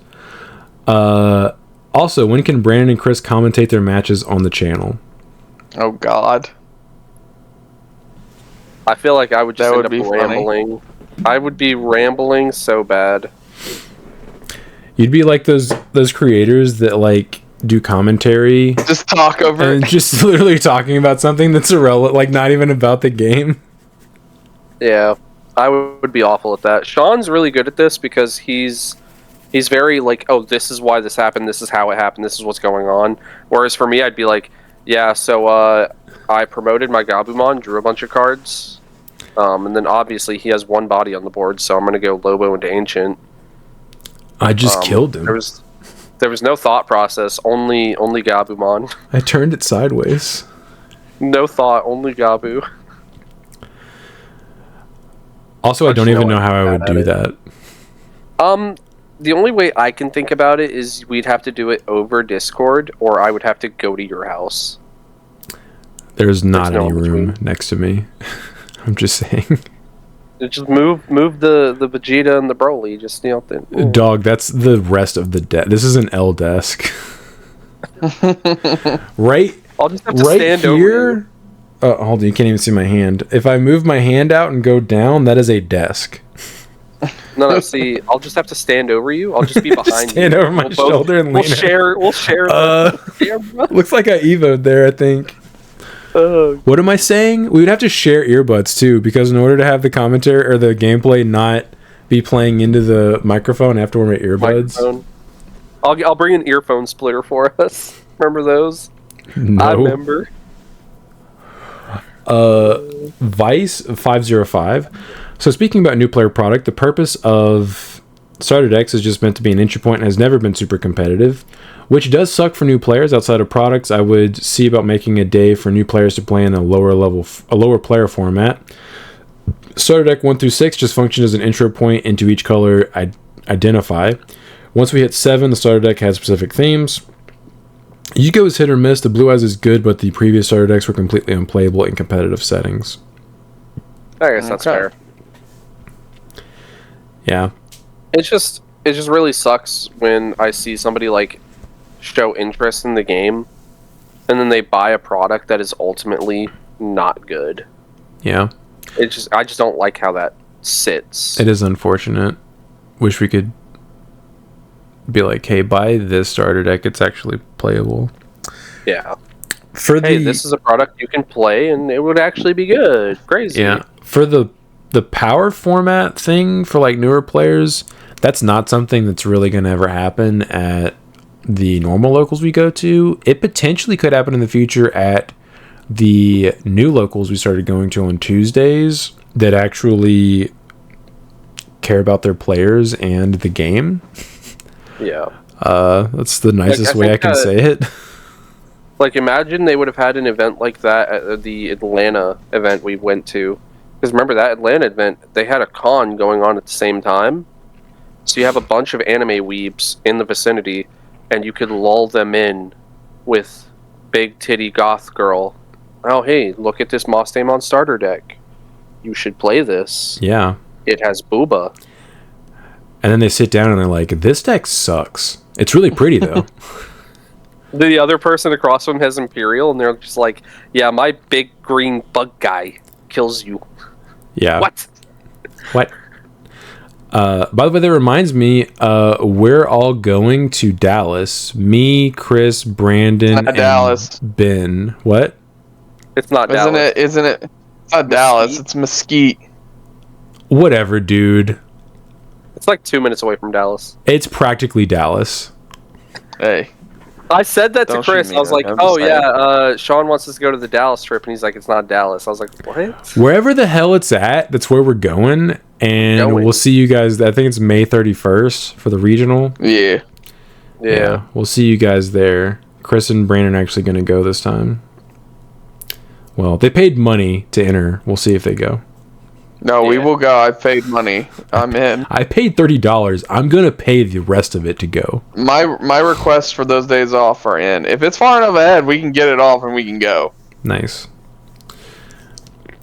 That one Larry dude. There is no Olympus deck because they're waiting for the new game that will center around them. Cry laughing emoji. Well, I want it now, dude. I'm in. Yeah. So, fun fact. I guess one of the creators of the Digimon story game had done like a interview. And he said he wants to do a storyline where the Royal Knights and the the Olympus 12 or something like that actually war with each other. And a lot of people are speculating that's what Time Stranger is going to be. It's going to be the Royal Knight line versus the Olympus line, and it's going to be like a war. I can't wait for the Olympus 12 to be a deck because I know it's going to be better than Demon Lords and Royal Knights because it's newer. It's newer, and I think they're cooler than the Demon Lords and Royal Knights, just because I've always liked Greek and Roman mythology, like I said. Oh, okay, yeah, you're really gonna love the new game then, because apparently like there's even a new version of the digital world that is based on that mythology. Yeah, they're like from a different server, from what I understand. Yeah, and they're the Royal Knights of their server, effectively. Yes. So apparently they're going to be a huge focus of this new game. So that'll be cool. Oreo X1000. Way back when cats like East and Huang mentioned that training cards were problematic, not sure if they still hold that position. Like the consistency, but dislike the cost of the cards. Had they been 3 costs, I know I personally wouldn't object to them. I say this as someone who's been around since roughly 1.5 and BT4. Those hands sometimes. Facts, dude. I love cards that increase consistency for everybody, except for cross-art decks. Same. If you're playing a deck like Cross-Art, eat a dick, you're drawing 5 cards anyway. Yeah. Cross-Art can't even play it. They play so many different colors. Which training card would they play? That's what I'm saying. They can't play trainings. That's what I'm saying, Brandon. What are you saying? Did you hear me? Yes, Sean, and it sounded stupid. Did I not say except for the people who play Cross-Art decks? Yeah. Because they literally can't play it. Yeah, that was a shot across the bow we didn't deserve. and eat a dick. Y'all have consistency built into your archetype. Yeah, I think trainings are perfectly fine. They only search the top 2 cards of your deck. That's why I think it's fine that they only cost 2 memory. It's like they're not going 2. What's wrong with that? Yeah, like costs 2, it searches 2, reduces by 2. Boom. Yeah, I don't think there's anything inherently unbalanced about them. I think it's perfectly fine to get that memory rebate later in the game. The only thing I would point to on the training and be like, that's meh. That's something I would maybe like look at, is the fact it can grab any of that color. I think that was a good thing. I agree, because then you can go training into training and training. It's great. Well, that's not even it. It's the fact that we previously, consistency cards bot decked your tamers, and tamer reliant decks couldn't really play them. Yep. But that's the only thing I could even potentially see you guys having an argument for. I just don't agree with it. I think it's great. I think training into training is not a good feeling. Like, if I ever training into a training, I'm not like, oh, hell yeah, dude, I'm about to roll this guy because I'm training into training. No, I want the card I was looking for, not another training card. I want the piece. Yeah, I want the piece, dude. I don't want a second chance. I need my one piece. This training was the second chance. Yeah, I think they're perfectly fine. I don't see a world where they ever touch the ban list. No, never. The decks that are killing you when they promote and have all that stuff set up, those are the problems, not the trainings or memory boosts. They're gonna do that anyway. It's just it's the difference between 1 to 2 turns. Also, would you rather them just be like, oh, I just opened everything, you're dead anyway? And then sometimes they just don't play the game, and also you're not playing the game because you don't have any consistency cards? Wild. Dude, 1.5 BT4, dark times indeed. Mm-hmm. Dark times indeed. Dauntless Odin 5648. Doraemon's whole line is X antibody. Yes, I forgot. Yep. I forgot. The only cards currently played in decks black base that aren't are the Marvin Jackson cards like Airdramon and Megadramon and the one black Agumon they play, but Dorigor, I don't think that's how you say it. I think it's saying Dorigoramon, and deck signs are all X-Ante. Yes, thank you for the correction. I forgets. Doru 3528 or 3428. This makes the 4th Rush Shoutmon, the OG1 Booster 2.5, level 3 Shout, and 2.5 Omni Shout. Okay. Need it here. Nice. Stop. Needed please, it. Please we stop. Needed it. Please stop. Green Homario. People need to play Ishizu Tournament's Mirror IRL. That'll teach you mill deck habits real quick. If anything makes me quit Yu-Gi-Oh! It's when Imperm, Ash, Nibiru, and Valor stop being evergreen tech cards. I think, though, for the overall topic of new starter products, there's a video by Kodak comparing the Lorcana and Pokemon starter product, and holy, the Pokemon one looked insane out of the box. 3 pre-constructed decks in one box. Yes, both of those companies do a great job introducing new players in the game. Me and my wife literally bought a Lorcana board game that comes with like functionally 2 decks, but it literally starts you off in increments and introduces new mechanics by unwrapping more cards and putting them into your deck. That's cool. Yeah. Very cool. It's because there is this pressure on those 2 companies specifically to be new player friendly, because Lorcana, guess what? It's Disney. Highly recognizable brand. It's one of the biggest brands. What's the only other brand on the world that's close to, if not bigger than it? Pokemon. You need to be able to get the kids and anybody to be able to sit down hooked on that cardboard. Yes. They do a great job introducing new players. Also, they put their product in places where new people can see it, like way more. Like the Lorcana game was literally in the board game section. Yeah. He also says, the big problem I feel with starter product is we really don't know the intention behind how they're meant to be played by Bandai. Are you meant to rock up to your locals, or are you and a buddy meant to pick up a starter each to play off on the side at your LGS kitchen counter against each other to see if you like the game? I want there to be good product to get people coming to locals, but coming to locals is step 2 for a person playing their first TCG. We're talking about people who don't know that you should buy 2 structures, not people picking up a side game who are knee-deep into 5+ years of TCG players' singles orders. Right. From that perspective, selling incomplete decks is great because if that new player got in, they have a second set to purchase, and if not, the starter's still sold. I think there's a data analysis project here to happen that Bandai are probably also doing, but we won't see the results of, so we need to run ourselves, of the correlations between new players at locals and starters. Without a defined criteria of what Bandai wants out of starters, my observations of their product design make me think there's very little chance of starters improving as competitive products, which sucks. Yeah, agreed. Yeah. Dauntless Odin 5648. I believe that new Takuya can make 3-color Emperor Greymon work. Cope. I'm glad you have hope for it. Cope. I don't have hope.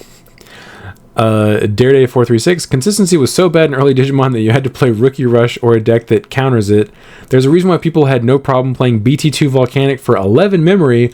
Yep. Why before single stack OTK was more dominant, people were running BT5 Mechanori. It was one of the reasons why security control was a thing. Also, if you played Rookie Rush Blue during BT4, you had to side deck Kevlar for when your opponent pulled out a weapon because you hybrid for game on top of Davis. Yeah, I remember playing BT2 Volcanic for 11 memory against somebody, and it being a good play, unironically. No, I remember it too, because Josh would come to our locals every week, and I knew he played Rookie Rush, so in my red decks, I always had 2 Volcanic Dramons, just in case. Yep, I played it against an Imperial player. And even then, not even just Volcanic, also Magna Dramon. Remember that? Yeah. On play recover. Yeah. On play if you have 3 or fewer recover too. Yep. Also 11 memory. That was a people unironically. That card got played unironically all the way to BT6 because of Bond. Because you could warp into Bond and then hard drop it. You'd recover 2, and because when you evoed into the Bond, it saw 0 security. It wouldn't kill itself. Yeah, I played 2 Magnadramons in my Yellow War Greymon deck in BT4. Yep. Simpler times, but way worse times because decks were... Yikes. Yes. Pile of bricks with no mulligan and no consistency boosting. Yep. Hope you drew the cards you need to play the game. No level 3s. Sucks for you. You're going to have a slow, painful death. Your deck's only level 3s. That's how you fix it. Yeah. J. Linus Van Pelt talking about Sean's matchup against Ben. I think that instead of asking how many cards in deck, people should ask how many are in trash in hand and do the math. I know that it looks like extra effort, but I don't like the idea of counting cards of your deck every time. It's actually public information. It's just really annoying because he was asking me every turn. And I decided that I'm just going to make him count it because we're in person. I'll be like, you can count it. But yeah, it was just aggravating because he was literally asking me every single turn. It was like a Mirage player, but I'm having to count like 30 cards every turn. Like, stop it. Yeah, I'm like, stop it, dude. Just quit asking. Robbie Martin 323. For reference on the Yu-Gi-Oh side, 3 Blue Eyes decks are like nice at best. The deck becomes tier 1 when you add the $600 Primite engine. Also, I know I told Sean about it, but I think it was 2 weeks ago, but at a major Yu-Gi-Oh tournament, a player won with 3 Fire King structures with like maybe 5 to 10 upgrades, all costing less than $75. Fire Kings? They're still out there winning? That's crazy. I think I have heard the story of the chickens. Apparently the dude just read the meta, realized that there was a huge opportunity for Fire Kings to be a rogue meta strategy that could actually like win, and it won. Jim the Kid. Fire Kings won a YCS and it was mostly just 3 starters and a few staples in Yu-Gi-Oh! I think Digimon should do a 4-corner type starter deck where you can choose between 4 relevant decks with 2 copies of each training and Minboost in all decks. Mirage, Pyramid, Red Hybrid, want that product to be banned. Purple Hybrid. So with 2 decks of any deck, you want to start with gets all staples for all colors. You can choose your path after you get the deck in case you don't like the one you choose. Yeah. Yeah, you don't want that to be banned. Yeah, you don't want it to get hit later, dude. Dude, come on. Trainings are on the chopping block. Amateurish Author 2202, you want to know what you can do with the Adventure Gabu and Warp Omni? Who boy, Mem Setter Tai and EX4 Tai and Matt on the field, promote Agumon, evolve in a BT17 Greymon, play Adventure Gabu off of EX4 Dual Tamer effect, suspend a gain of memory, warp Gabu into Metal Garu since you have 3 or more colors, warp the White Gray into War Gray, end of turn DNA into Omni, you have just spent 5 memory getting into Omni, 3 if you have at least 1 BT17 Matt and Tai, so you don't even pass turn. And I can't wait for that. I mean, it's super specific, that like setup, but it's not exactly impossible. You better get it set up quick, bro. Yeah. Amateurish Author 2202. This is incorrect. The Tai Kamiya plays hero or adventure trait cards. The new Omni X Secret Rare is neither a hero or an adventure, unless you were talking about some other Omnimon that's not the new Royal Knight Liberator Omni X. You are correct. I knew it was a new keyword that was random, but I thought it was hero. It's a Liberator. Yeah, you can't play it. Darn. That is all. Network -3. Digivolve to Medieval for free and delete up to 17k just from your side of the board. Nah. You do realize that requires you to also put those bodies in play first, right? Yeah. You have to have 3 bodies on the board to go for that. Yeah. It's one of the reasons I actually liked the network idea. I do too. Because it required you to go wide. Yeah, the Medieval was going to touch you anyway, dude. It didn't matter that person had 3 people on the field. Impact Entertainment. What's up, nerds? Hope you guys have been having good days as of late. As of a recent podcast on the DigiGuard United channel, don't know if you're aware of them. They talk a lot about content creation for the Digimon TCG and what it's lacking and what could be done better. And a lot of Digimon content creators chimed in on the topic. I shouted you guys out there because, in my opinion, you're the best channel out there, because you're consistent on putting out multiple videos weekly between deck profiles, gameplay, and of course the best part, the podcast. And that's what I see from others. Not the one vid every 2 weeks or so, or just negative thoughts in the game just because they don't like the direction the game is going. For me, just enjoy the game for what it is and work with what we got. Sorry for the long comment, but my question to you guys is, what's your thoughts, opinion on Digimon content creation and what can be done better or more of to have more eyes on the game? Thank you and have a blessed week. Yeah, straight up, we just need more people like Sean. People who straight up just post quality gameplay that isn't recorded on a potato. Good commentary. And just overall diverse and plentiful content. I just think some of the bigger content creators just need to be more positive on it.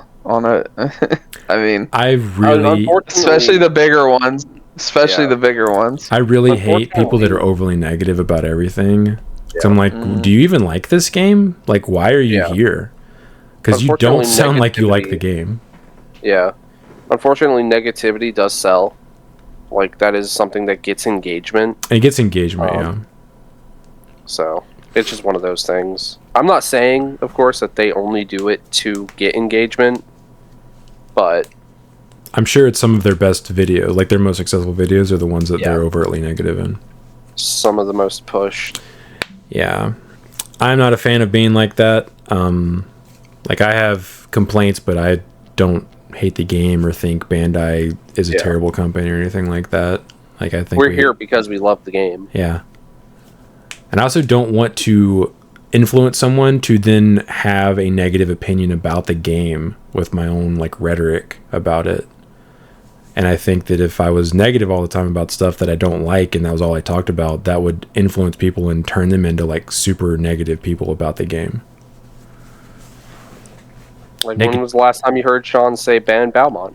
It's been a while. Yeah, I still hate Balmon, but I don't hate the game. I think it was 2 weeks ago when we did a ban list. Yeah, I'm pretty sure it was. Yeah, the ban list episode was when I mentioned it. Yep.